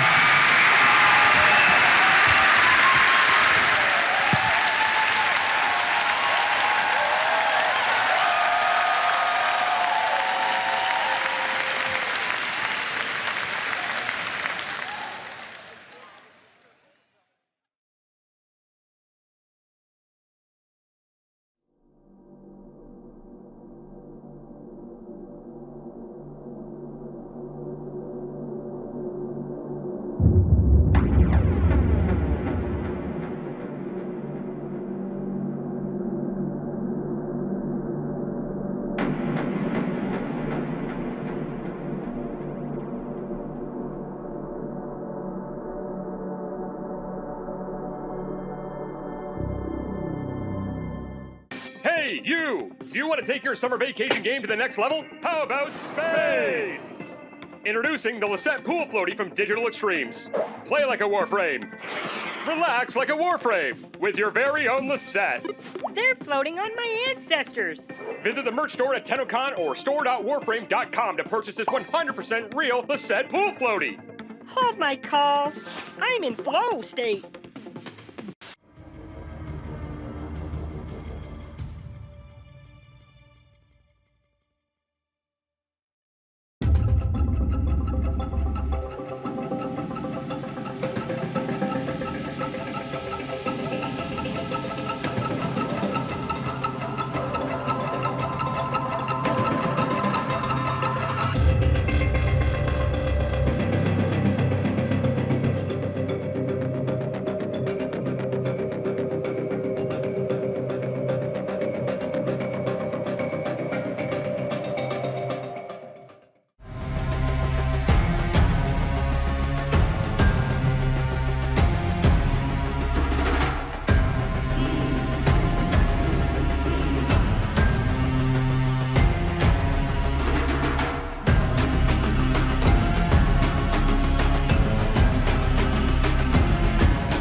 rivers give trees their light.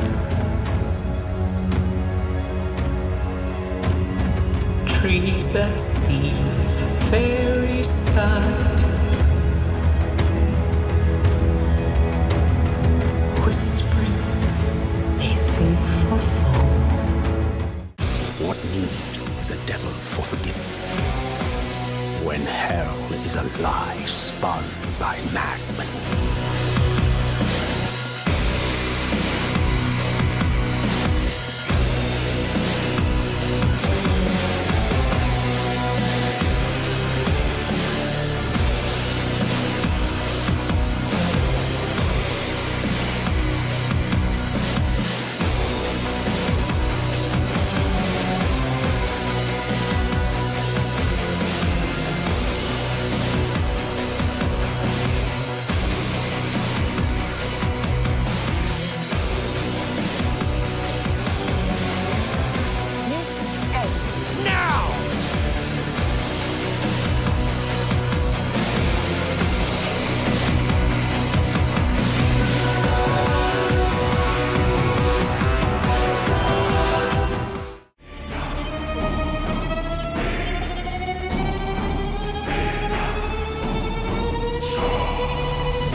Father Leon Allard, at your service.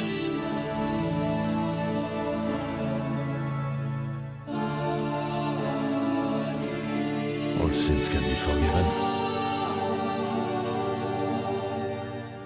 The agony of the night's darkest hours, Lua comes to bring us home. Beneath the sadness here, there is a serenity. The whispers are strongest here. I can feel it, the voices pressing against my mind, yearning to be free. Silver tears of Lua wash over this soul. Be with them in darkness and in pain.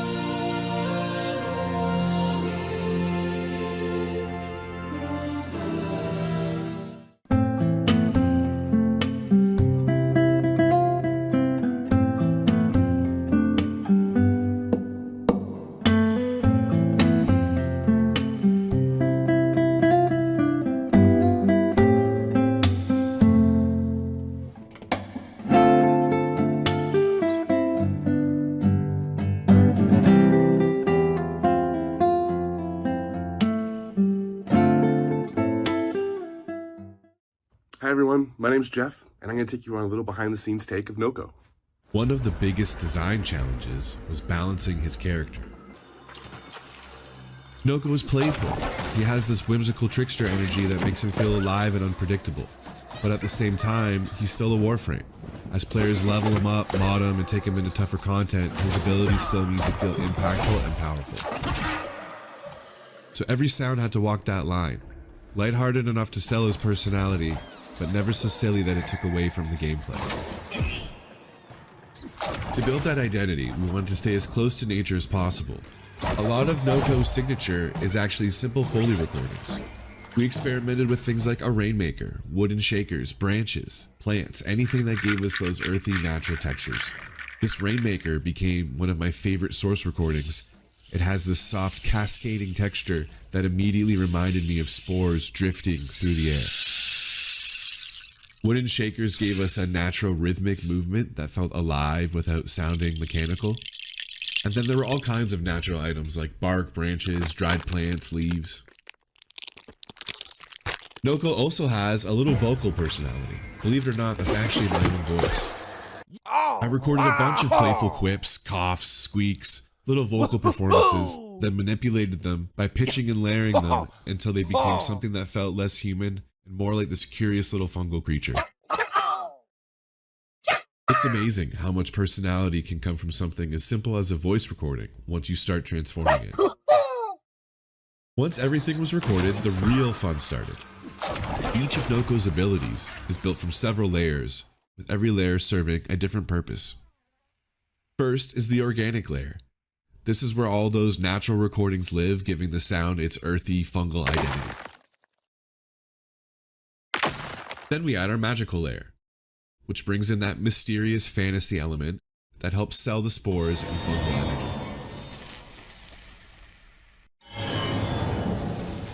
Next comes the impact layer, adding that punch and weight needed to make the abilities feel satisfying during combat.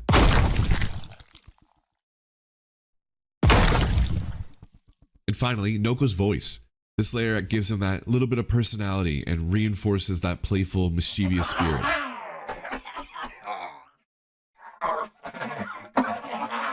But it's only when all of these pieces come together that Noko really starts to feel alive.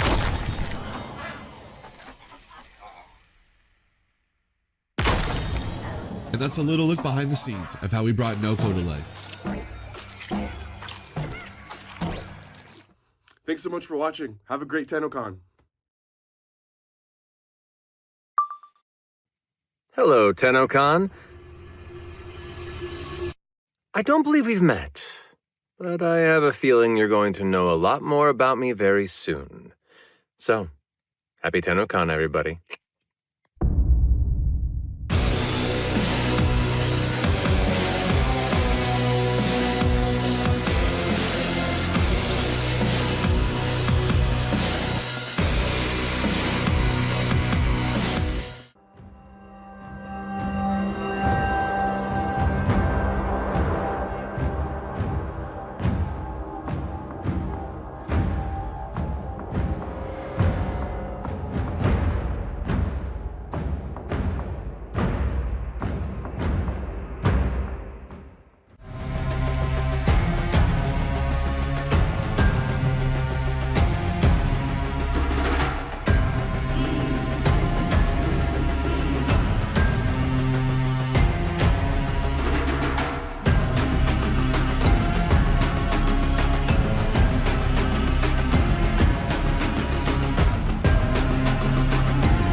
I heal. I try.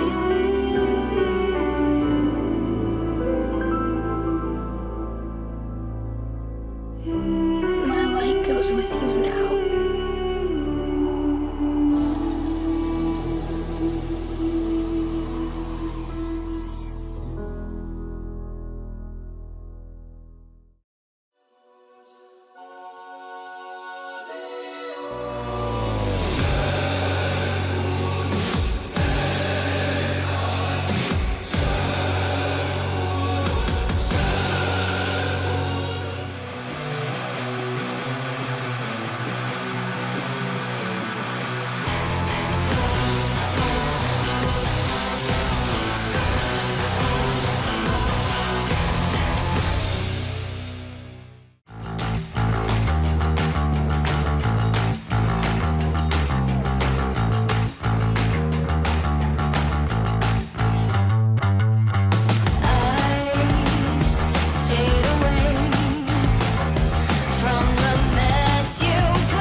Hi Tenno. So I really just wanted to follow up on last year's narrative panel, where Corey asked if there was anything the players should have brushed up on prior to the big Tenno Live reveal, which of course back then was the old piece.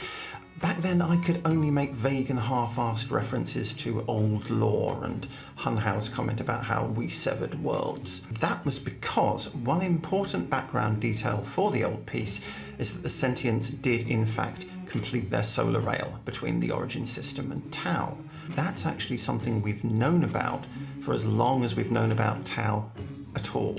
It was first mentioned in Mag's Prime Codex entry way back in 2013. And on the topic of the old piece, I also really ought to address the question of how come the operator is up and about instead of in a cradle on Lua. The second dream is a transient state, one which they were put into for therapeutic reasons, as well as to pilot warframes remotely. It's not the same thing quite as the long sleep or the long dream, which is when the Lotus put all the Tenno into their pods shortly after the Night of the Naga drums, and they stayed there. One question that comes up a lot is, did the events of the old piece actually happen? Yes, they did, although bear in mind we are seeing them as the operator remembers them. They are not Eternalism shenanigans. We've actually only used Eternalism twice for serious story beats, once for the Operator and Drifter's existence in the New War, and once for Sirius and Orion. Hello? Hello? And a 1, and a 2, and a howdy diddly do. Which leads me neatly on to the question of what is the indifference really, and what does it want? Well, I can now reveal for the first time. I don't know. It's some old Britannic guy. Just overlay the signal. I know. I couldn't believe it either. But the big question everyone's going to have is, are they romanceable? Well, I have special permission to tell you. Well, hello, TennoCon! Guess who just broke the fourth wall?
probably want to go home right after this, right? Don't worry about driving me home. I'm going to this theater right after 10 o'clock. Just leave me.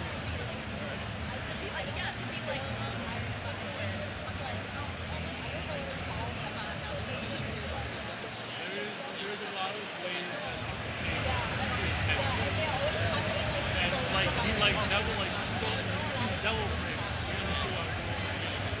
You see in your allergic to detective.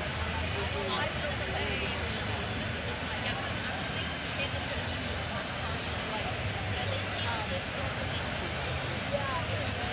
Sleep or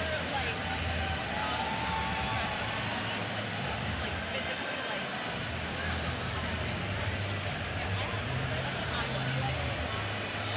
I want them to go like they did Phoenix Wright on Marvel vs. Capcom 3. You just have to find 3 pieces of evidence, then you can use your instrument to present it. He defeats enemies by sending them to prison. That's basically over time you have to find 3 pieces of evidence and then you use your ultimate and it's just basically like, here's my evidence. And you do damage the more reliable your evidence is. The evidence is you fucking suck at fighting. You're bad. And you'll never be made your strikes are out. I don't know, I like the design because I love it when they make things in nature. You can tell like it's like, oh my god,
Ladies and gentlemen, Tenno and Envoy, welcome to Tenno Live!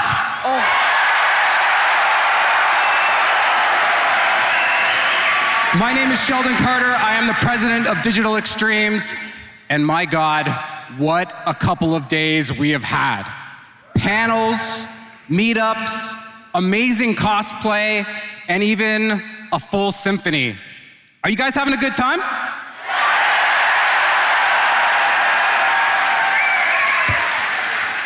I've had a chance to talk to many of you, and I wanted to say thanks to all of you who have come so far to be with us today, and for the hundreds of thousands of you watching around the world.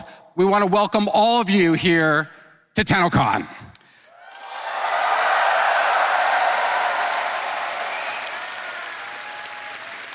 This community and the connection between Digital Extremes and this community is the reason why this all happens.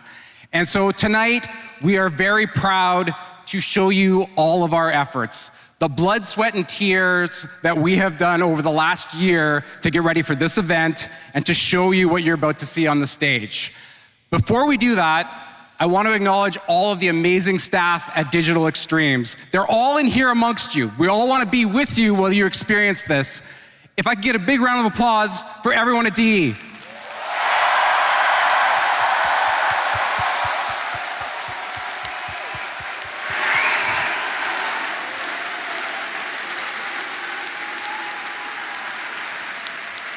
So this TennoCon has been great, but I think we all know that there's a piece of the puzzle that's missing. As some of you might know, our amazing, talented creative director, Rebecca Ford, is not here because she had a serious medical procedure yesterday. But I can tell you that the surgery was successful.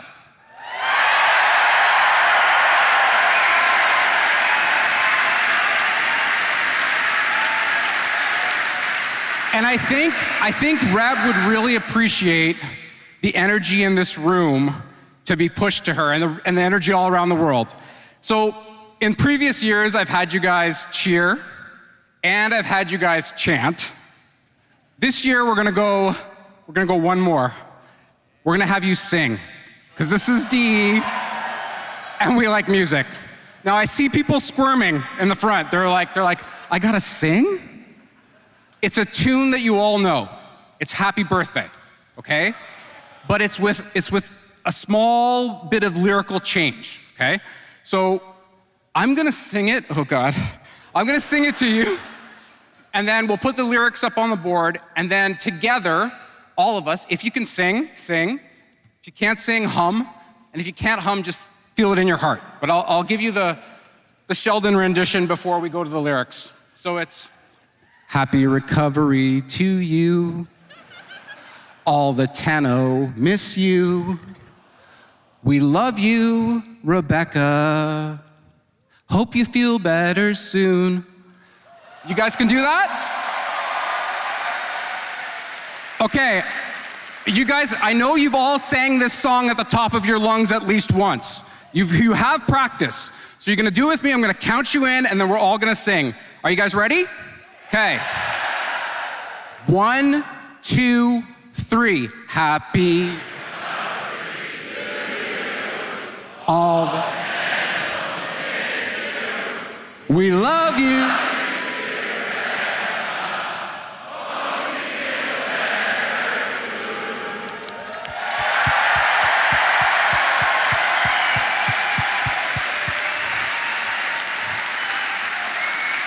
Way to go, guys. That was amazing.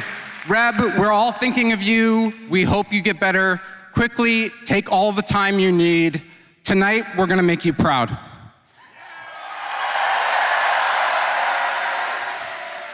And to do that, I get to introduce you to your panel. Are you ready? First, we have the bearded wonder, the wizard of reworks, the director of Warframe's design, Mr. Pablo Alonso.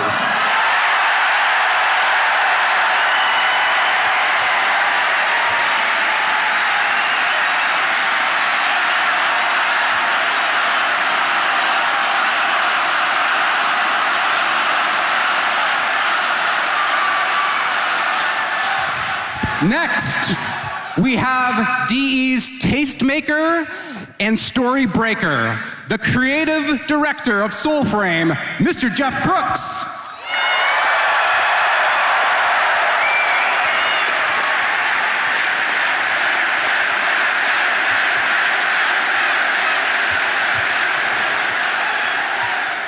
Next, we have your host, the one who can keep this entire panel and community under control. She is never tongue-tied, and she is tonight the big dog, Megan Everett.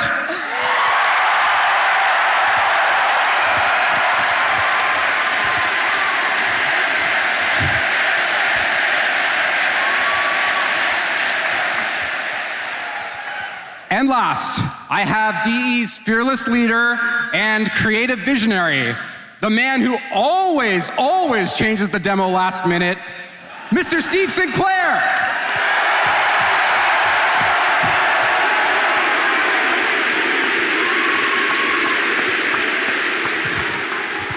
Thank you very much and enjoy TennoCon. Woo! Thank you, Sheldon. Thank you, Sheldon. Thank you, Sheldon. That was great singing. That was really sweet. Yeah, too. you guys sounded great. Poor Meg, he's breaking Megan backstage. I had a little moment, but that's okay. We're prepared. Hi, everybody. How are we feeling?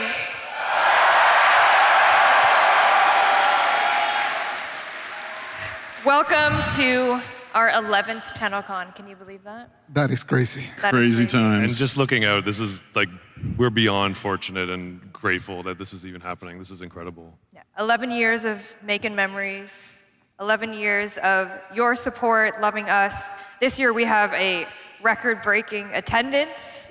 We have unlocked a new location. That's so many people. It's crazy. It's so many people. You all I look looked great. it up, and next month, Brian Adams is going to be in the stage. Oh my God. Is So we're opening for him. is that a Canadian reference? Is he Canadian? He sure is Canadian. Is he Canadian? Oh, yeah. Come on, of course. I'm Brian sorry. Adams. I'm Okay. sorry. I'm I think uncultured. maybe we're too old. Very uncultured. All right. As we typically like to do, shall we get some housekeeping out of the way before we start the party? Yeah, we love it. I know. Housekeeping. I know. I'm sorry. First, though, Twitch chat. Oh, I should have told this. You're supposed to be watching Twitch? My bad. Pablo's locked in on the it. Twitch chat. What are they saying? Oh, you're not going to believe what they're saying. What? Clem. No way. I know, surprising. Oh, wait. They're saying bring Balco to Warframe. Oh. Okay, maybe that's Rebecca's alt. That's Rebecca's alternate. Okay, Asking so we'll for do it. Balco. Asking for Balco. We'll get on it. We'll get on that right away. Okay. Let's start with housekeeping. Is my clicker working? Excellent. Again, just a very heartfelt, genuine thank you to everyone who has ever supported TennoCon, supported Warframe, supported Soulframe. We literally cannot put this event on without you, and we cannot support these charity beneficiaries without you. You met Sistema last night and London Cares today. So again, from the bottom of our hearts, thank you so much for allowing us to give back to these charities. It means the world, so thank you so much. Thank you all. You make it possible.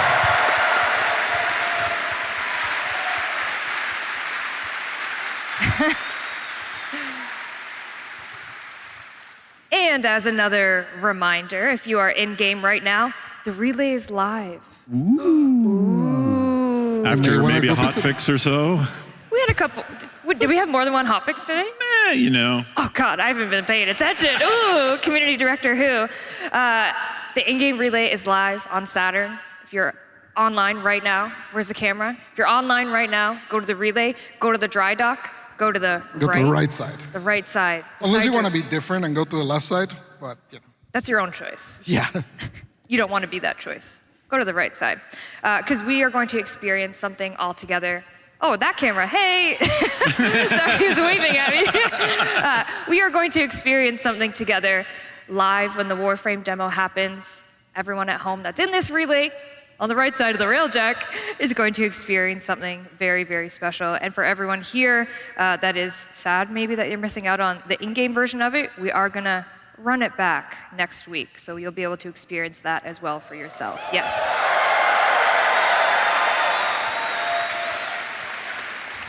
And right now, if you're watching, you're linked. If you watch Zach's video over and over about Twitch linking, you'll be earning yourself a Mesa Prime. Obviously, everyone in the audience is getting one as well via email. You probably already got your email. Redeem it, get it. Yes, there you go. Mesa Prime, everybody.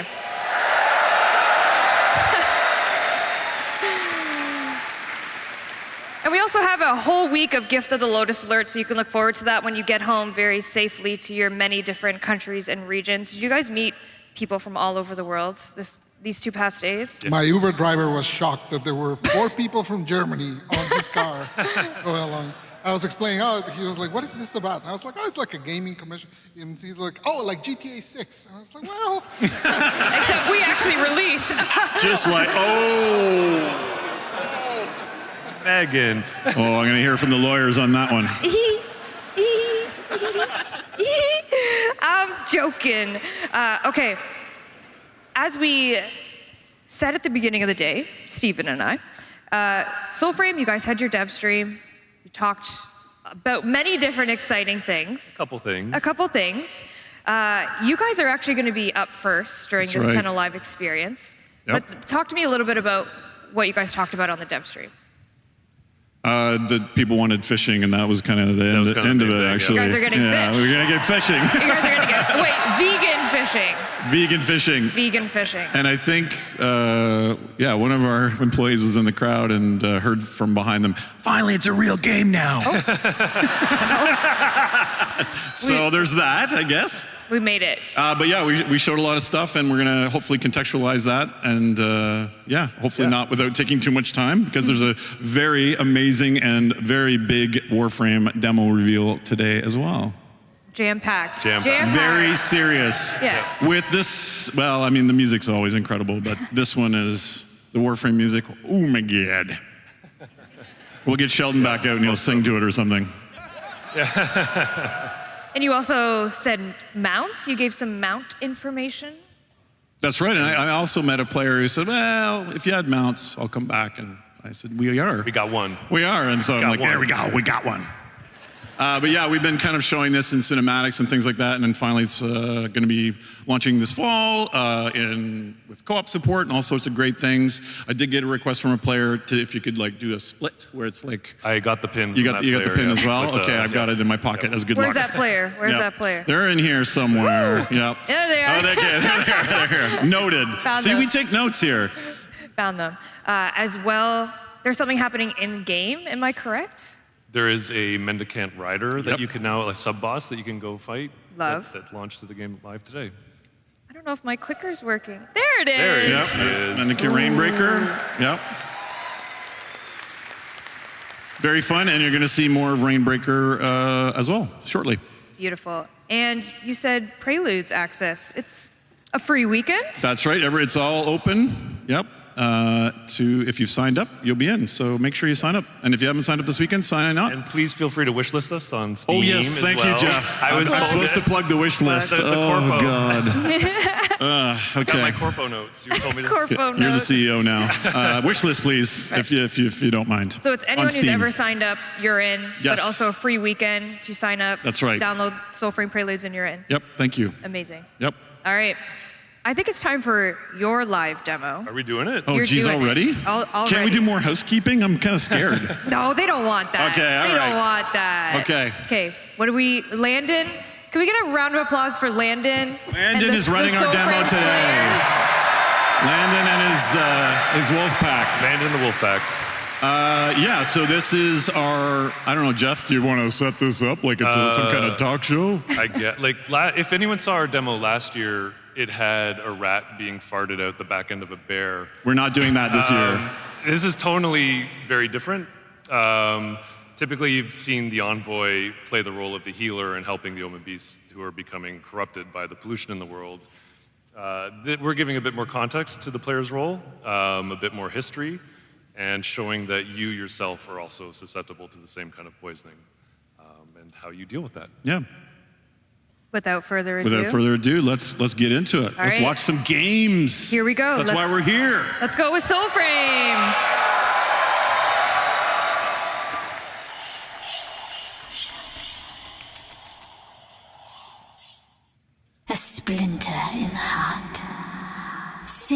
in the tree.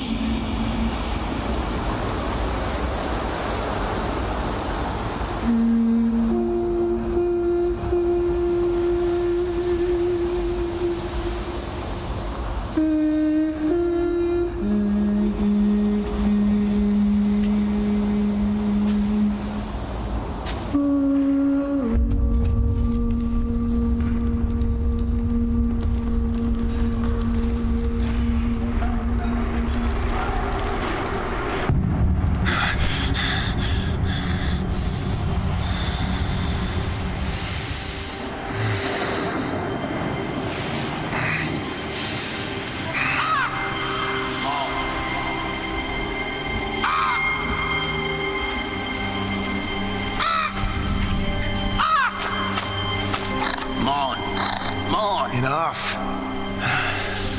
I'm up.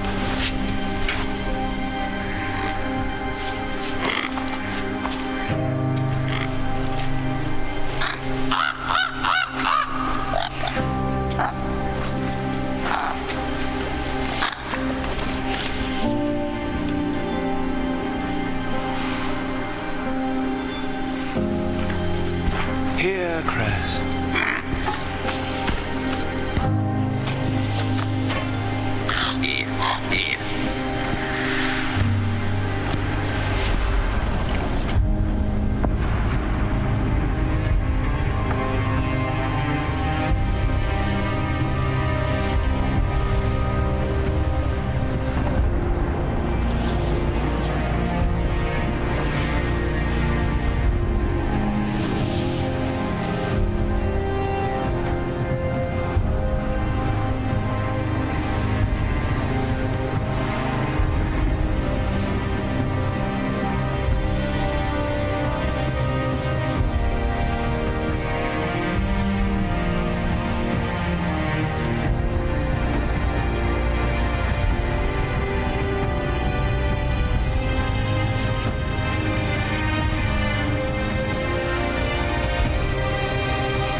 He's waiting in the pits.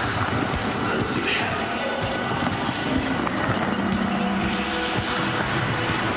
So, that is 550 commons and enough ducks already. What? That's 100 short. These rats are as plump as dogs. That's a beaver, idiot. They are. Father. They demand more. Always.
Go now, my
It's a cruel pain, they say. A searing spider in the ear, a seething slug in the throat. But trust me, it only hurts until you sing. So sing with them.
Master Beaver?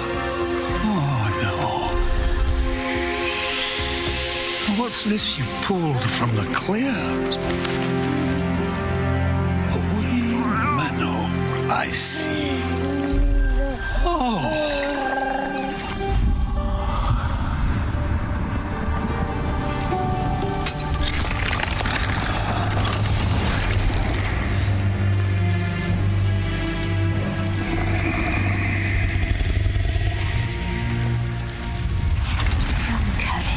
Comes wrath.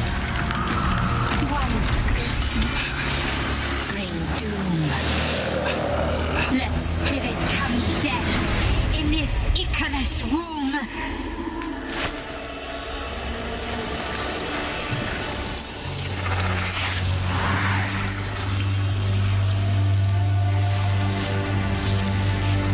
There. See it? The little blue one there with the tail. Osaraxi, they call it. They have a little circus whenever it passes near. And you're the star.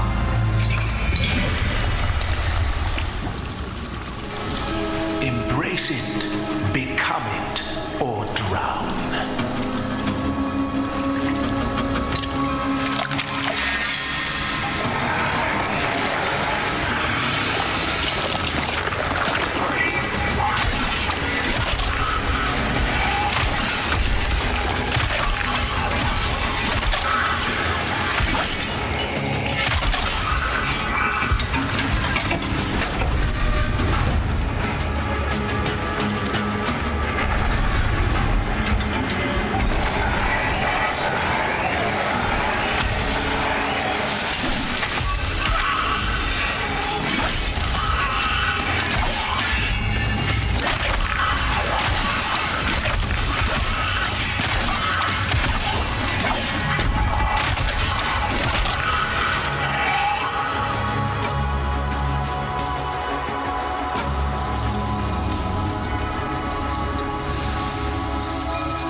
Aye, that's ripe enough for cake. Now, where's your wee gift of socks?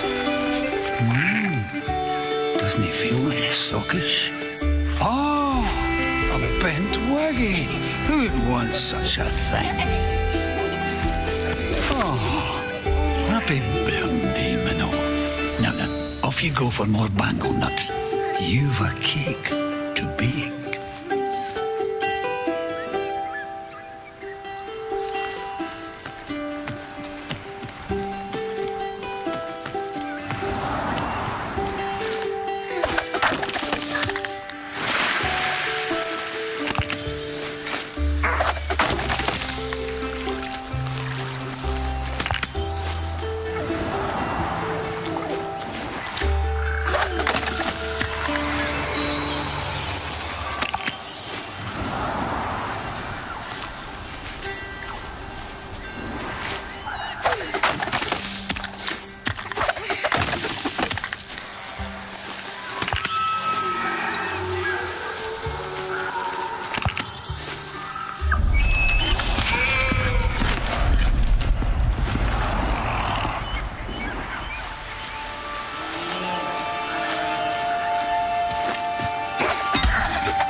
Stupid things.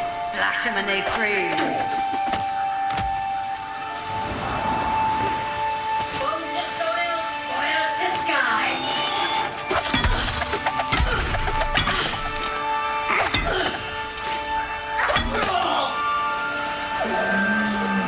So feel so far. to you.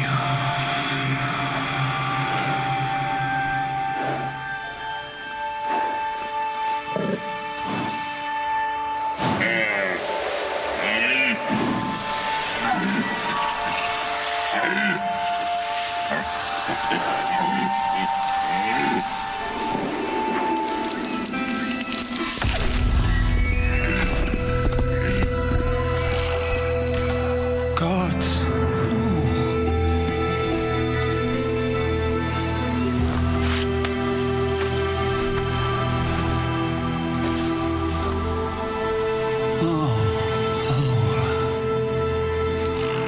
Slow in lessons, are they? Fly, knee thing, for I join in your breaking oaths. The Vale lands wither, Doyen. Same as you. Your flight.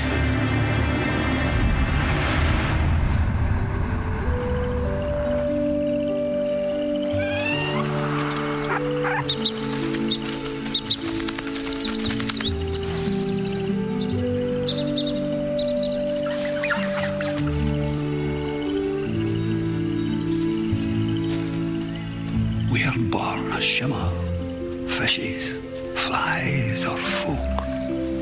Then back again as finners to seek the ponding yoke. Now, get your spool, Minnow, and your wisp hooks too.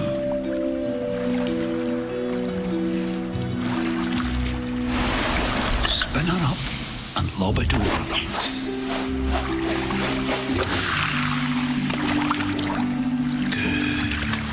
Really gentle, a wee dip. Right now, mind the line while it's fighting. Let it tire, then draw it.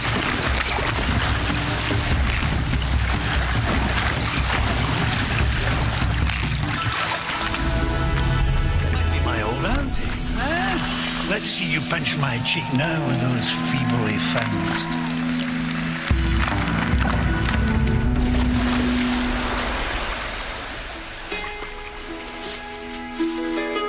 Well, the other day, what came over you?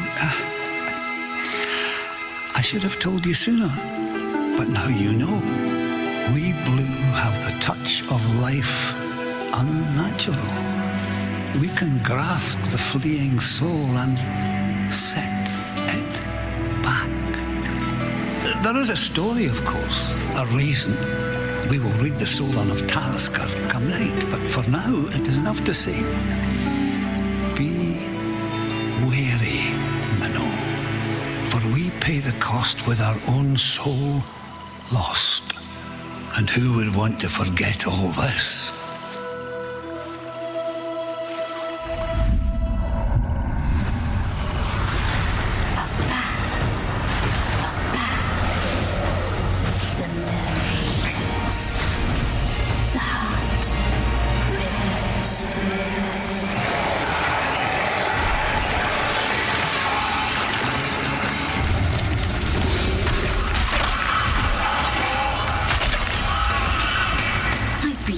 Desert you so weak is your marrow. Are you even trying to hold this back?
Vadagar, with vacant heart, my lance, your hoof, will be their sweet release. Write it down now. Let its Icarus blood seed our festering field.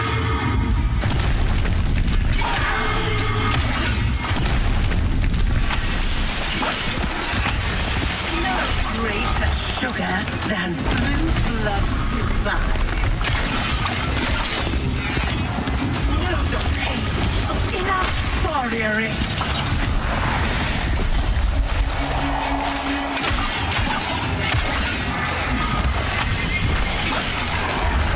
A carriage divine.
Doyen never told you, did he?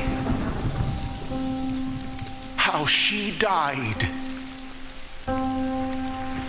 Shh. Listen. Do you hear it? Like a needle in the ear.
storm. Sing to ending of war as we're all reborn. Silver eyes, we shall hail them till all and all see.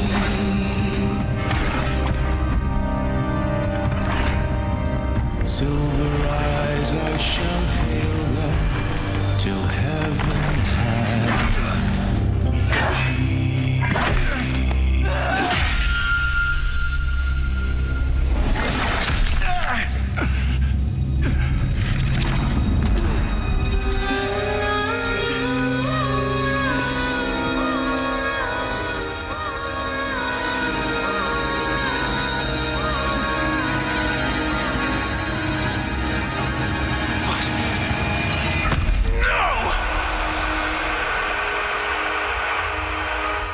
Carry me.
Listen to me. There's no magic there. It's too far up.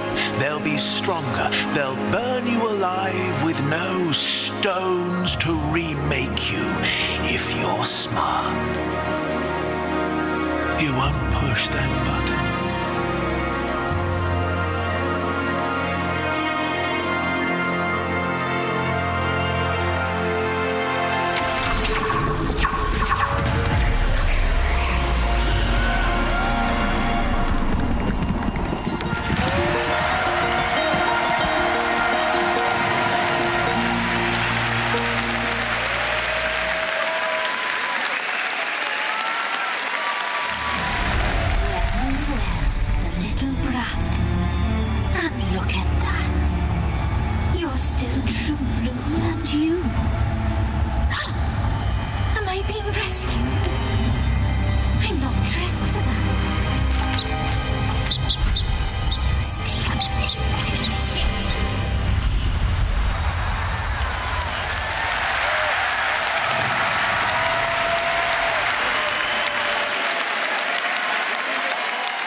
Great work, Landon. Good job, Landon. You killed it.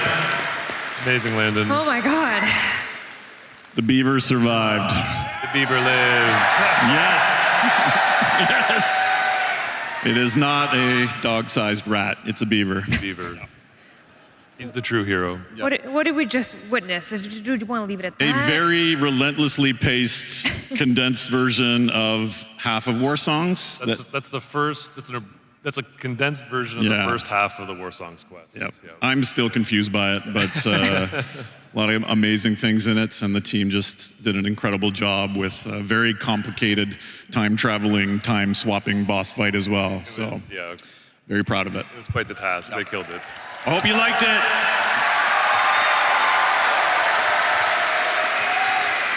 And if you did, maybe you should wish list on Steam. Ah, Corpo. All right. I think we need a little bit of a breather. Oh, you're not ready for your demo yet? Emotionally shattered. Okay, sorry. I'm gonna need a minute. Should we do just a little bit of our classic giveaways? Yes. Giveaways? Yes. Let's give some giveaways. I believe a box is being, a box is being wheeled out as we speak. It's even themed. It is even themed. Is Rebecca in there? Oh my God, please. That'd be so cool if she popped out. Woohoo! 3, 2, 1. Aww. It wasn't. No, Rebecca. All right. All right, Pablo is going to help me with this. Nice. And we do have some DE volunteer runners because obviously new location unlocked. I just can't give it to you. You're too far away. Okay, we are going to start with, also online, let's run a power plat of 100,000 platinum, please, Rue. Power plat. Power plat. Too much. Couple dollars. Wow. Well, thank you, Rue. We'll also do 100,000 platinum to someone lucky here, shall we? Yes. All right, we're digging, thank you. All right, Pablo's gonna read it out, and we have DE runners on the side ready to come collect your information. If you're in the bowl, I believe we're gonna do a come to the box office and show us you're legit, and we'll give you your gift, because So I didn't ask you this, but do I say the in-game alias or do I dox them? no docs. Okay, no dox. No Okay, docs. sure. You sure? I'm sure. Okay. In-game alias. Onion Aid, congratulations. Do we have an Onion Aid in the house? Onion Aid? Oh no. Where are you? I see. Oh, by the Canada Life sign? Plug. Are you like right there? Yep, There's so many people. Oh, do you see him? Confirmed? We're coming. Okay. Confirmed. Canada Life sign. Excellent. Danny and Nella are on their way to confirm your validation. 100,000 platinum to that person, everybody. Holy. All right, Pablo, can you please grab that Nidus statue over there? Ooh. Who got their hands on a Nidus statue? Yes. All right, this Nidus statue is going to a lucky. There's a lot of stuff in this box. Oh, Lord. Pablo? And the winner is Angry Screech. Angry Screech. Do we have an Angry Screecher out there? We have an angry. Okay. Yeah? Angry Screech? I don't know if this phone goes with it.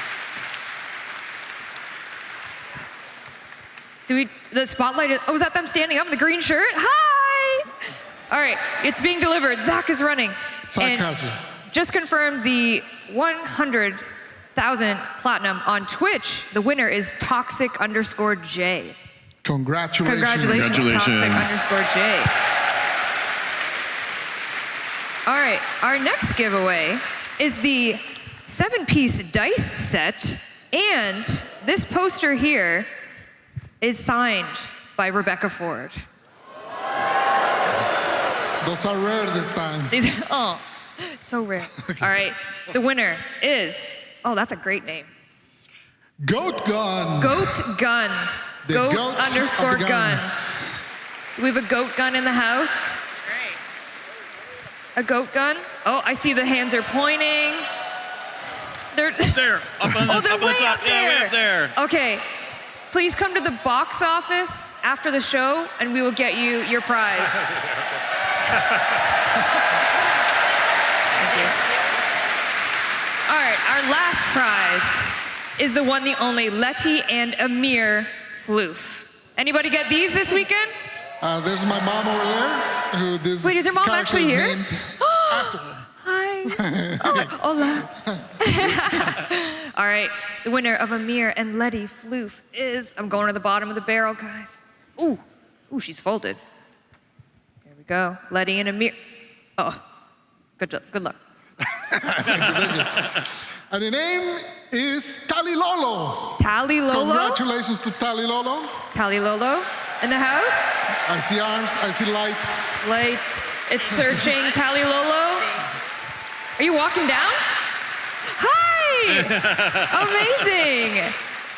All right, those are all our giveaways. Zach is getting some cardio there. Zach is getting his cardio in. Run, Zach. All right. Goodbye, Bucks. Woo.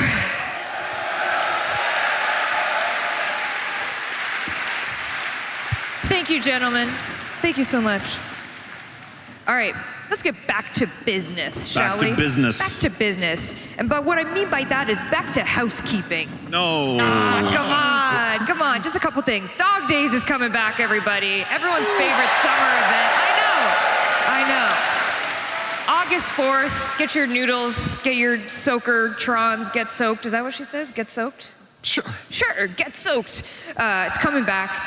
In addition to this one, our brand new glyphs designed by Space Waifu. Yeah. Jeff, what's your favorite one?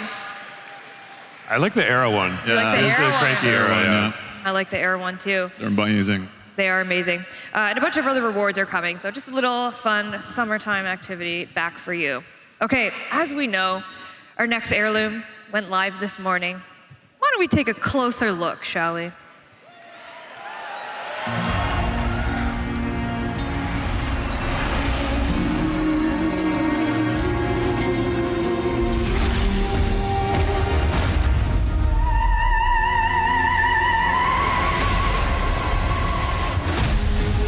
One more step, miscreant.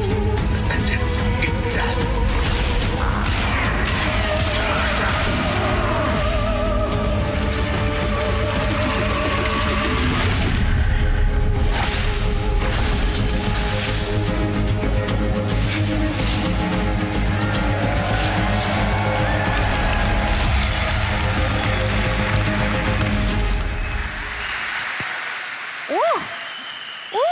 My goodness. My one contribution was being the prude that said we need to cover her up a little bit.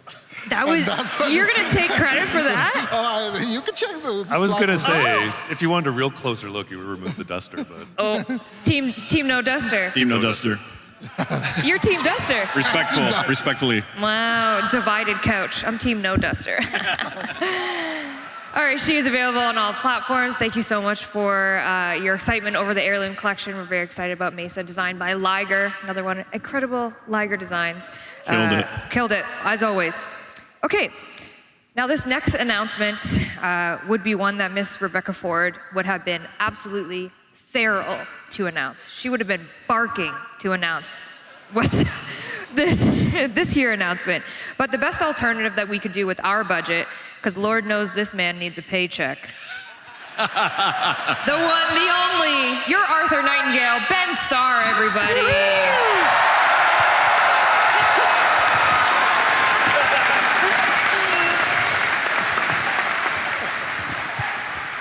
Hello. Ben.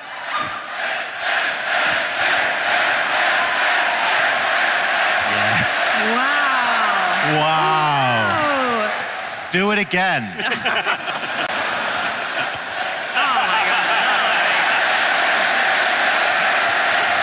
All of you get 100,000 platinum. That's not legally binding.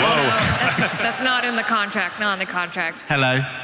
Ben, you changed. I did change. I still wasn't able to get the eyeliner off. I told you that was going to be permanent. Yeah, for those of you who didn't tune in, you missed out on a great narrative panel where I was dressed up as Rebecca Ford, Megan did my makeup, and I still have the eyeliner on. So just enjoy my face for a second. Can we get a close-up zoom in? Can we really zoom in on those eyes? We getting that? Zoom. Oh. Thank you. Perfect. Looks good. Thank you, guys. I couldn't see it, but I'm assuming I looked stunning. You do. Okay. Thank you for having me on here. It's probably going to come as a surprise, no surprise to anyone why I'm here, or maybe it will. Probably my best known role in all of video games is probably the role of Geno in Fortnite, right? Everyone's like, that Ben Starr from Fortnite, he's great. Well, for those who don't know, I'm in Fortnite. And for 6 months of the year, I lied to them and I said, I'm this guy called The Visitor, but I'm not gonna lie to you, my true community, my Warframe community. No. I wouldn't come here and lie to you like I'd gleefully lie to the Fortnite community for an extended period of time. So here I am, paycheck in hand, finally getting that DE money. To reveal that for many, many years, DE have had a wonderful collaboration with Epic, and it only feels right that I get the opportunity to announce that Excalibur is coming to Fortnite. Excalibur was the first. When this new storm comes, he must be the last one standing. Battle awaits.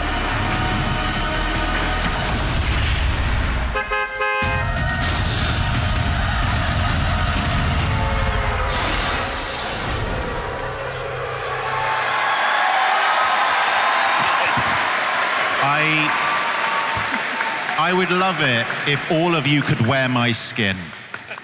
I want every single one of you to wear my skin and wear it with glee, okay? Thank you. My skin is yours. Okay. That's right. Excalibur is finally coming to Fortnite. He's thanked the bus. I know that would have been something that Reb would have absolutely loved to say, because Reb's a Fortnite gamer, if you didn't know. That's like one of her top games. She did tell me that as an ambassador of Fortnite, yeah, that you would show us how to hit the gritty. Is this accurate? Yeah. You know what? I think I need to. Oh my God.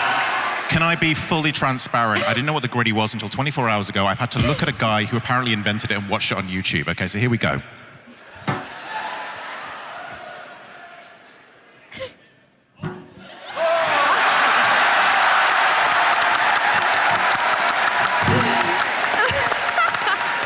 Thank you. Thank you so much. Thank you. Thank you so much. Am I done? Do you need anything else of me? That was beautiful. Thank you. That was absolutely beautiful. So yes, Excalibur is coming to Fortnite, and there is a way in the Epic Game Store if you want to purchase Warframe packs, you can get Excalibur for free in Fortnite.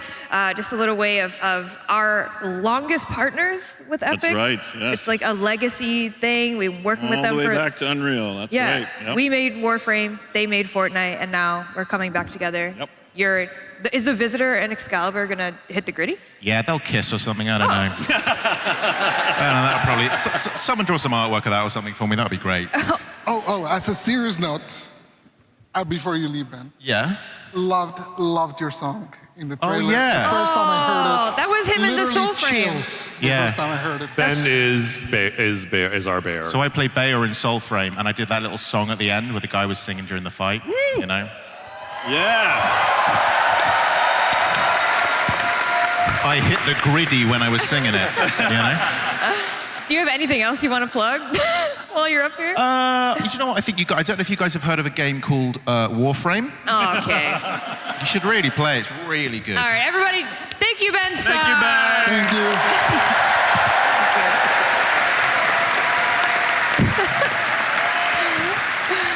Holy, anything for a paycheck, that guy. Oh, jeez. I'm joking. All right, our next announcement, our next reveal is also better said from someone more high voltage. Well, hello, TennoCon! Guess who just broke the fourth wall?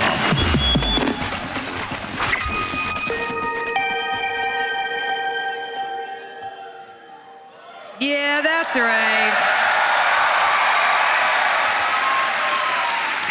For those of you that don't know, Amir has hacked the highwaves. What am I trying to say? Airwaves, thank you. Amir, I'm not tongue-tied at all, like Sheldon said. Amir has hacked the airwaves. He's taken over for Nora Knight, and in August, you're gonna get a themed Nightwave featuring Amir.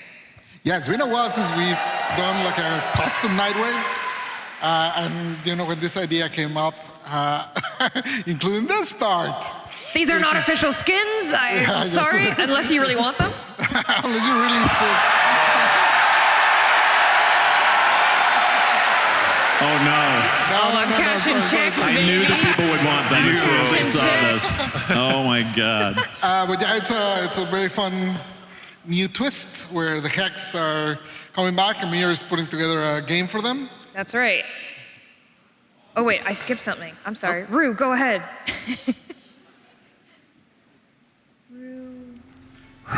Rue, my video. Thanks, bestie. So as you know, this Helvania, it's actually going to be turned into a tabletop game upstairs in the mall.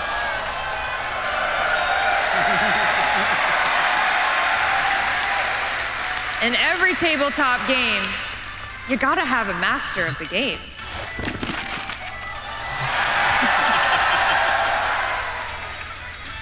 So Fables and Frontiers is finally coming to fruition, Amir's absolute dream and goal in life. And that's gonna permanently stay in Helvania, so you'll be able to go up there and look at it, partake in Frontiers and Fables. These are just fun, not real skins. Not real skins, but real glyphs. Yet, that's right. And these are just fun player cards that, we imagined with the classes that they picked. And of course, the Kim is gonna get expanded because you need a group chat for Fables and Frontiers, of course. Yeah, they'll play with. You'll have your group chat to play Fables and Frontiers, and then later on in the year, we have some plans to even expand the Hex further with a few more conversations and Captura dates. That's right. Gotta get Ben back in that booth, am I right? Ugh, gotta pay him. Also, since Amir is breaking the fourth wall a little bit, we're gonna get a brand new Eximus, kind of inspired by his abilities, and he'll be all over the place. New Eximus. It's gonna be shocking. It's gonna be shocking. Stop it. Also coming in the reward track for this Nightwave, we have brand new glyphs. These are by community artist Zildi. Gorgeous. Of the non-official skins, of course. Gorgeous. Absolutely amazing. Also in the reward track, one of my absolute favorite rewards of all time that we've ever done for Nightwave. The boys are back in town. New online song. Running late. The boys are back. Has any of you heard it yet? I haven't. You haven't? There's been a work in progress. Yeah. It's like their demo tape, I think. I know. The idea is sick. Matt Chalmers, are you in the crowd? Where is he? He's sleeping off his concert hangover. Oh, he's over there. Oh, there he is. He's jumping. Quit, Max. Sing it for us. Amazing. You did great. It sounds great. It sounds great. But no, this so is exciting. A brand new online song. We got the boys back in the studio, and as part of the Nightwave reward track, you will earn this song, and you'll be able to listen to it, and I'm sure it'll be on streaming services at a later date. Nice. So this is all coming in August. This is our August Nightwave, so you can look forward to that. All right, we have a running bit on this stream, on this here Tenno Live, that we announce our unannounced fall 2026 update. You gotta announce the unannounced. It's an announced, unannounced fall 2026 update, but as you can see, that's a tongue twister, and you know I can't pronounce anything, and I get sick and tired of saying unannounced fall 2020 whatever update. I kinda like it. I don't. You win.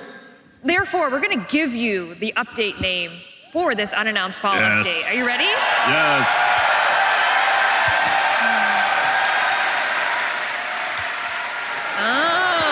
Ooh, what does it mean? What does it mean? What could it be? Tell me. Well, this update will include Naren, of course, because it has to, which is a brand new Frost Warframe. She is very different from the one you know. It's been over a decade since we made a Frost Warframe, so very excited to give it a new twist. Oh, jeez. A new female ice Warframe coming this update. Yep. There you go. All you ice lovers out there. Whoa. That was a lot. Because no one else does ice but Frost, right? We went 13 years and said, no. A few dabbles, Chroma dabbles. Okay, dabble. Don't say the word chroma. Oh my God, don't. My bad. Don't say it. I apologize. We're fine. New Warframe come this update. We will tell you all about her and all about this update in our September dev stream, which we're going to get to in a little bit. We'll set the scene for that. What else is coming in this Ice Blade of Naren update but Citrine Prime? Oh yeah, look at that. Any Citrine lovers out there? I met a couple of Citrine mains. Very enthusiastic Citrine mains, I love it. So Citrine Prime will be coming in this Ice Blade of Naren update. Also coming, Corvex Deluxe. Yes, the gargoyle.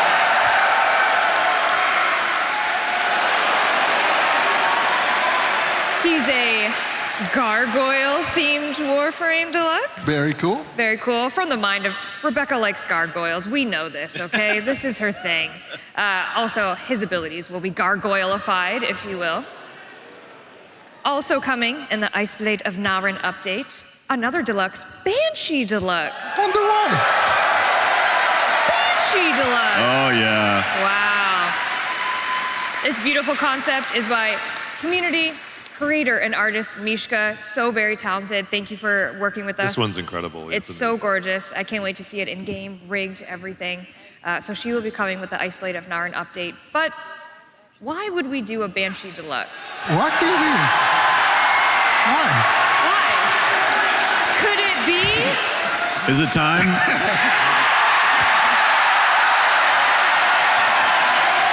And we're doing a rework. A Banshee rework, ladies and gentlemen. Pablo, Pablo.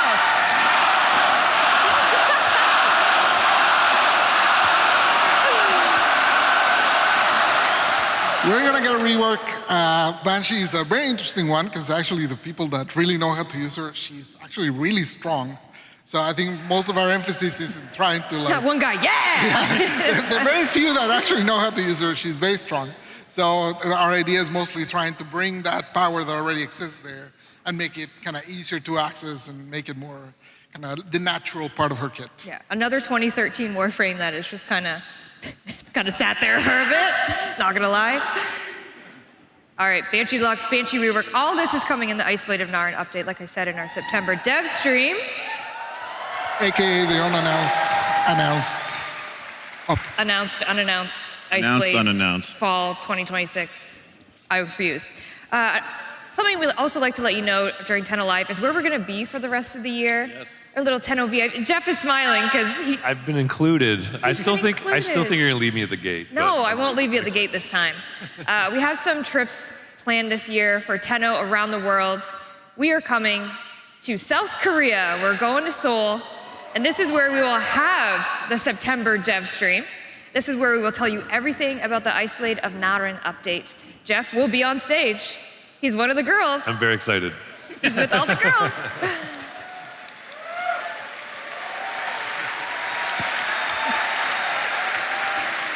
And then we're taking a trip to China, see our Chinese Tenno again, very excited. And then we're gonna go skip to the pond. I don't know. The other London? Skip to the cool London. We're coming back to London. Hey. Let's be honest, okay? I know. The big one. They have cool cabs. It's way better over there. We're going to London, UK in October, and then we're going to, I almost did an accent. We're going to Glasgow. I will not do an accent. I butchered it the last time I did it. So this is where you'll find us kind of around the world for the later end of the year. But we love dates. We love to give people a heads up as to where we are. What if we gave them the date of TennoCon next year? Oh no. Oh man. Too scary. Should we give you the date for next year? Yeah? July 16th and 17th next year. An attitude to do. Did I just see Brozyme hit the 6-7? Brozyme, did you just hit the 6-7? I saw that. Yeah, there it is. Yeah, of course. Save the date. We'll have obviously a lot more information about TennoCon. Maybe we'll be in this space. Maybe we'll be somewhere bigger. Ooh. We actually can't get any bigger than this. This is actually as big as I think. Okay. This is as big We as have it to go gets. to the other London. We have to go to the cool London. All right. I'm done my housekeeping. Really? That's it. So what follows the housekeeping? I wonder. There's nothing left to do now, right? Anything left to do?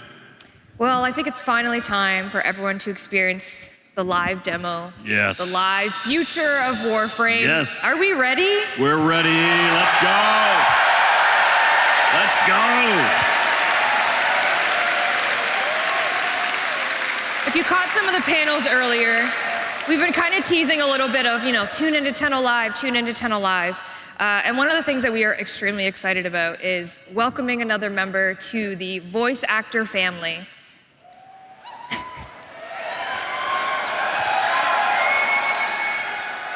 And I'm excited to confirm that Matt Mercer is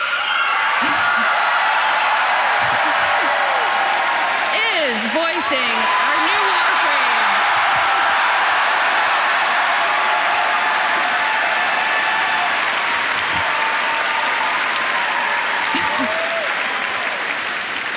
Should we give the name?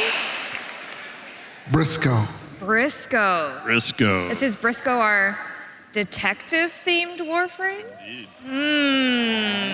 Interesting. I love the tie design. I'm just gonna say. He's a So very good. dapper guy. But of course, Warframes don't talk. But that's not a proto-frame. Very mysterious. Very mysterious. How's this going to How's work? that gonna work? Yeah, I don't know. Well, you're about to find out. Maybe we should watch the demo. In our live demo.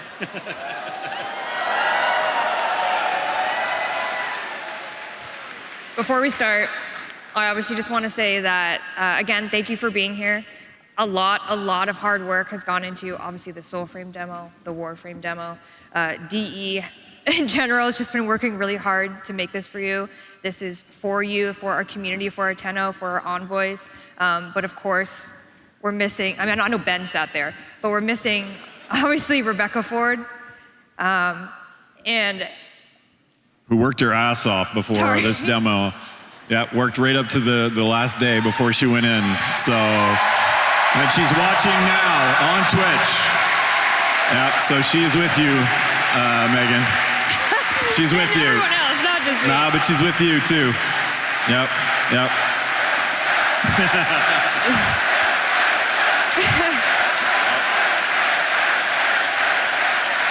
So we're gonna do this for you.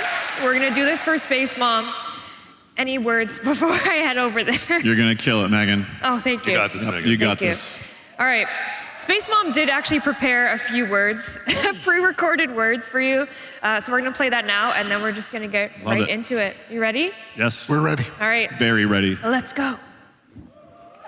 It is July 9th, and we just finished our final presentation before TennoCon. We did. Megan did it live, and since I'm not there tonight, I wanted to cue up the TennoCon demo with some prepared words. Hello, everyone. It is July 9th. I just said that. We just finished our last rehearsal. I just said that too. Hello, my name is Rebecca Ford, and I am part of the Warframe team. The team at Digital Extremes has worked harder than ever for this, and I am sad to not be there in the room with you. It is very hard to be kept away from this day for Warframe. What you are about to see is a mix of a few things. I will shut up soon so you can watch Megan play the demo live. But to set the scene, you are going to see specific moments from where the Warframe story is going, including a live moment that shows what's happening at home in the relay. So if you aren't there at TennoCon, like me, hop on game, get in the relay. And if you're in the audience, don't worry, because it'll be waiting for you when you get home. Please enjoy seeing the future of Warframe, and let's all say good luck, Megan, to doing it live. Thanks. I wish I was there so much. So maybe I'm watching, I don't know. Bye.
what you want most, isn't it?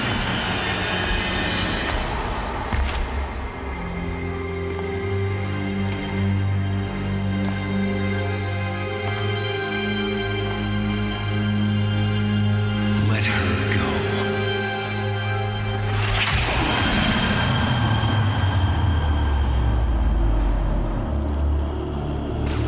Why would I want to do that? Because what you want is in Tao. And you know we need her to get there. So, what's it gonna be? Okay. Let's see what you got. Cool plan.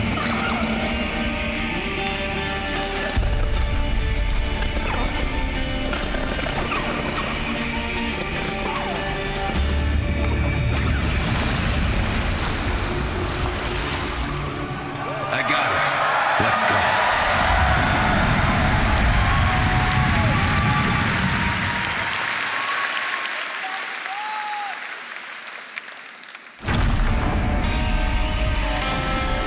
Red used to clean the world. Wipe away the mistakes of the day.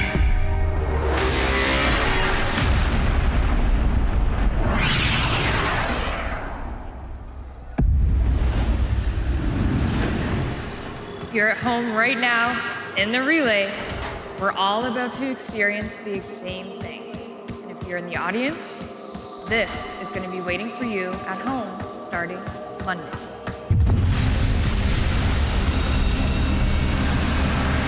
Cargo inbound.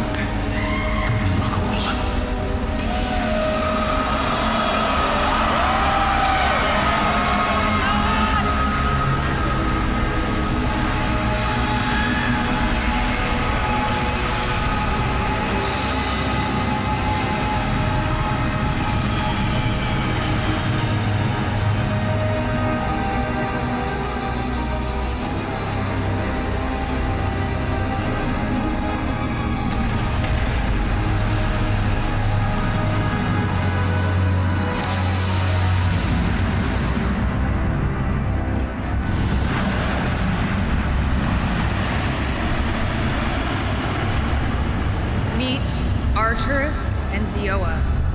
They will awaken when they hear your calling later this year.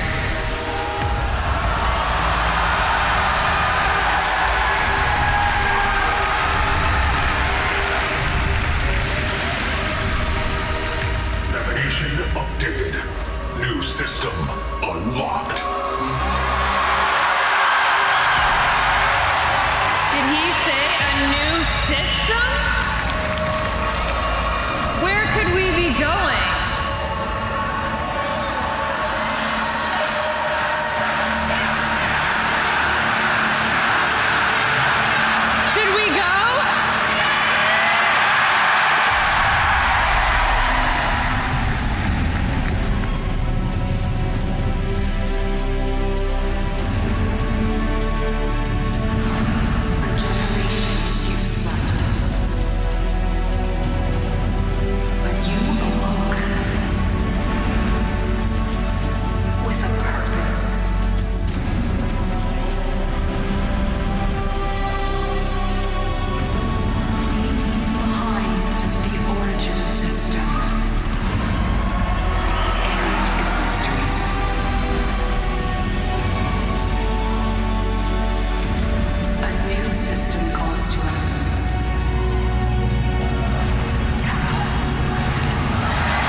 There.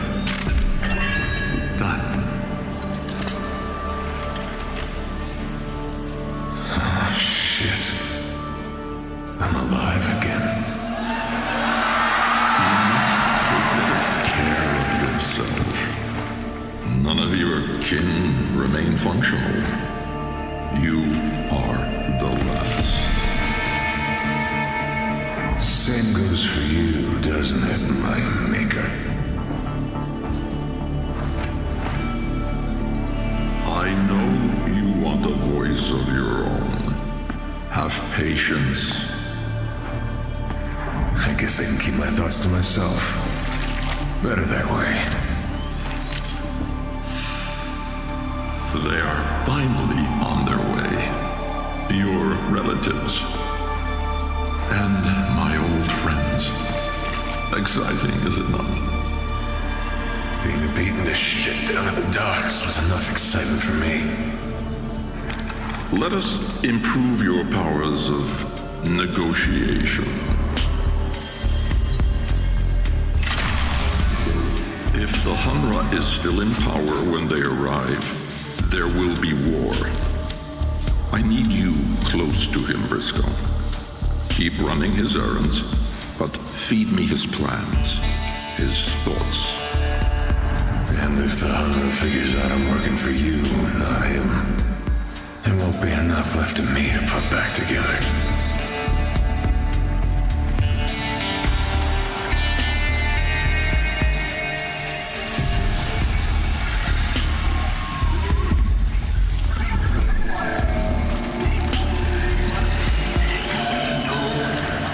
So this is Briscoe, our new detective-themed warframe. Not a proto-frame, but a chimera frame.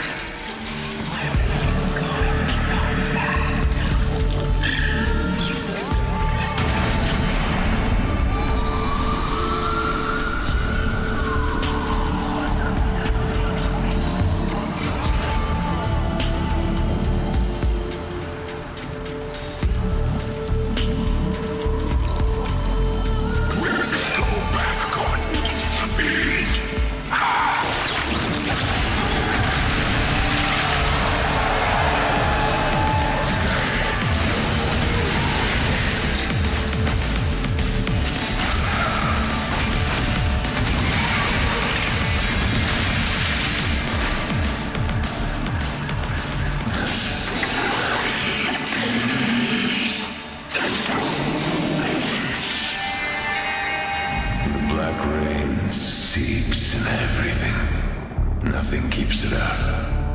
And when it gets into your head, this screaming starts.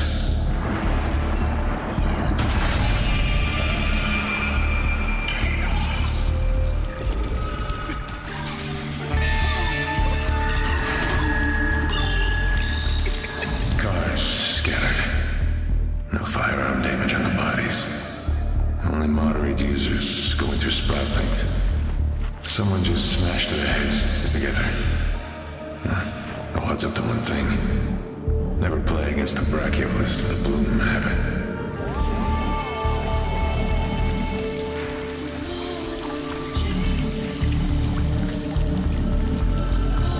Bloomer's treating him alive. He doesn't care. When the black rain is boiling your brains in your head, the bloom makes it all go away.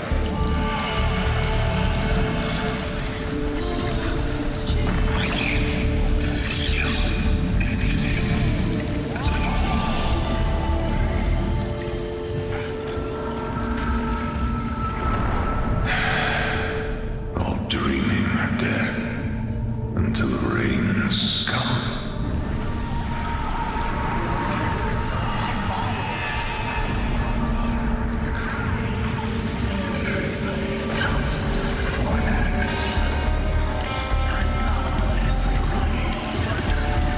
The ones who struck out for the old system can never have kids again.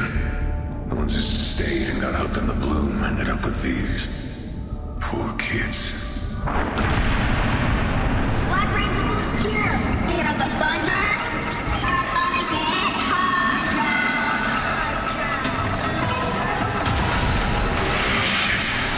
Raining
Everything's clean. Not here in Fornax. Here the rain brings nightmares, and even the dead wake up howling. So you've seen 2 of Briscoe's abilities, our new Warframe shipping with Tau, but more on him another time.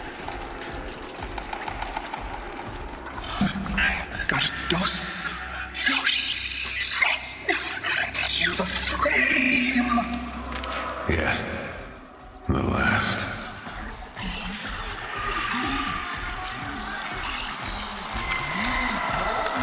The boss man's looking for you, Briscoe.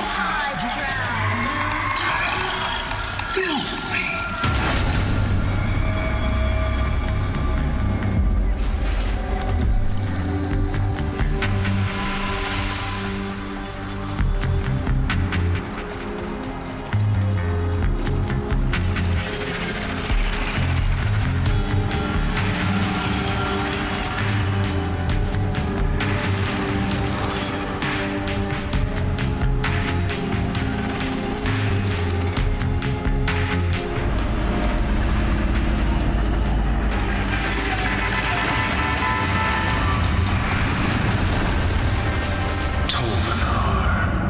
Messenger boy of the Hanra, right on time. And his driver, my best buddy, Rasmus. You're looking well, Briscoe. Real well. I told Oldenar you were beaten up real bad, but I guess you made a liar out of me. As you suspected, Jeldin and Zoff have the missing shipment. Your assignment has been upgraded to termination. The twins. Dock supervisors. Also small-time blue smugglers. I shall await you at the docks. Give my love to the twins, Briscoe.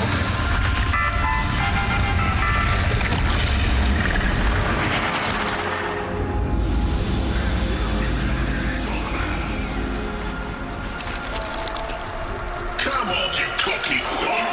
Going somewhere, Briscoe?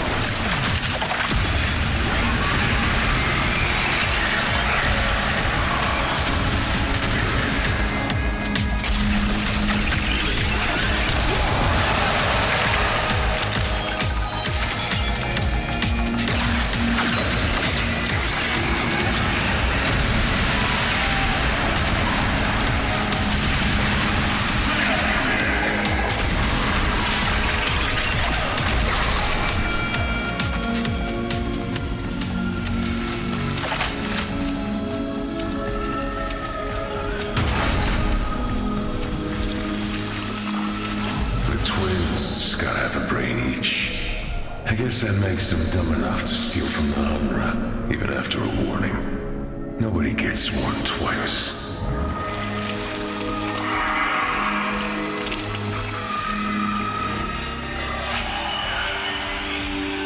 I can barely feel it.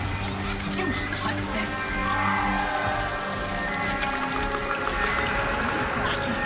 Hey there, big guy.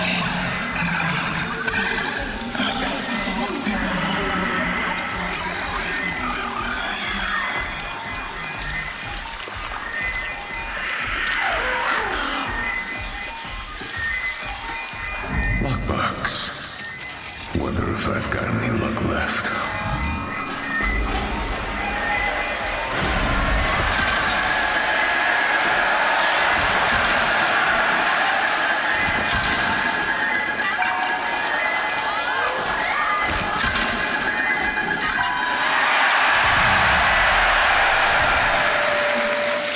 Jackpot.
Seriously, you really think the Hummer wants a war thing in his inner circle? Are you that deluded? He hates your kind, Briscoe. Worse than you hate yourself.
wishes to convey his satisfaction in person.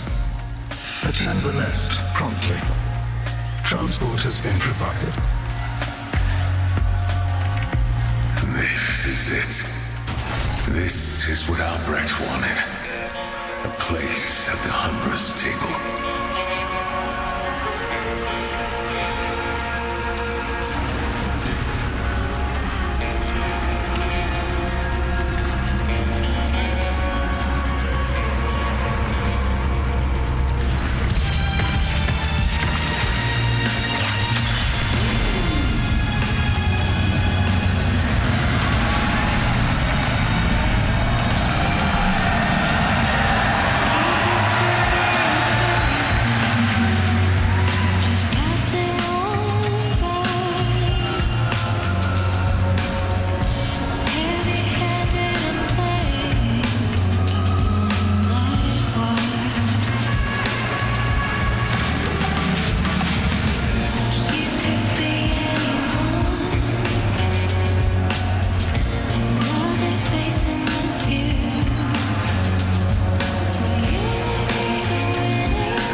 You finally made it up here, B. Take a spin to celebrate? Ooh, I see how it is. Saving up your luck for later, huh? Stay safe, okay? I miss you. It's not personal. I can only afford one gamble tonight.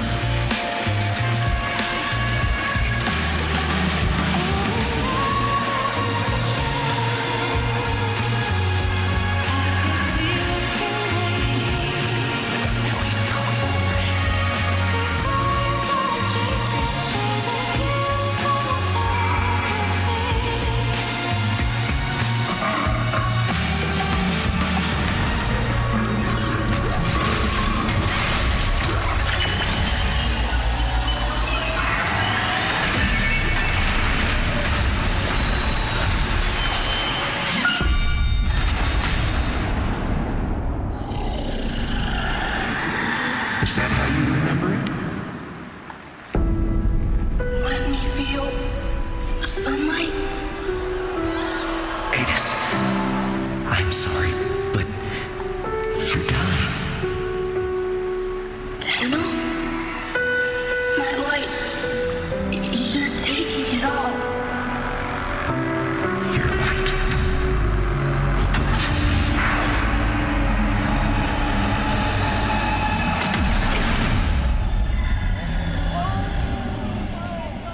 Gotta stay cool. Look at you. You're a golden boy, aren't you?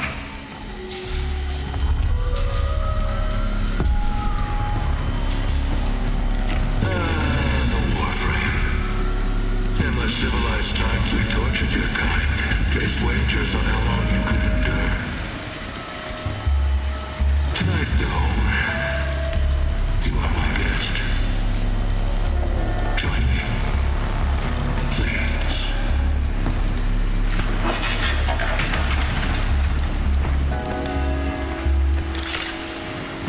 Again, winner takes all. Let's raise the stakes.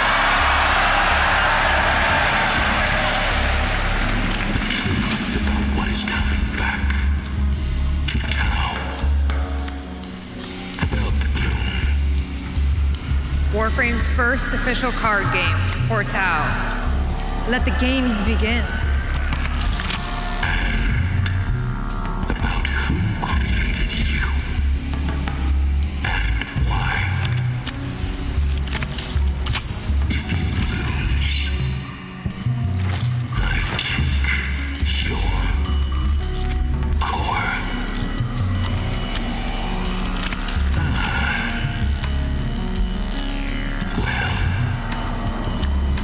If he has an 8, he wins.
Soon.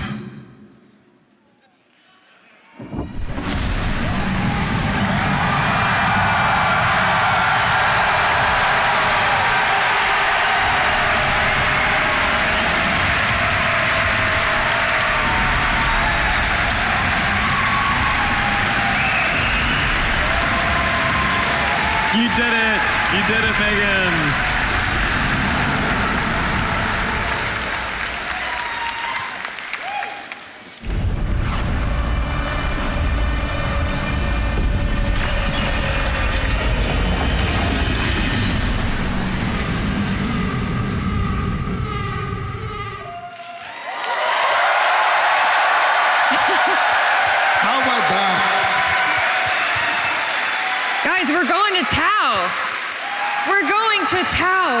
finally, 13 years later, we're going to Tao. How does it feel? I'm ready. Are you ready? It's awesome. This week, Rebecca sent me a message from 2024 when we chose the name of Briscoe. And we've been thinking about how this was going to work and how this was going to be part of the story since then. And it's just amazing. The team did amazing in helping us bring this to life. And I hope you're as excited as we are. Yeah. It's hype.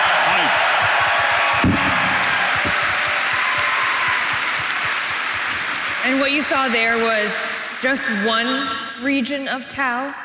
That was Fornax. Our goal is to launch with 2 regions. Is that correct? And we have many, many plans for more after that.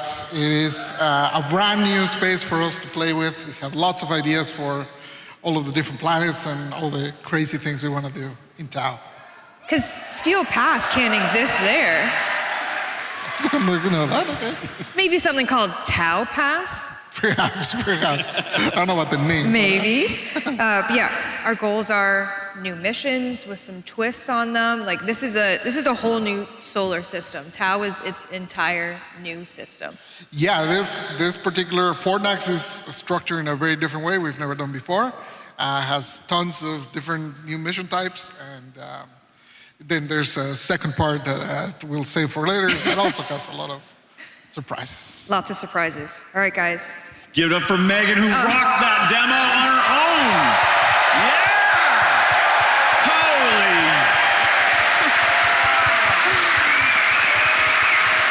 You have to talk and play and do it all.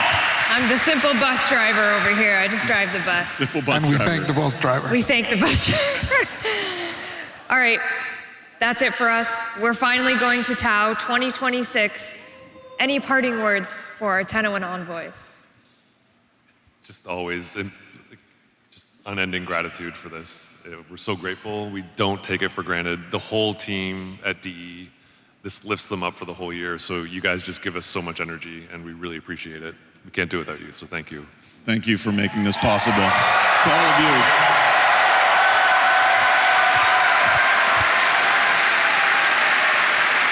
Thanks, everyone. It is an amazing thing to have you all here. Generally, when we're working towards the demo, it's always like, it's so hard, it's so much work. But then we get here and you guys re-energize us to go back and continue building. And I want to thank you for that. And I want to thank the team for the amazing work they did.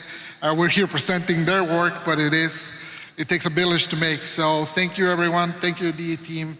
And thank you, Tenno. We love you.